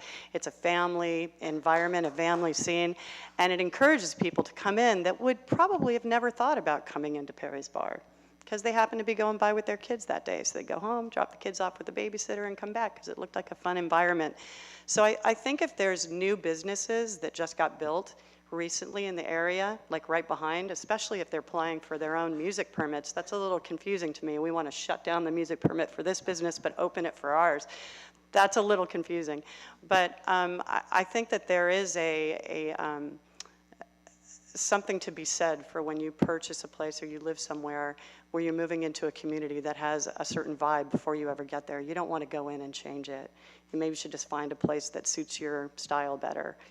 So I really hope that you don't take away the music for Perry's Bar because it really raises the bar and the statistics for the businesses that all surround it.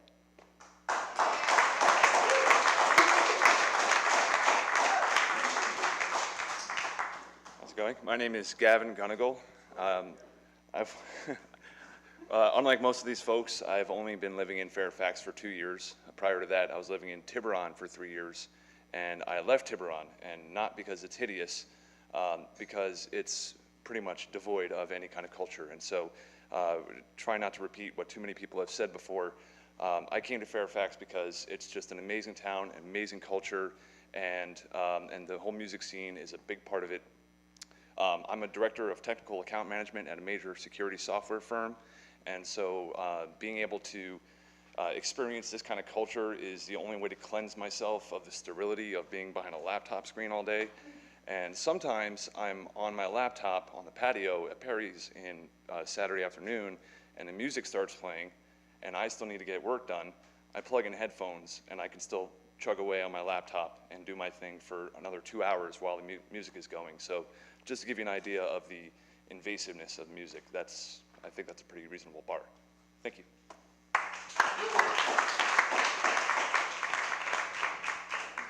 Hi, my name is Michael Bennett. I live behind Perry's at 50 Mono Ave, just like Ruffin. I've been there 2 years as well, and honestly, it's a treat to come home and listen to good music. And I'm also kind of confused why they'd open, or why he'd try to get a music permit right across if he has a problem. But if you take it out, it's going to be a lack of culture, honestly. That's one of the reasons why I moved here, and Perry's is just a good place. And honestly, the music has never been harsh. It's always been something great, and if you just walk past there and you're not familiar with it, there's a line of people outside enjoying it, kids and adults alike, and you'd be losing a huge demographic of people by taking that option away. That's it. How you doing? My name's Larry Newman, and I play once a month on the patio with a trio. We're very careful when we set up about balancing and keeping the sound acoustically balanced. So I walk out to the back wall, what reflects much of the sound back towards all the people who are in the band. So that sound level, when I walk out there, I listen for it. I walk down to the alleyway, and I listen for the sound there to see how balanced it is, and if it's too loud. And I come back and I talk to Demir, and he gets on the soundboard, and we balance that level. We're very careful about what that sound volume is like on the patio. So I just wanted to make that point, and that we do take the time to actually make sure that sound is at an acceptable level.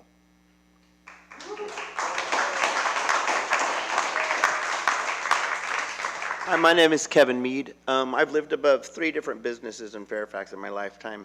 I mean, some just in the downtown block there. And the music is a very essential part of the energy of downtown Fairfax and the culture. And I also just wanted to point out to the council that there used to be live music at the Sleeping Lady when it was on Bolinas Road. And because of the complaints of a singular neighbor, the town council revoked their permit to play live music, and there was great acts that would play there. John Lee Hooker when I was a little kid, and Eric Clapton would show up for the Blue Monday Jam, and there was all these great artists that would play there, and it was a real vibrant scene, and that went away, and it took many years before a really invigorated music scene was able to return to Fairfax and grew and took root, and it's here now. And you know, those things can easily be ruined, and it ruins the whole character of a town. And I just want to remind people that it was done once, and let's not do it again. You know, it's a really wonderful energy we have in this town, and I think we should keep it that way. And I know the manager of Perry's, and he's always tries to be respectful within the town. It's amplified music, but it's amplified acoustic music. I think Tommy pointed out this is amplified so that you can hear me right there. And it's not like the amplified music they play on the patio crosses 2 lanes of traffic of cars and is in excess of the volumes of those noises downtown. I just want to point out there's a lot of auto traffic and everything else creating noise downtown too, and the music does not supersede that. It is not that loud. And that the back wall of the patio does prevent music from going back. You know, sometimes music from the inside might bleed outside, but it's not what's even being debated here. I mean, we're talking about the permit for the patio for respectful volumes within the limits that the town approves, and I think you should keep the live music in Fairfax.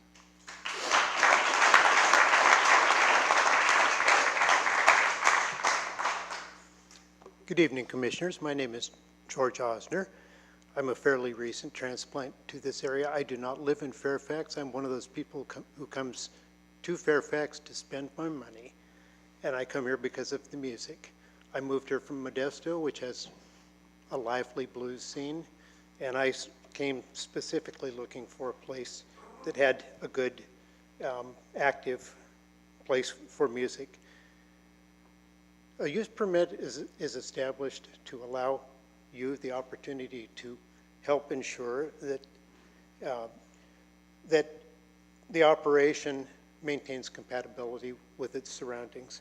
I would say, if you look at your own staff report, the staff report points out that the limited hours and the covered patio make this a very good operation. I would say that Perry's is actually, because of the physical design, is particularly amenable to this type of use. So I would urge you to approve this application.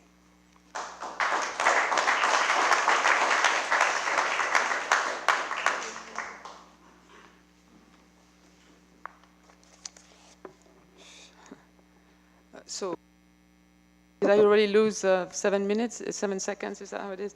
So my name is Ling Xian Bell, and I live on Dominga. And I think I should be allowed a little bit more time because I represent all of Dominga. Oh, it's starting now. Okay. So yeah, because I represent a lot of people from Dominga that I've been talking to over the past few days, and I did a little survey. So out of like 11 people that I got response for about this, 6 people were flat out against having music and outdoor music at either venues, and 5 were in favor of if it was acoustic only, but meaning not acoustic with amplification, just acoustic. Where we live, we can really hear the music when it's, and it's not true that it's not loud. It's actually sometimes quite loud. Like even walking by, it's too loud for me. And I can hear it from my yard if I'm trying to do some gardening or something in the afternoon. I find it very disturbing. Anyway, I also wanted to say about the noise ordinance that what it states is that at nighttime it should be, if you live in a residential area, then it should be 40 dBs, which is quite low, and there's also a 5 decibel lowering of the sound if it's speech or music, which makes perfect sense because it's totally different. The way the sound is going to affect your mind is totally different if it's a car walking by or driving by, or if it's music. It permeates, it wants to go into your mind a lot more. If it's music, it's a lot more invasive. So it makes perfect sense to me that it would be 5 decibels less, but for some reason, the police doesn't want to acknowledge that, and so they're reading only 40. And another thing is that the police, for the longest time, was considering that since they are in a commercial area, then the reading they should be entitled to 50 decibels because they're producing the music in a commercial area. They were kind of reading the ordinance in the wrong way at the police. So we had a big discussion, and finally they agreed. That it needed to be that where we are, then it should be like 40 dBs, and actually it should be 35, but they didn't want to go there for some reason. Let's see if I had anything else to say. Yeah, but I'm representing all of Dominga, yes? No, you're not. Yes? Well, okay. Okay, so I'm representing a bunch of people. Okay? Okay, let me see if there was something else I wanted to say. I'm sorry, your time is up. We're allowing everyone the same amount of time. Mark Bell, 63 Dominga. We've been residents there for 30 years. I remember the old Sleeping Lady. I saw Van Morrison's backup band at the Sleeping Lady. They were great. They were not amplified. And virtually no one who played there was amplified. Danny Glick is not acoustic guitar amplified. It was so loud that the police were there, and they also had to close the doors and windows. I just spoke with David Smadbeck yesterday. So a couple of notes here, one from one of our neighbors, Samantha, and David Talamo. I live on 84 Dominga. Music in the town is a wonderful part of our community. It's one of Fairfax's treasures. However, so is family, community, who I am a part of. As a mother, I moved to this area also for this sense of peacefulness. Loud music at any hour with no discretion regarding time and sound level is a sensory overload and really affects parents as well as napping and sleeping children. I believe the need for hours of quiet and hours of music need to be balanced. And I think she sums it up really well. I'm a musician. I play at Perry's. I like playing at Perry's, but it has nothing to do, this ordinance isn't about shutting down the music. What we're talking about is volume, and when the volume is happening and where it's happening. On the outside, in the back area, they had a wedding or something there a few days ago, or a few weeks ago. We had to listen to a DJ for like 3 or 4 hours, playing mostly, to my mind, garbage, but that's my taste. It wasn't something that I would listen to. Usually the patio isn't too bad. But if you're talking about especially adding more hours to the outside, then we should have unamplified music. It can be done. I'm a drummer. It can be done. Thank you.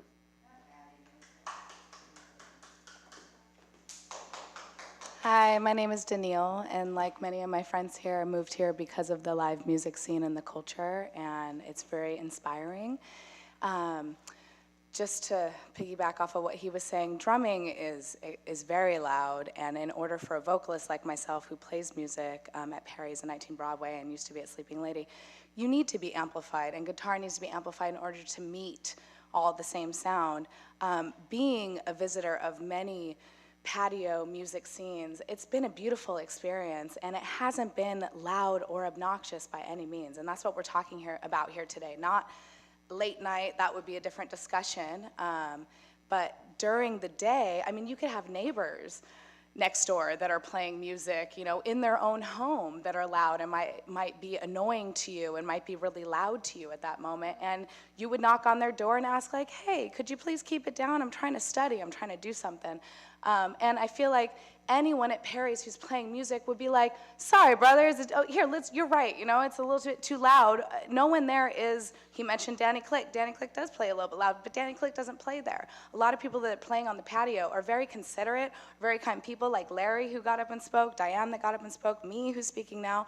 We're very considerate people who respect and love Fairfax, and we're here to share our gift of music, and that is the culture of Fairfax, and that's why I moved here. It's why so many people have lived here for so long and love it here, and to shut it down would just, I mean, would be so tragic, and so many people, I mean, already what's happening, so many landlords are kicking out musicians and artists that can't afford to live here, and our culture is being separated, it's being dispersed, and it's a sad thing, and to do this would be even more tragic, and I just please encourage you to not disband any of the music that's going on patio at Perry's Bar, because it's a beautiful thing. Thank you.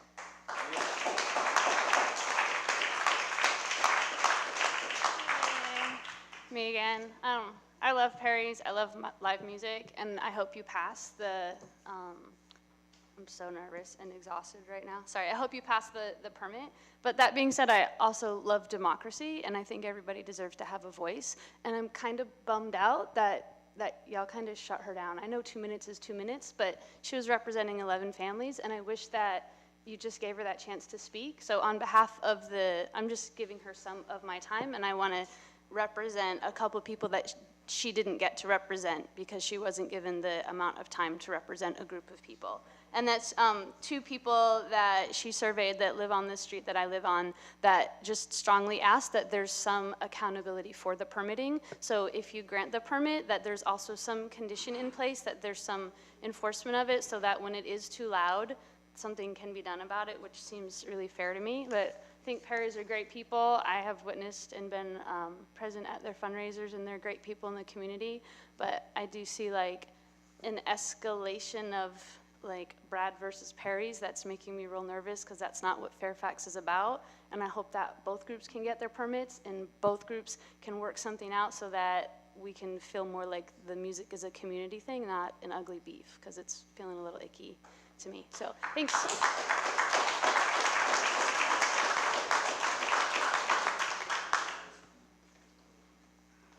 Hi, my name's Todd Greenberg. I reside at 47 Bolinas.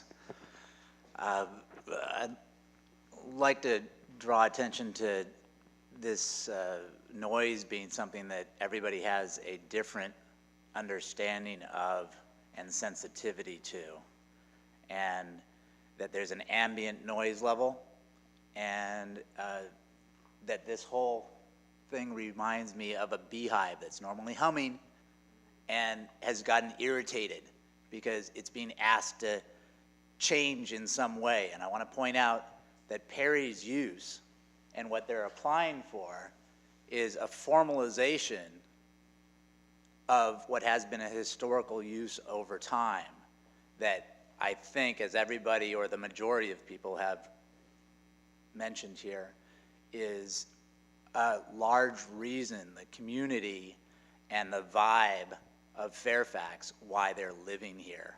So in my mind, this is a formalization of a grandfathered use that goes back some 90 years, not a new application to change something differently. And this is a mixed-use area. It's not residential. It's residential and commercial. New use is something else, which will come up next with Brad's forthcoming application. That's different. That's going to add to more noise to an existing noise. That's all.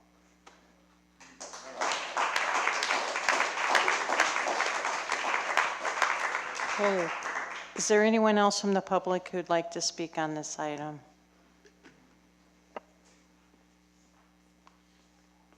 Hi, Mallory Guidheim. I've been in Fairfax for a really long time, and the soul of Fairfax is music and art, and I want to keep it that way. I do agree that sometimes the music is loud, whether it's amplified acoustic instruments or not. So I can understand why some people have a problem with that, but I don't want to see the baby thrown out with the bathwater. If there's a way you can make this okay for people who have come in and want to see it different, for them, I just want to say Fairfax is about music. It is about energy. It is about soul. I don't want to see that taken away. But, you know, if some of the musicians who are playing above a level that people can't even talk above, then I think that needs to be taken into consideration as well. Thank you.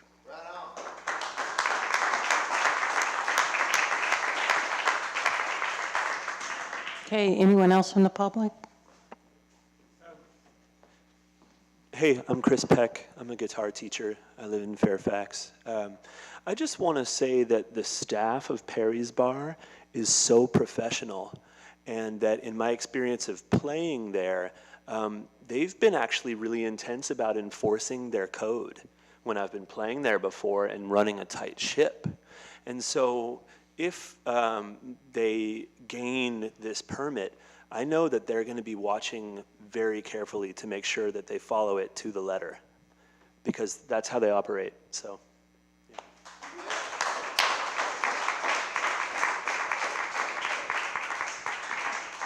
Okay, anyone else want to speak on this item? Okay, so we're going to close the public hearing at this point. And does anyone have any follow-up questions for the manager at Perry's? I have a question. Okay. I don't know that much about music, but I do know that there are acoustic engineers that can specialize in canceling out noise or buffering noise, and I was just wondering if that has ever been considered as maybe a compromise or a solution. Because it's not just, I don't think it's just about the music, and you know, I echo everything that I heard here tonight, but when there are special events downtown, the noise of the people, which, you know, it's a wonderful thing, but I think the noise is a lot more than just the music sometimes. So just something to consider, or I was just wondering if that has ever been explored. And by special events, you mean like festival that just happened? Yeah, no, I'm just, what I'm getting at is that maybe there are ways to deal with the acoustics rather than eliminating, you know, the feature show of that area. Yeah, I mean, as far as, you know, places I've been, as far as having outdoor seating, that they are trying to prevent volume and whatnot, it's kind of to a degree somewhat the heating shades that they have in the new sushi restaurant. If you ever walked by it, you could definitely hear it still. It's kind of like talking through someone through a screen door. To where we can do that, it is going to mess with the structure a little bit, seeing as how it is a concrete and glass wall. So I could definitely talk to that with Adam. That'd be something I'd refer to him to, as he knows the building a lot better than I do, just more of the night stuff. but I know we've definitely talked about doing, we have the entire inside of the building has acoustic pads and stuff like that all across the ceilings and the back wall to absorb a lot of that. 'Cause it's, like I said, a concrete and wood building, so everything goes everywhere, and it is really hard to contain. But we try to do our best at doing it. Yes, and I'm not proposing a specific solution. I just know that there are acoustic engineers, you know, they're physicists who, they can do magic, and it doesn't have to do with hard surfaces. So just something to consider. Yeah. Well, I'm just saying, it's one thing to explore, it's another thing to implement, but I'm just saying that might be something to consider. Yeah, that's what I'm saying. We definitely have checked on things that we do have within price range, like the drop cloths, which don't really do much, and it does block the outer people from seeing inside, which is part of the magic of the music on the patio. But there are ways that just like a sound booth works where you can make it soundproof, which is what you record with. But if you want to take a patio and throw that much stuff into it, you're spending a huge chunk of money. But I'll definitely bring this up to Adam, and we definitely want to make sure we can get some sort of piece. Like I said, they play with us all the time. And we love them. You know, I thought they loved us. I'm kidding, guys. I'm just kidding. But yeah, and we'll do our best. And I'll definitely talk to Adam and have them bring up should we have to come back in front of you guys again. Madam Chair, can I chime in Yes. for a second? Esther, if you look at the staff recommendation, number 3, move to approve the requested modification to use conditional use permit, by adopting the resolution, so forth, setting forth the findings, conditions of approval for the permit, which includes scheduling the use permit for a public hearing to review the use permit on January 19th, 2017. The review would include information from the police department on the number and outcome of the noise complaints received and responded to at 29 Broadway during that time period. So if you moved in the direction of staff recommendation, it would behoove the applicant and his team to perhaps take your recommendation under consideration. Maybe not a full-blown expensive acoustic report, but getting some folks in there. We had some success at Deer Park Villa. It was another huge neighborhood row with the sound, and after a ton of deliberation and meetings in this room, the owner of Deer Park Villa actually got some better speakers that point down at the outdoor wedding venues. And so the sound wasn't compromised for those people at the venue, but it made a huge difference in that sort of canyon setting. So if you moved in the direction of the recommendation, it would behoove the folks that were granted this formalization to continue what they do to try to live with the community.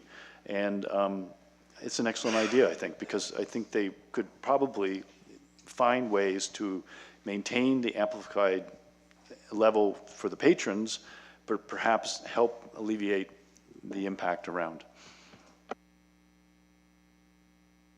One thing that kind of disturbed me from a lot of the public comments was that there's some kind of word going around that we're looking at shutting down music in Fairfax. That is not the idea here. All we're doing here is seeing whether or not we can approve a permit to allow Perry's to continue what they've been doing for several years, apparently, having music in the outdoor patio. It's really limited to that. There's no discussion. We've had Irving Berlin lived in Fairfax and composed many of his famous works here, and it goes way back beyond that, and we know this. So there's no thought of shutting down music. I think that this idea of reviewing the permit January 19th, 2017 is a great idea. My feeling is from the limited times to 8 p.m., you know, I would approve the permit with that condition of future review. But I don't know, is there any police data on this? I checked with the police chief, and he said that when they receive noise complaints, they go out, they take a noise meter reading, and that they log it by address, and that it would be no problem for me to get those reports if we did a 6-month review. So I am inclined, similarly, I feel like we should go ahead and approve this at this point, especially because Perry has been doing this for a while. Perry's has been doing this for a while, and then we'll have the January review. But I think it is a part of Fairfax. There is certainly a sense of, should I not be speaking at this point? No. Oh, okay. Yeah, there's a conflict around noise. We've seen this over at with this long saga with the other place, and I hope that we can work through this over time, because I feel also that music is a big part of the soul of Fairfax, and I like walking down Broadway and seeing the music going on and participating in it. I love being able to walk home at night after a good night of music and not have to drive. It's a pretty great thing to have music in our town. So works for me. But I can understand that if I lived right next door to it, I would probably feel a little bit differently. I do hear music.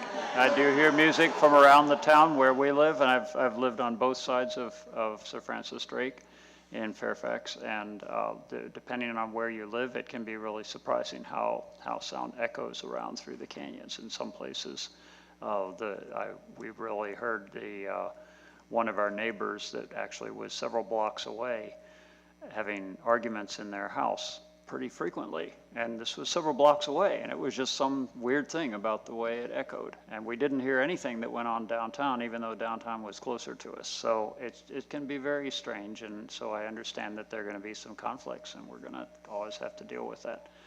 But this is what the town was like before I came here, and I like it to be this way.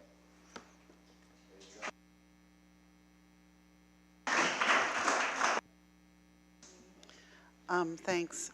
So my first comments are really questions for staff about some of the things we heard about the limits for the decibels, the difference between the 40 and the 35, and where the measurements are taken. I agree with Lin Shen that I think we need to be in residential areas measuring the decibel level for the residential area, even if it is coming from the commercial area. Yeah, that is how it's done. It's at the edge of the property. Hold on just a second, because the public comment's over. I'm talking to the staff here. So it's my understanding, and this is what we got into the woods on Deer Park Villa with, when the police would go out, they would measure at the edge of the residential parcel, and it has to meet the residential decibel limit at the edge of that zone. That's And my what understanding. about the 5 decibels less for the music? This was actually discussed at great length with the Deer Park Villa, and I believe, I'm not sure how it came down, but I believe there was a recommendation at one point from staff with the town manager in the lead with the town council on that, and with the recommendations of the police department, they did not want to utilize that 5 decibel discretion because it's so hard to articulate when it's happening or not. We should probably look into that for when it comes back to you in January. I don't have a clear explanation of how it ended up, but I know it was discussed quite at length, that discretionary 5 decibels. Yeah, I think that would be critical if we were to go the way that some of my commissioner colleagues have recommended. Well, see, I think the problem is that it leaves it to the discretion of the chief of police, and the council didn't choose to tell the police chief to start implementing that. So I don't know whether the planning commission can overrule the town council. You know what I'm saying? Right, but I could get more clarification of how it's being utilized or not, and then in January report to you on that piece. Okay, and I guess just from my perspective on this, when I get off the bus downtown and I can hear the music at Perry's, it just always perks me up. I'm back in Fairfax, the music is playing. And I really love it. The other thing, I live on Mono, so I walk up Mono with the dogs, and just to hear the music as I'm coming up the alley is one of my most favorite parts about living in Fairfax. However, there's a but here. It's not all about me and what I want. And we as a community, one of the great things about us is that we don't just think about ourselves here, that we think about our neighbors and what our actions, no matter how good they make us feel, are doing to our neighbors and how, we are affecting their quality of life. And I think that's just as important to us as the music and the culture that we love, because we are a community. And so, I like the idea that the musicians and the bar is, thoughtful enough people that, hey, if somebody called and said, hey, it's too loud, can you turn it down? You guys would do that. That would be super awesome. That would probably reduce the number of complaints to the police. But I don't know how realistic that is on a given evening to actually implement. And unfortunately, there's no more time for public comment. But I do think that we, as a community, have to value this kind of concern for our neighbors and making sure that their quality of life is also respected. And even though I think about how wonderful it makes me feel to walk down Mono and listen to the music that I'm not paying for, I don't drink, I'm not going in the bar, but I'm going to listen to it outside. I love that. But I also don't have small children that I'm trying to get to go to sleep, or I'm not there during the day listening to a particular way that the acoustic impacts somebody's specific backyard. I don't want to say no music, because I really do agree with everything everybody here said about keeping the outdoor music going, even though it's not like, just because you get a permit to use indoor music and then you start doing it outdoors doesn't mean you have the right to do it outdoors after that. I mean, you got a permit for the indoor stuff. Nobody knew that it wasn't supposed to be outdoor. It happened. It kept going, but that doesn't grandfather you in my view. I don't see that as sort of giving you a right to do it because you've been doing it without the permit before. So it's difficult, and I hope that what we can do is come up with a solution that respects everybody who's involved here and is really considerate not only of the need to celebrate life like we do here in this town, but also to respect each other and try to meet each other halfway when it comes to living together and being good neighbors. So that's my little preaching to all of you. Can I just point one thing out that came to mind as you were speaking so eloquently, Mimi? The physical characteristic of the outdoor space at Broadway 19 is such that, it's somewhat enclosed. And so it seems that it would, again, getting back to this acoustic direction and an expert, they may have some solutions that are pretty readily available with how you direct the music, and then the back door is an issue, I know. And there might be even some way to mitigate the back door issue, because I know on hot days it's good to keep it open, but you might be able to make a vestibule or something. So I'm optimistic that given that they've got sort of half the area enclosed and the other half that's open is facing the street and not the alley, that they might be able to, with some modifications in the amplification system, address the folks behind them. I'm optimistic about that. Well, actually, that was my follow-up question that I wanted to ask. I don't know if I see in the resolution here if there are limitations on the hours of the back patio. I think it does say. I just want to verify that that is included for the rear yard area. I believe there are limitations on the hours, but it says that it'll be occasional use, but the occasional use isn't specified. So I think it would be good if we put a time on the rear yard area. Hey, and also, if I could just point out, one other thing that I know happened with Deer Park Villa that the owner mentioned many times was that in all the years of operation, there had been only one time that he had been found officially over the decibel reading at the property line, and the person who owned that property actually took them to court, independent of the police involvement. They were able to take the ordinance that stipulates a certain level and document that it was over that level, and then they actually took Deer Park to court over exceeding the level, independent of the police department's action. So just beware, the ordinance is the ordinance is the ordinance, and regardless of the 5 decibel wiggle room, that if that is going over that amount at your property line and you document that, then you have something that is substantial to go forward with in enforcing the code. So the finding, I'm sorry, I'm still back on answering my question. So the findings include the hours that are proposed, and it's limited to 4 p.m. through 8 p.m. Thursday through Sunday. But it can't hurt to put it as a condition as well.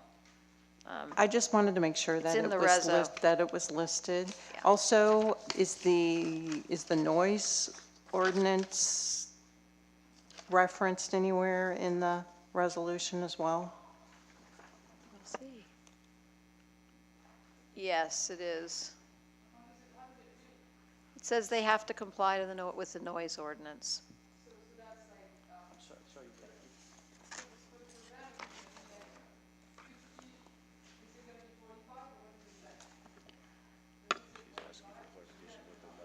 Well, I understand that, and my understanding is that the council did not see fit to direct their police department.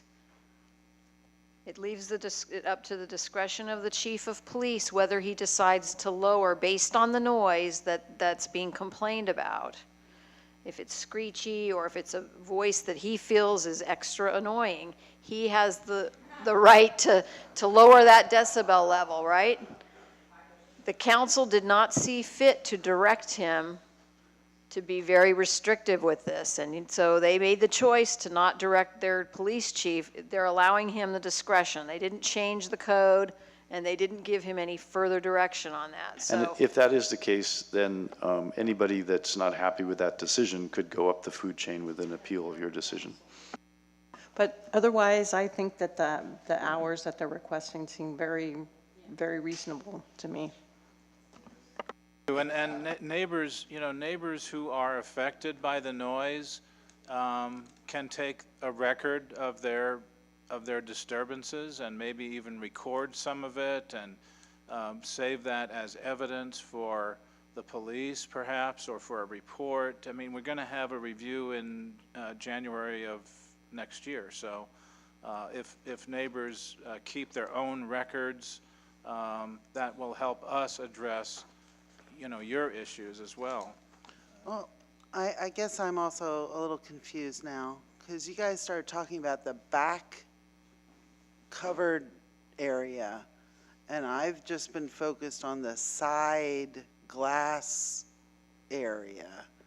And I don't see in this resolution a limitation as to where we're talking about exterior music being played. And I would not want to grant this use permit to allow, they've got that camouflage tarp over that back area, and I think you guys have games back there, and I can hear people playing cards and stuff, when I walk by. But I haven't been in there, so I don't know if you don't have music back there. We're just talking about the side on. let me tell you what the manager told me. It's limited. They sometimes have events, wedding receptions, wakes.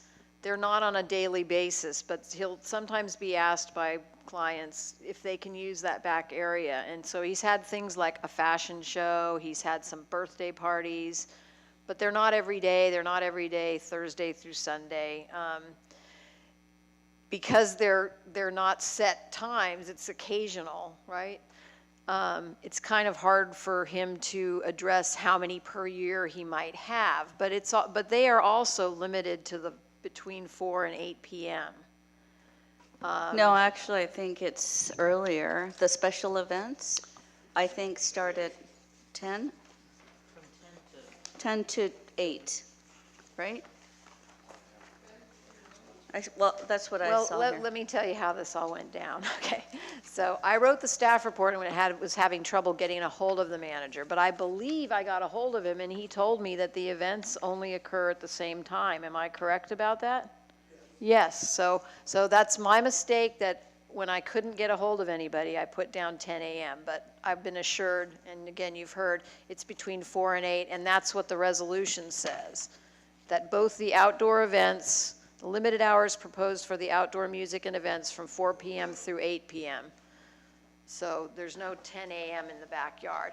But I want to clarify that it's legal nonconforming on a daily basis for patrons of the bar to go out there, because that's been happening since 1946.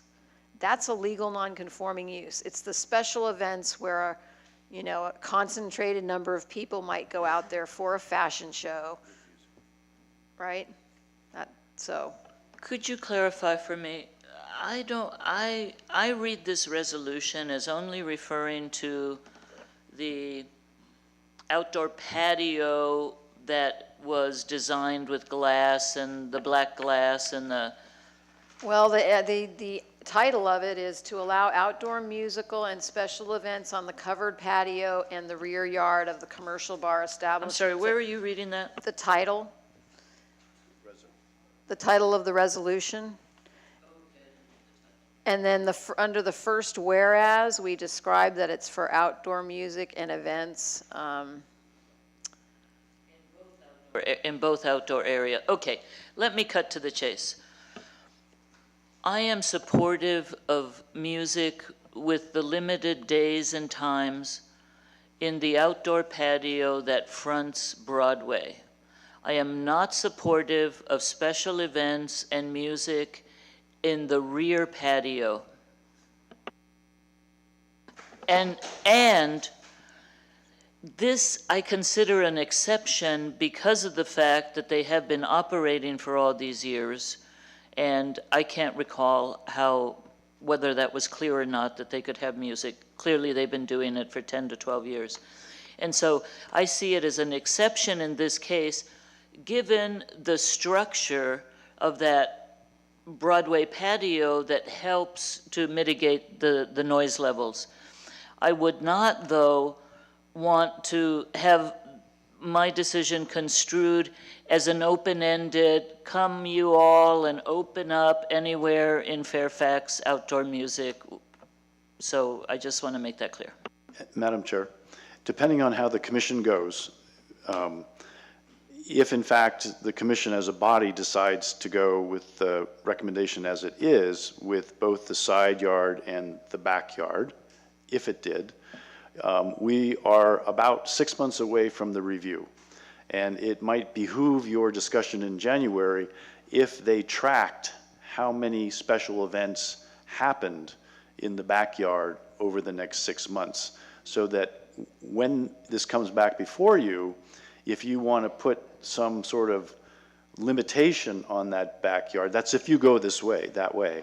If you want to put some limitation on it, you have a reality check, and likewise, the neighbors could perhaps weigh in as to whether or not the music that's bothering them is still coming from the side facing Broadway, or whether it's the backyard that's not enclosed like the side.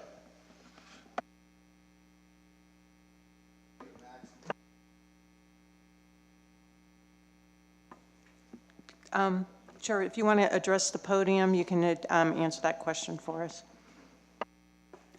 So in the backyard, not the side patio facing Broadway, you'd have an absolute maximum of 12 special events per year. These events do not happen on a weekly basis and at a very, very highly scheduled maximum of one per month. And that's if we are booking them out. Like we said, these are for special events, not necessarily more so birthday parties, but more so weddings, stuff like that. And not everyone books the back of Perry's Bar, as we kind of have our clientele. No one wants to get really married in a bar. So, But at the same time, we have done them in the past, and I can tell you we've had more funerals in that backyard than we have had weddings, and that's mostly what it's for. So, Madam Chair, I don't want to do your job for you, but you might ask the manager whether he could live with one event in the backyard a month. Would you be willing to, for us to add that into the condition that for a special event, once a month? Are you asking me, sorry, if I would be limiting it to Well, no, one a month? would you be agreeable to adding that into into your, So I get a guaranteed 12 a year? well, If you don't use one of the months it goes forward, it's a Kind of like travel tickets on miles and whatnot?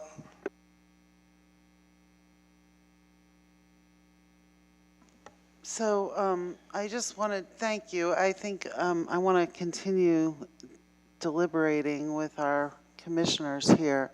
But Norma, I kind of feel the same way you do about the back patio because it's just different. You're closer to the, excuse me, you're closer to the residential area on Mono, and it's part of that cultural fabulousness of being on Broadway that makes that side patio so fabulous for me.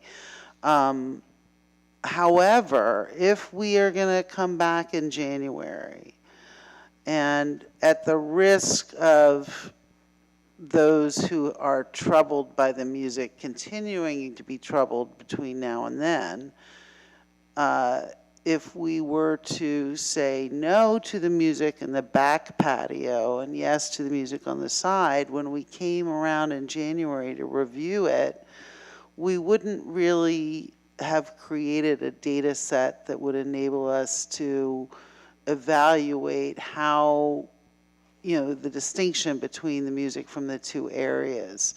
So even though I kind of feel the way you do about that back patio, you know, you've got wooden fencing and you've got that camouflage tarp over the wiki, you know, the wiki up thing.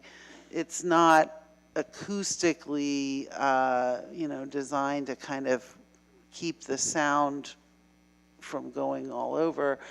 I still think maybe we go forward with it the way it is, with the understanding that in January, one of the key pieces of data we want to hear is from the neighbors, you know, for those special events that are happening between now and January.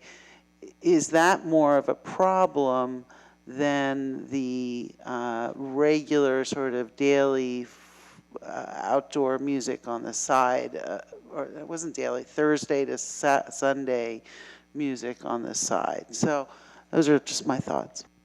I agree. I appreciate your comments, and I just see it as a slippery slope of my concern is music at the rear in a structure that isn't soundproofed in the same way that the patio is. If you want to hear from neighbors, you can sign by neighbors.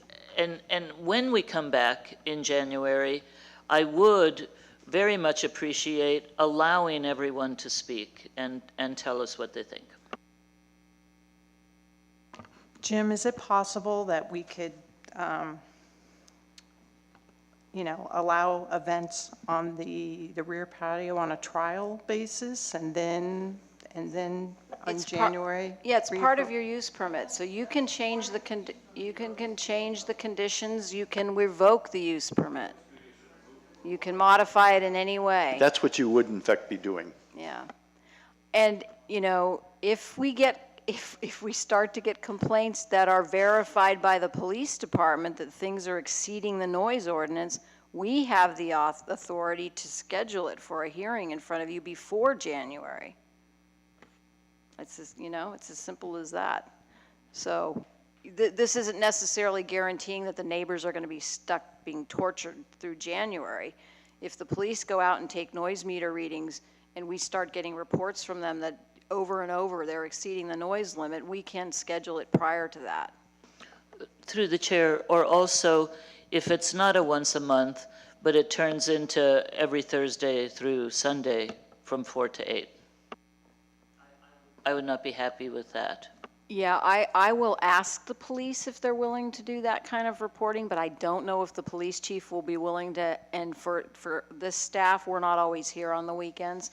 So it might have to fall to the neighbors, that if the neighbors show staff that it's occurring more often, then we could schedule the hearing sooner than that. The police will monitor the violations of the noise ordinance, but I can't speak for the police chief that he's willing to have his guys write a report for an event, the number of times an event occurs back there. I just can't speak to it, whether he'd be willing to. Since we're going to be, if this permit passes and we're trying to gather data, and I think Mimi's point is well taken, we need to get data from the rear as well as the glass-in patio. The police don't necessarily need to do a large reporting. It's just we'd like to know what the decibel readings were on a certain day because they got a call. Based on a complaint, yes, that's what they would do. That's all we really need data-wise for January or before, not a big report about an event. Yeah, that's all they're willing. I think that's all he agreed to do prior. That's all I talked to him about, is logging noise violations and reporting what the decibel levels were.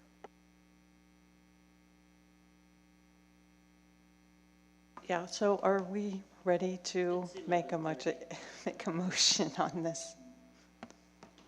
Bruce, are you ready?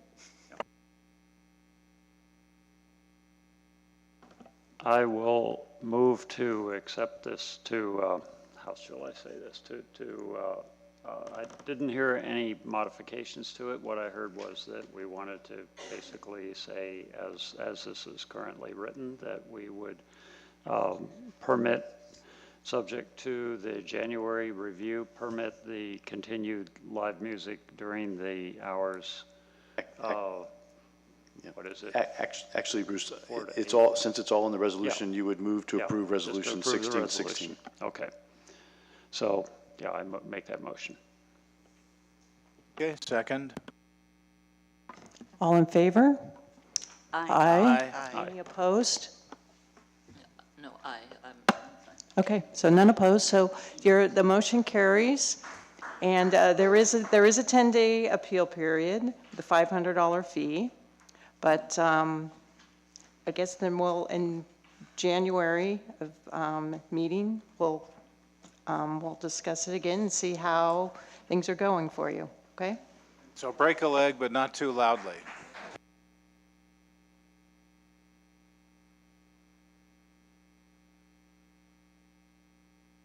Okay, so I just want to announce for the next item, 31 Bolinas, I'm going to recuse myself, even though haven't worked on this particular application. I have worked on the property in the past 12 months.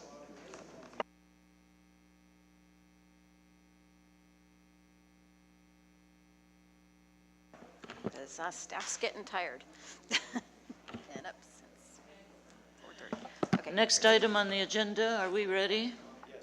Is 31 Bolinas Road. Can we hear a staff report, please? Yeah, so this is another one where you have, where the property has an existing use permit. The commission originally approved a use permit for the property, for mixed use of the property in 2002.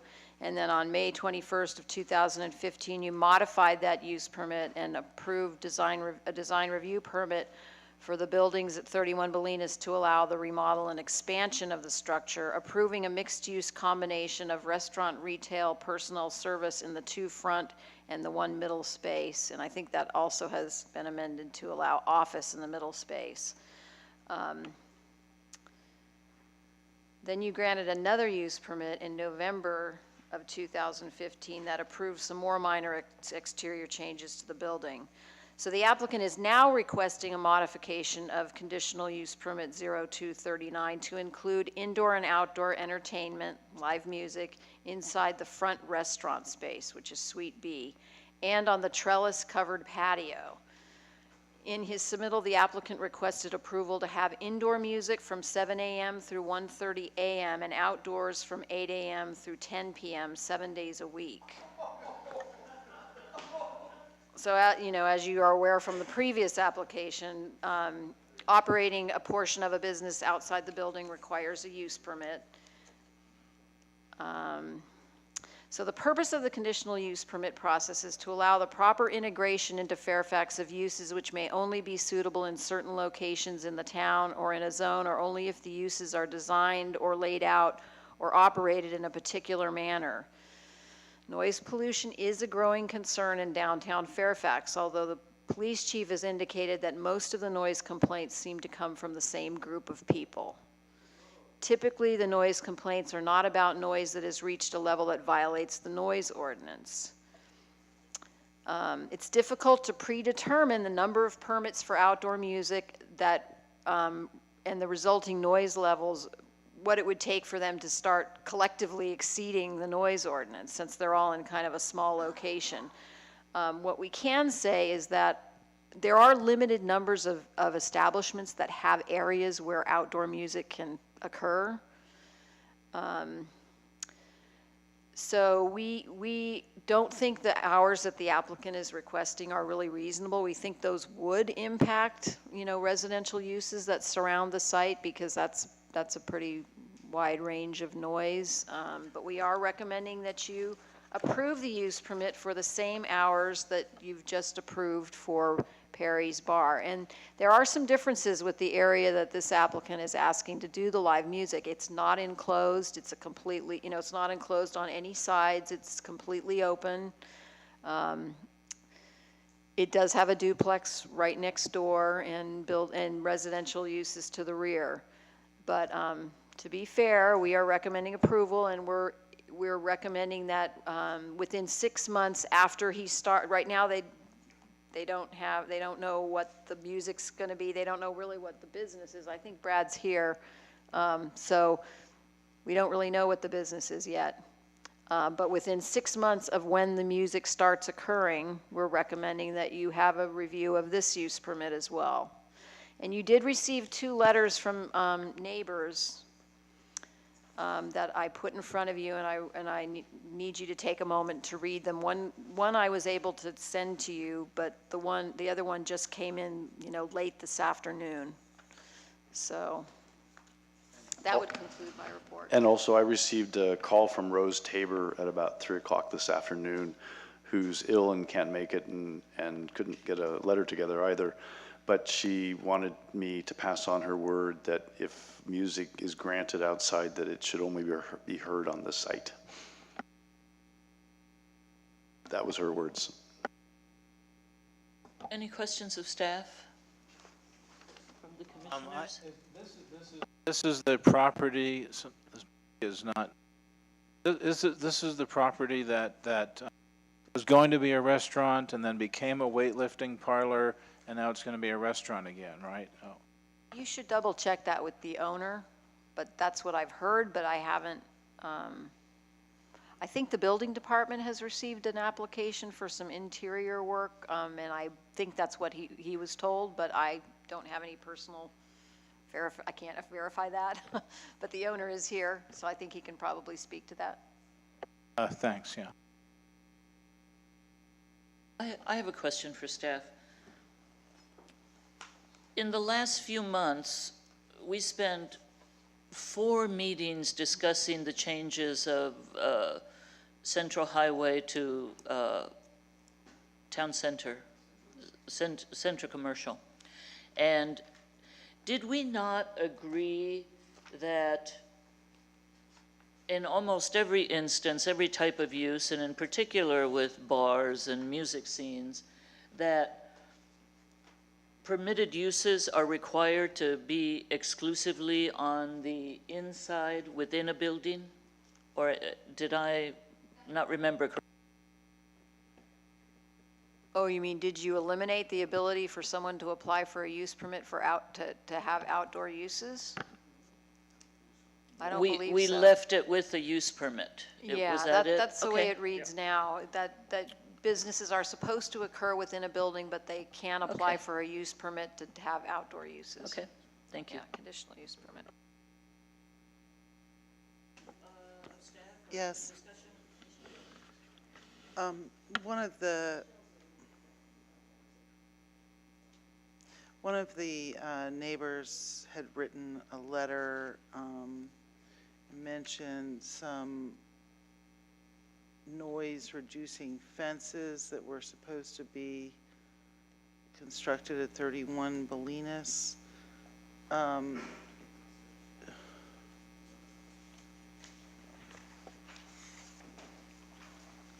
You talking about the rear of the See, I haven't property even or had around a the The arbor? letter Really says read it this. was our understanding that noise-abating fences were supposed to be built by the property owner to decrease inconveniences to adjacent neighbors years ago, even before this proposal was put forward. That never happened.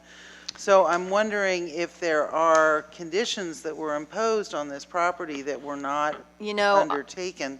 My memory is definitely, my recollection is that those noise fences were in relation to an outdoor movie approval. They were going to have outdoor movie theaters, dinner in a theater out in the parking lot. And I think that requirement was for that use, which was never operated. But I really would have to go back and look through all the minutes and everything. And also to piggyback on that, Mimi, was there not to be a fence in the awning, the outdoor awning deck, when it was going to be a restaurant with outdoor seating? No, and it specifically had to be open and slightly lifted because of the new floodway, FEMA floodway. In the resolution, there's just some little typo. Resolution 16-17, number 2, the whereas after number 2, I'm fading, I have to say. The restaurant, okay, so it says the limited hours and the fact that the trellis-covered patio is 33-foot setback from the nearest residential use, which is located on the second floor of the same building, and the restaurant space is located in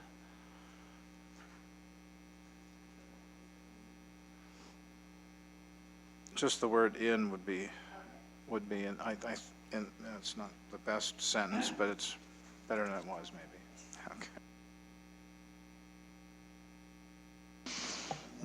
Okay. Also, let me under the second whereas, there's no page numbering on this resolution, but in number 4, there is an indemnity clause, but it isn't the one we've been using lately. It's an older one, I think. We'll put the new one in. Definitely, yeah. So we'll put the new one in. Put the new one in, yeah. That just slipped by. So you want to hear from the applicant? Let's do that. Is the applicant here?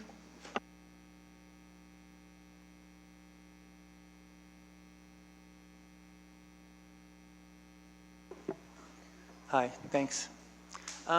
There's been a lot of misinformation going around, most of it perpetrated by some of the people at Perry's.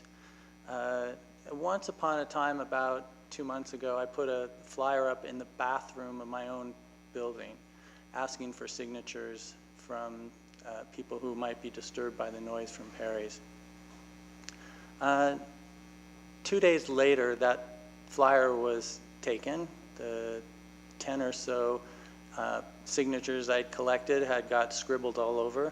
And a guy named Josh Z, who's one of the people who play music at Perry's, made a Facebook post, fabricated everything that he said in that post was not true. He'd never talked to me, had no idea about anything. And he posted that, and it went out to the music community. From that post, people threatened my person, my building, my tenants. I can read to you if you would like to hear some of those threats. Yeah. This was because I was asking, people if they were being disturbed by Perry's, that the noise ordinance be looked at and be enforced. Because I spent $15,000 more than I should have spent on windows, putting in soundproof windows. There are 4 pieces of glass with 2 pieces of laminate in between. I spent enormous amount of, layers and layers of soundproofing on the walls. The noise from Perry's when they have the events in the back patio go through those windows, and they disturb the acupuncturist, they disturb the yoga center, and they disturb the apartment upstairs. Those people are not here talking today because they're single mothers and they're raising kids from the proceeds of their businesses. Those people were afraid.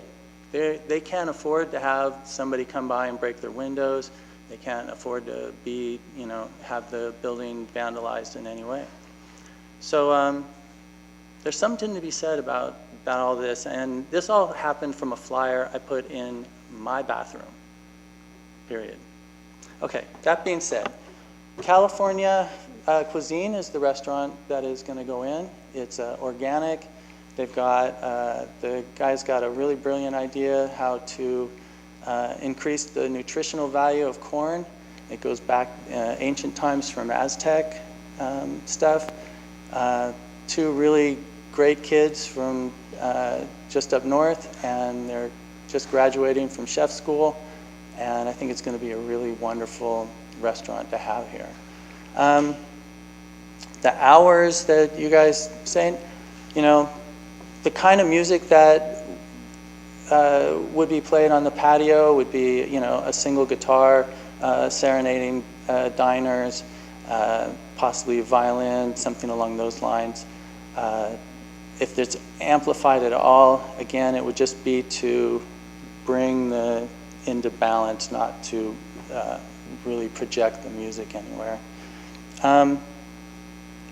I believe that the downtown has a very vibrant life, and I don't want to see that come to an end. But I do also know that there's a lot of different kinds of people that are in Fairfax. And, at the same time that these guys might be playing their music really, really loud, and it's disturbing people, people are laying on the floor doing shavasana in the yoga center or getting acupuncture treatments. We all need to get along, and we all have our rights to be here doing the things that we love here. Fairfax has a lot to offer, and it's not just music, but music's a wonderful part of the town, and I support that and want to have it here. I don't know. I have a question for you, actually. I find it interesting that while you say that the music can be really loud and bother a lot of your tenants, why you would propose to put in 2 music stages there in your own property? It's not about music. It's about how loud the music's being played. Everybody loves the music. That's not the issue. The issue is when it's so invasive that it disrupts you. Sometimes, if you're coming home and there's the woman who's behind me. She's a single mom too. She's raising a kid, and she's probably she's in direct line of all this music and noise as well. I feel for her. She can't afford to live anywhere else. As everybody's saying, Fairfax is gentrifying, and prices of stuff are going through the roof. That's just how it is. I don't know that. And by the way, you guys, that has nothing to do with me. I know you guys all think that because I fixed my building. Excuse me, if you could continue your discussion with the commission. I have one other question for you, and then I'll let other commissioners. Is the seating that I see here, I'm looking at this plan, this is the outdoor deck, right? I believe so. And I see there's about 50 chairs on that outdoor deck. And yet there's no chairs on the inside. There's just a huge box for a stage area. Oh gosh, no. There is going to be. And then there's another stage area on the deck itself. Right. Yeah, the inside design is still being done. You know, they just signed a lease recently. But you have a stage area. Are you proposing to change the doors? No. Okay, I don't understand how you walk in with all the chairs and the stage area there, how you get into the... Is there a door on Broadway in the indoor space? On Bolinas.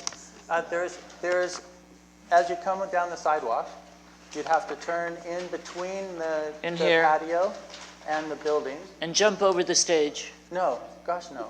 Well, I'm just saying, there's a stage area right there. So you come in this way, this is all deck, and then you jump over the stage to get into the other... Well, no, I mean, the door is here, but sorry, this print didn't come out quite right. Folks, we got to keep this on the record. I'm sorry, yeah.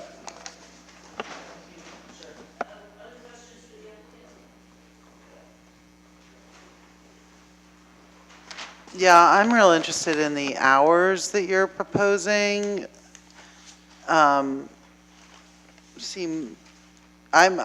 leaning towards staff's recommendation of limiting the hours similar to what we're talking about with. Right. Well, that would be reasonable. I mean, to include the hours in the morning, I had kind of in mind the coffee atmosphere at, say, like the coffee roaster, where people come in and musicians are playing in the early morning there. You know, it's very pleasant and doesn't really disturb anybody. And do you think there would be a difference between the hours that you'd want for the indoor versus the outdoor music? That means reasonable. I mean, I certainly don't want to disturb anybody. You know, that's after having lived there, I'm very sensitive to the effect of noise pollution.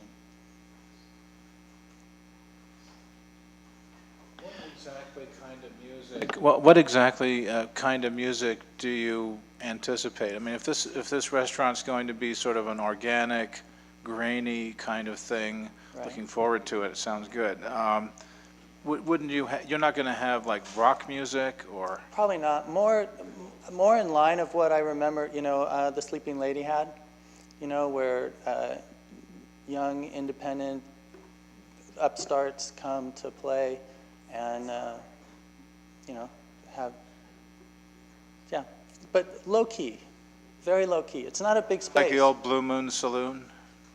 I don't remember the Blue Moon. Oh yeah, I do, actually, I do remember that, okay. Would you be amenable to considering music only indoors and leaving the outdoor patio for seating and not having music outside?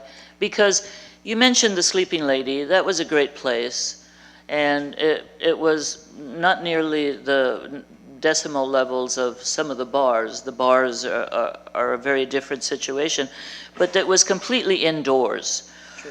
The cafe, the roastery, it's true, they've got their little Brazilian guitar going, which is pleasant. Again, it's completely indoors, and it's impossible to have a conversation with anyone while you're sipping coffee and listening to music there. So how would that? I mean, I would accept that, of course, but I think it would be a shame not to have the liveliness of the music outside. It's attractive, but to a limit, you know. I don't want to disturb the neighbors. I don't want to disturb the businesses across the street. You know, it's basically going to be for the patrons walking by on the sidewalk, people on the patio, and we would keep the noise to that level. Commissioners? I mean, I just wonder whether if, you know, after that comment, I think, would it be possible for the indoor stage area to somehow pipe outside so that it wouldn't actually be produced outside? It would probably be a very limited outdoor disturbance that way. I suppose so. It only has one door going in and out, and it is a very small space. It's only 950 square feet. So a large portion of that is going to be, well, the kitchen, basically, and a bathroom. So I heard you mention, it sounded like pretty much non-amplified music, except maybe occasionally slightly amplified. I don't know how you codify that term. Right, well, okay, but let's say that, if we, okay. that on the outdoor side sounds a lot more feasible than to go with, you know, no limit to the amplification. So it sounds like that's what you're thinking about, is something Right. like a guitar playing, Exactly. acoustic guitar playing, that's a very different thing. I do think that there is a big difference between the music, and one of the letters that we've received says this, that there's a big difference between what goes on Broadway and what would go on going down Bolinas, just in terms of the number of residential people, including right at your place, that people who live going down Bolinas, and who, as was mentioned earlier tonight, there's the issue of what people expected when they moved to town and what was already going on. And so when someone moves into a place and there's already music nearby, that's one thing. Whereas if someone moves into a place and it's a quiet neighborhood, and then later that neighborhood becomes not a quiet neighborhood, that's, you know, that's going to be a different situation. So just trying to minimize the conflicts that we would have. But So, excuse me, but I understand your point, but isn't it really that things have to be put up fairly? You know, if one person gets well, I know, that's an issue, sure. Yeah, I mean, but that's pretty much what you know, I as would I think say, would be the part of the fairness is just what people expect. You know, whether people are surprised when they moved in, they've settled, maybe they've even bought a house, they're stuck there, and then the situation changes on them. True. That can be unfair. So, you know, it's a balancing act for sure. Yeah, I But understand. yeah, I do see a difference. Anything else? Thanks.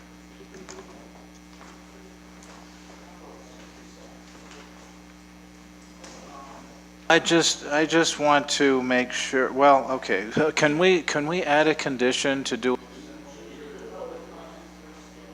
public? Anyone in the audience like to speak about this, please step. So, speaking from Perry's Bar, nothing personal about anything earlier, Brad, or anything. I'm just sorry that didn't come to me first and we're on a flyer. I had nothing to do Please with any of keep the your stuff. discussion with the Planning Commission. Thank you. And I do want to say that I do back a little bit of music on that street side right there with all the restaurants to a degree. There is a question that Brad could fill you in on. There's a gentleman that does play a very beautiful piano on Broadway a couple days a week. I don't even know his schedule, but it is one of the nicest things I've ever heard as I walk my dog through that park. And I'm always for music, and it's never been loud when he plays. And if it was kept within that reason, seeing how there is, you know, outdoor seating, and has been this issue of noise of late, if it was along those lines, I'd do nothing but back it as a downtown business manager. It's some of the prettiest music I've ever heard, and that's coming just from a cellist myself. And that's all I have to say about that.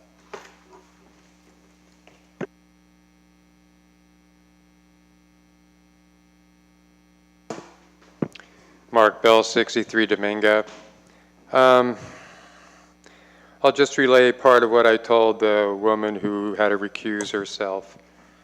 I mean, it's pretty obvious if you look out in the audience that most of the people here this evening are here for these two issues. And while everyone is on these other issues here, speaking 5 and 10 and 15 minutes at a time, and then to come and say, well, whoever has something to say about, you know, the two sound issues only has 2 minutes, I find pretty absurd.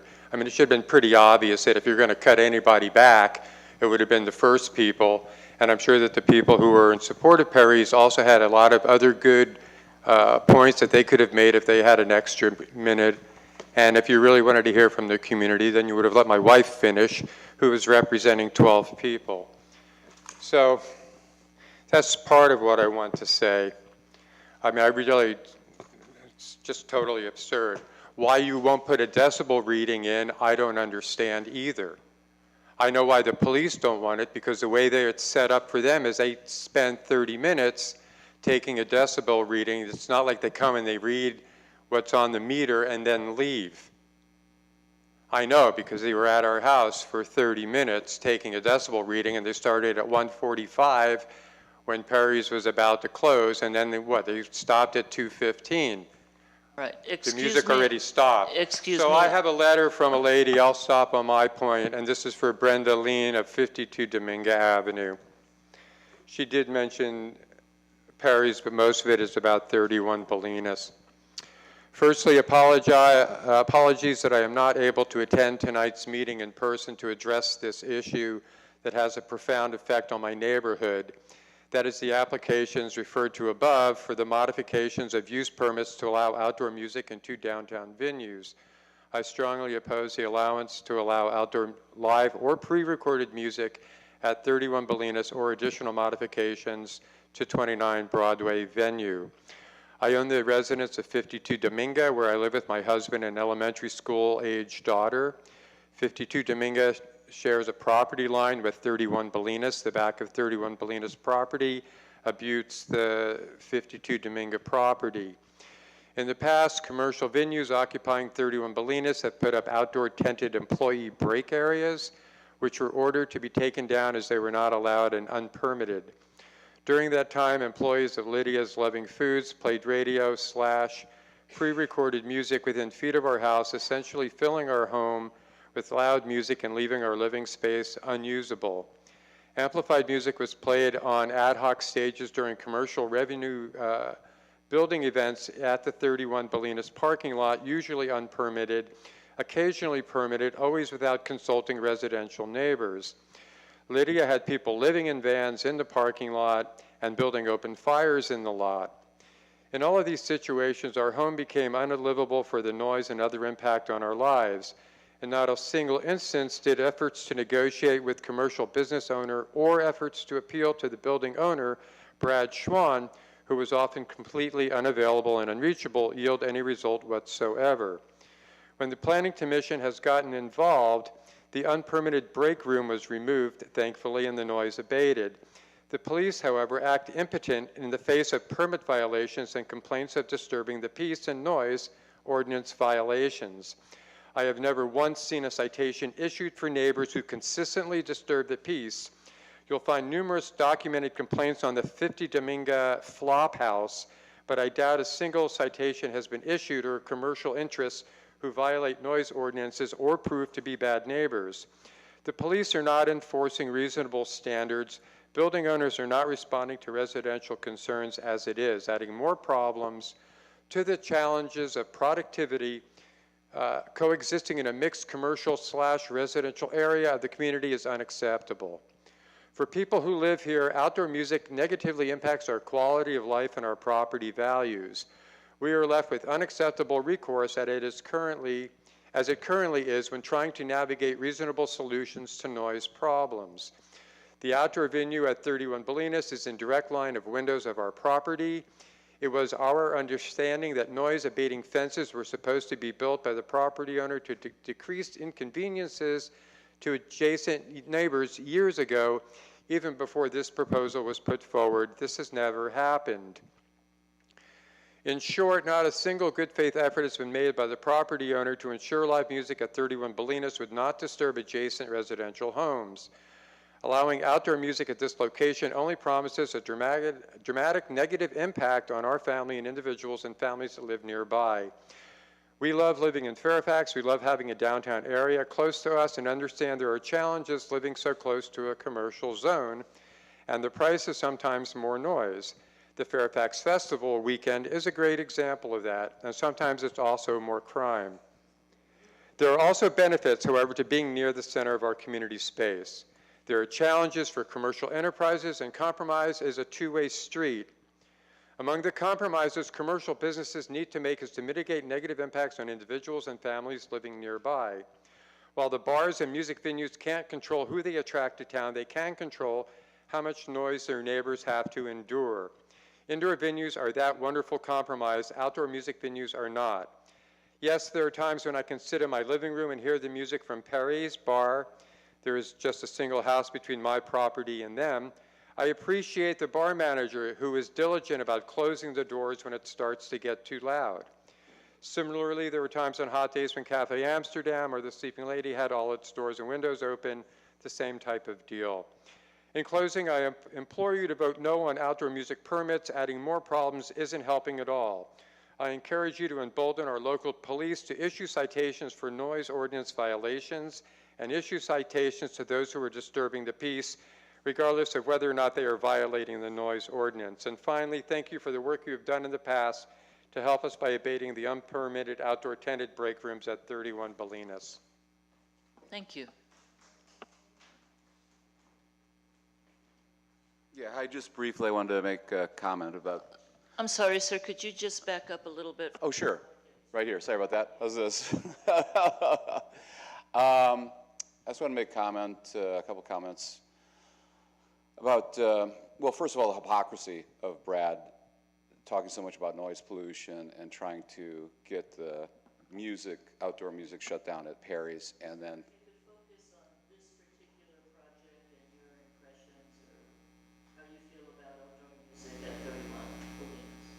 okay. It felt to me like it was very understated, the impact that it would have. I heard you mention that there would be 50 chairs out there. And if any of you have been at a restaurant or an outdoor cafe with that many people eating and drinking, that's already a source of a great deal of sound. To have any kind of music that can be heard over such a din is going to have to be amplified.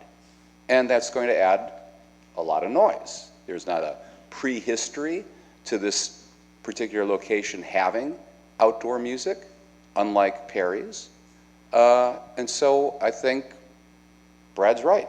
I think that there's come a point where there's outdoor that, sound pollution's become a problem. And I think moving forward, there should be extreme limit on such things. And probably that this particular outdoor usage should be denied. I think the indoor usage sounds very reasonable. I think the outdoor usage, especially with the time periods that were being asked for 8 to 10 p.m. is ridiculous. I think that's way too late for something like that to be happening.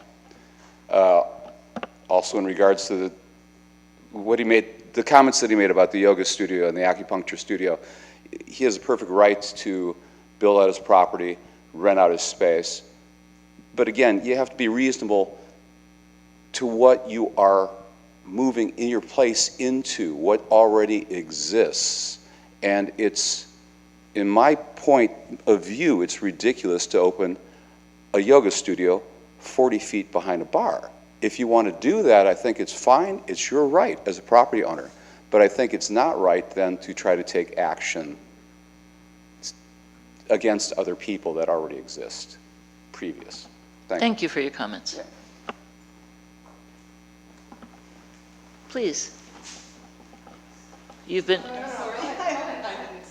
waiting very patiently. I'm Kathleen Merrifield. I live at 56 Domingo, which is immediately behind 31 Bolinas. And, I understand if people want to go to a bar or restaurant to listen to the music of their choosing, fine.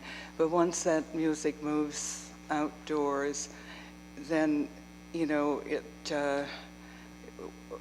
affects the whole neighborhood. I mean, we're a captive audience, and I think it's really a quality of life issue. Noise is stressful, and the neighborhood shouldn't be bombarded. I understand Perry's has been there as an existence, but please don't add. You might as well turn the first block of Domingo into an extension of downtown and just have it be bars and music, because it becomes more difficult to be a resident in that immediate downtown area. Okay, thank you. Thank you very much for speaking to us tonight. My name's Deborah. I've lived downtown, and I work very early in the morning, so I would come home at maybe noon or 1 or 2, and I know as I live downtown, there's going to be a lot of noise. I would close my windows. Sometimes you can't barricade skateboard wheels. It's not always music, and I know that as someone who lives in that area that it is going to be loud. I love music. I can't say that more than anything. I love music. And whereas guitars and drums, that's beautiful to some people, and violins and guitars is beautiful to other people. I've also heard violins as screeching. Not to me, but it's been described to me as that way. And I'm all for having music. I do agree that either indoors or maybe piped out with a speaker or something like a small speaker, whatever, so that it's ambient music, as Brad said it would be.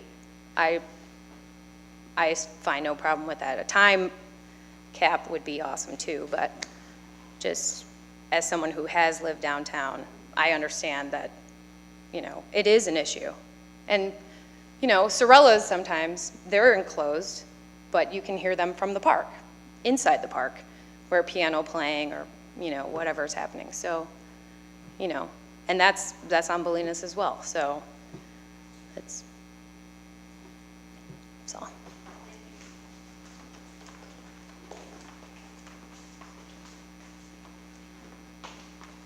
Do I say my name again? Ling Xian on Dominga. So I wanted to comment on what the last person was saying about like the difference of sound. Yeah, you can hear the piano from outside, you can hear the piano, the accordion, but to me there's a huge difference between acoustic sound and amplified sound.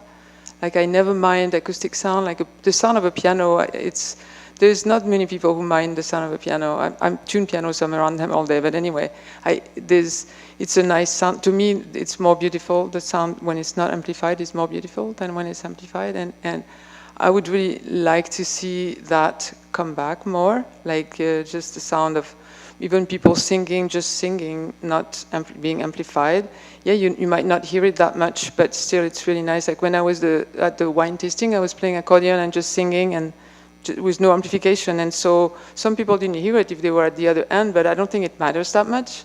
If they want to hear, they can come close and hear for a while and then walk away and they can talk with their friends without having to raise their voice, which I think is really nice. So I think that overall, I'm not addressing specifically the 31 Bolinas, although I think that it's too late to have music outside from 8 to 10 at night. I think that's too late. And really out of consideration for the other people who live right next to it, I don't think that's a good idea, even if it's really quiet. But what I wanted to say is that overall, I think that music is getting too loud, and it's really sad when I talk to the neighbors in Dominga, and everybody was like saying, or a lot of people were saying that they didn't want any music at all because it's just too much. There's too much. Like even when there's a baseball game, it's the amplification of the guy who's saying the announcement is just so loud and ugly. I mean, it's like it's a very bad sound system. It's just like, whoa, this voice is just really ugly. And when the people are cheering along, that's a beautiful sound because it's just people going, hey, and that's really nice. I don't mind it at all. So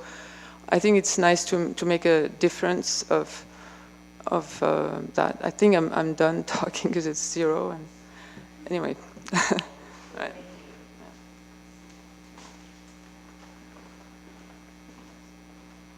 Hi. Okay, I think I have a couple of points. One is music is too loud in this town. I love Tom Finch. I love Danny Click. I have musicians' earplugs. I'm a musician. And it's really hard to go listen to them when they're playing with their full bands. And when they're doing acoustic stuff, I love it. I can do that. I just went to a house concert that Danny played in. It was beautiful. I agree with Ling Xian, and acoustic music is fine. I think the big issue right now is to get the chief of police on board here. I think, I don't live behind music. If I did, I would be really upset. I like quiet, and I love music, but I don't love music when I want to be quiet. And I think those of us who those of you who want the music, really have to take into consideration if you lived in a way that you liked quiet, and this was happening not at your discretion, it would be difficult. It would make your house something that you would not want to be in when that was happening. And I think the solution here is to, yeah, 35 decibels to reach somebody's house is enough. I can also stand across the street on the other side of Sir Francis Drake and hear music coming from Perry's in 19. Inside, when they're inside. And the vibration of the bass alone is, you know, you can feel it. The music is great. It doesn't have to be that loud. And I think what really has to happen is the chief of police needs to get on board and maybe pick somebody who can be on their force who just does this. So people can relax in their homes, and yet also other people can be living and enjoying the music that this town does provide. Those are interesting comments, but did you have an opinion on 31? Well, I think, yeah, Just the briefly, opinion please. is that the music should not be reaching people's homes.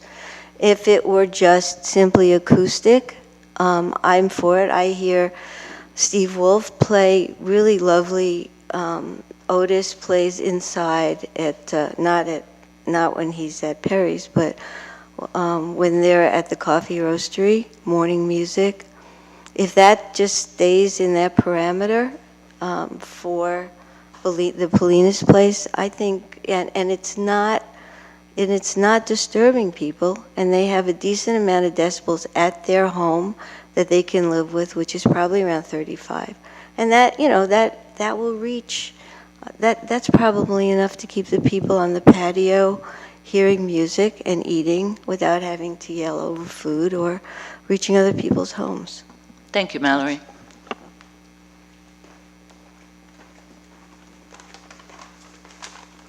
Hi, Todd Greenberg one more time, 47 Bolinas. Wow, what a divisive issue. Holy smokes. And I think we're setting a record here, are we not, for how late we are? Okay, so I find myself in a really complicated, complex state of mind regarding this, and I've previously written a letter in support of some of the things that Brad has proposed doing, and I want to see Brad be a success, and I want downtown to be a success. I'm not quite sure whether he wants to have battle of bands going on or whether he's doing this out of spite. I want to be a good neighbor with him. I've approached him on different things.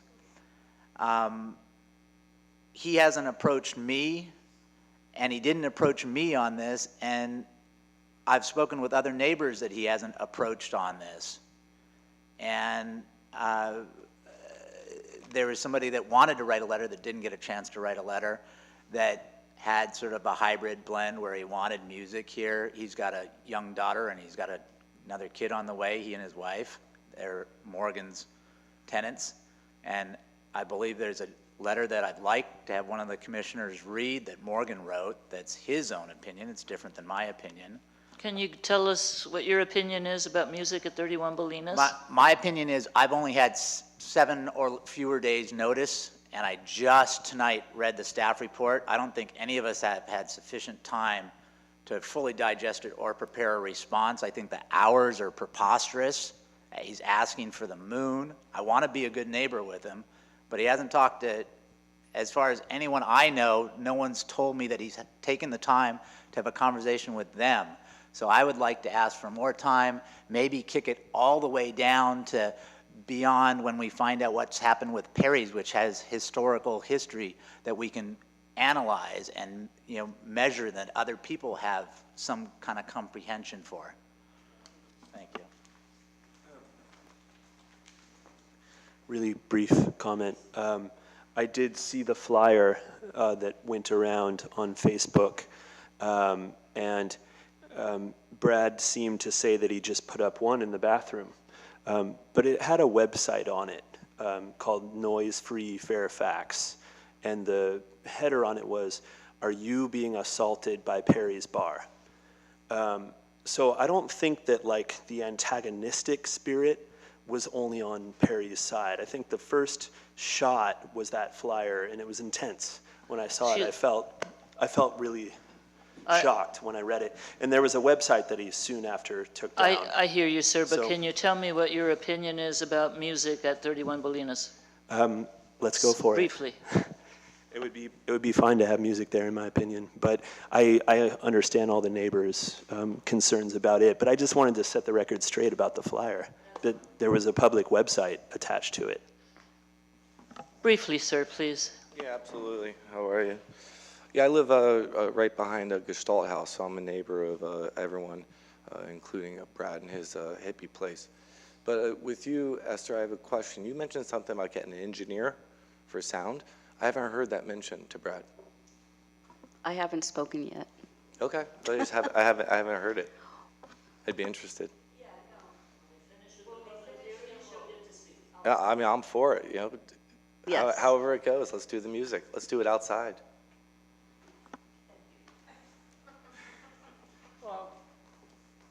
Augie Garcia, Fairfax resident at large. And I'd like to address you guys and say thank you for sticking in this long. It's a really nice location. I'm glad there's a business going in there, but it's way too open. I just want to point out that we live in a huge crack. We live in a huge crack, and there's hills on either sides of us. You guys are the planning commission. And so this noise is going to float everywhere. I can hear it on top of the ridge, okay? Because it's the nature of where we live. It's the nature of where we live, and you can't stop sound. It's going to go up. And so it's going to go through the creek. It's going to flow everywhere. And so in an open space area, you're inviting the rest of the world to hear your music. And I love music. I love concerts. I've worked in concerts, backstage, upstage, shoreline, real loud stuff. And I've worked with decimal readers, but decimal readers are not going to work in this environment. You got to understand that. It's not going to work because the sound is going everywhere.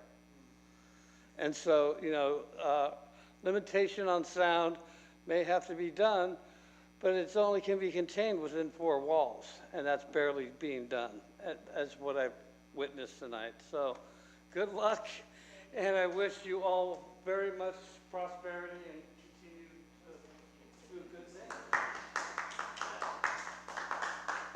Okay, with that, I think we'll close the public hearing, bring it back to discussion amongst commissioners.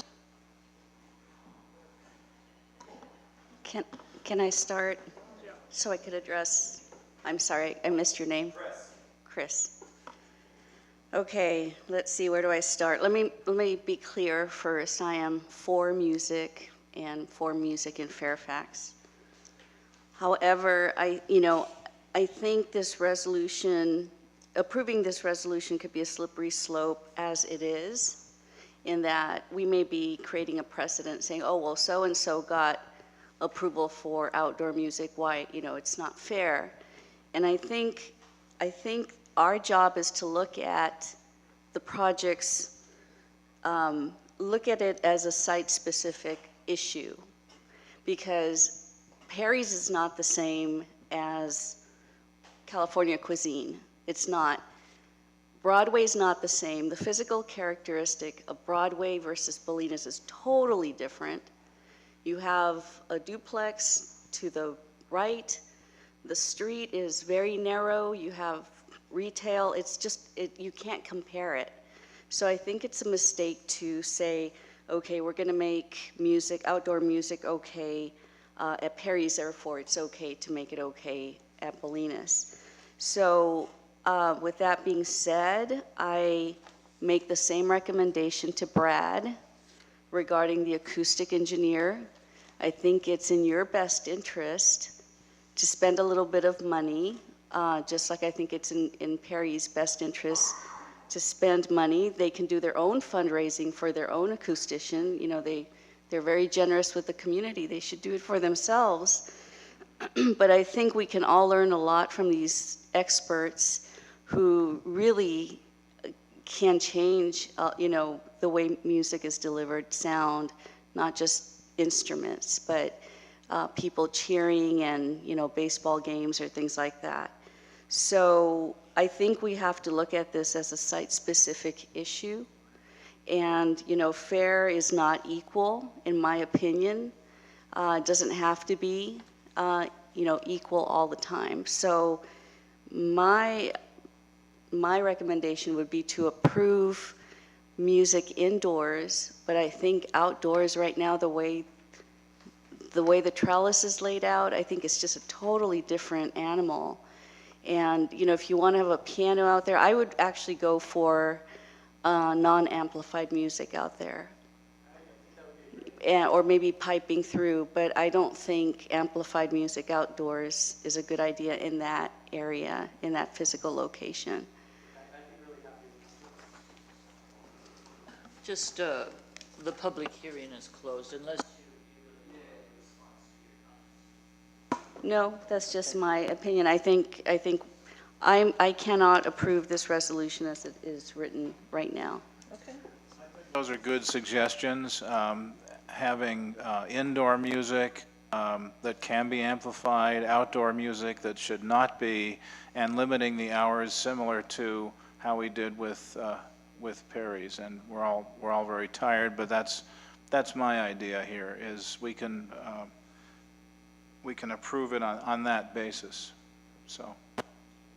Yeah, I concur. I think that's a good way to handle it on 31 for now. And just to point out that if in that small space where the arbor is, it was mentioned that the sound of the people in that space could be a fairly significant amount of sound.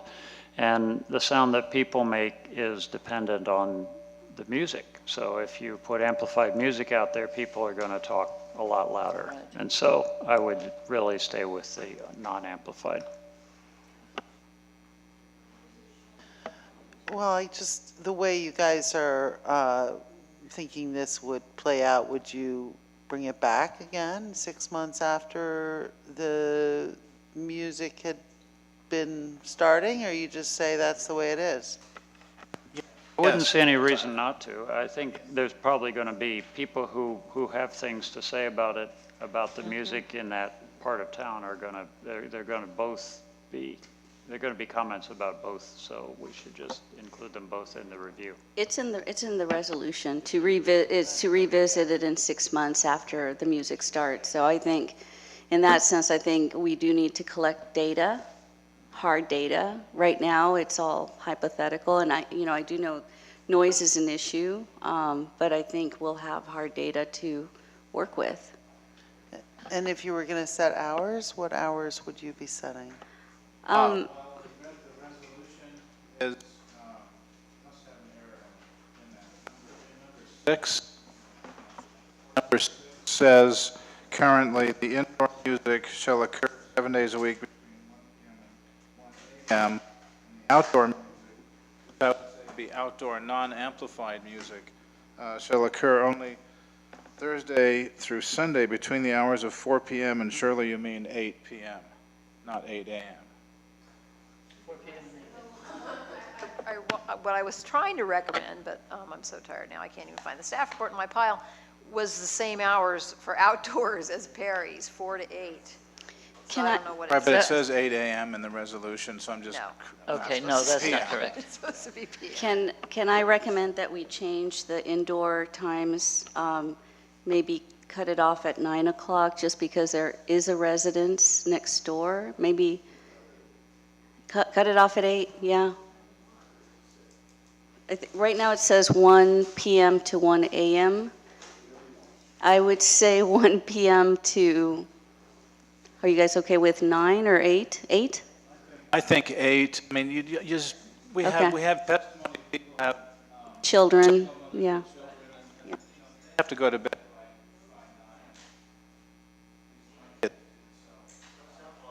Also, I have one comment.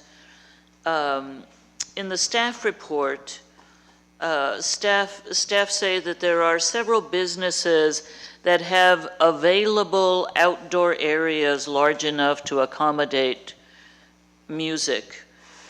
I don't think we should use that as a criteria, because the space is big enough to accommodate a big band that we would allow outdoor music. I tend to feel that in terms of 31 Bolinas, though I know it's been difficult to get businesses in there, and you've spent a lot of time and resources in trying to make that happen, I would be supportive of indoor music that is acoustical, you know, a light guitar, a piano, like you mentioned, but I would not be supportive of outdoor music at this location. And I have some concerns about the layout we have seen on these plans, indicating the number of tables and chairs. I really just don't think would really fit in here. I don't have my architectural scale with me, but I'd really appreciate staff taking a look at that. So this was previously granted as outdoor space, and we'll double check the approval on the number of chairs that were approved. There were not that many chairs, and then there's nothing indoors. There's nothing indoors but a big stage box. And that's sort of interior tenant improvements that aren't usually within our purview. But the outdoor. But since we're talking yeah. about a music venue, Sure, I think we sure. would want to take a look at that. So I don't know if other people feel comfortable approving it with these plans. Norma, may I just get some clarification from you? So what I heard the other commissioners talking about was permitting indoor amplified music, outdoor acoustic only music, limiting both to certain hours. They might not be the same, but limiting the hours. And then I hear you saying no outdoor and no amplified indoor.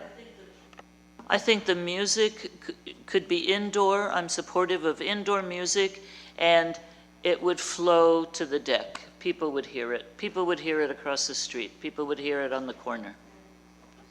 Okay. Okay, How so do the other commissioners feel about that? That there's some kind of myth that unamplified music is somehow quieter. If you were at 19 Broadway last year and you heard Count Basie's band there, it was not amplified. They didn't need any microphones. It was loud. My ears were ringing. It was completely acoustic, unamplified music. So that's a myth. You can really play acoustic music quite loud. So how do I feel about that? I feel that it would be detrimental to have amplified music outdoors at that location. I'm not against having I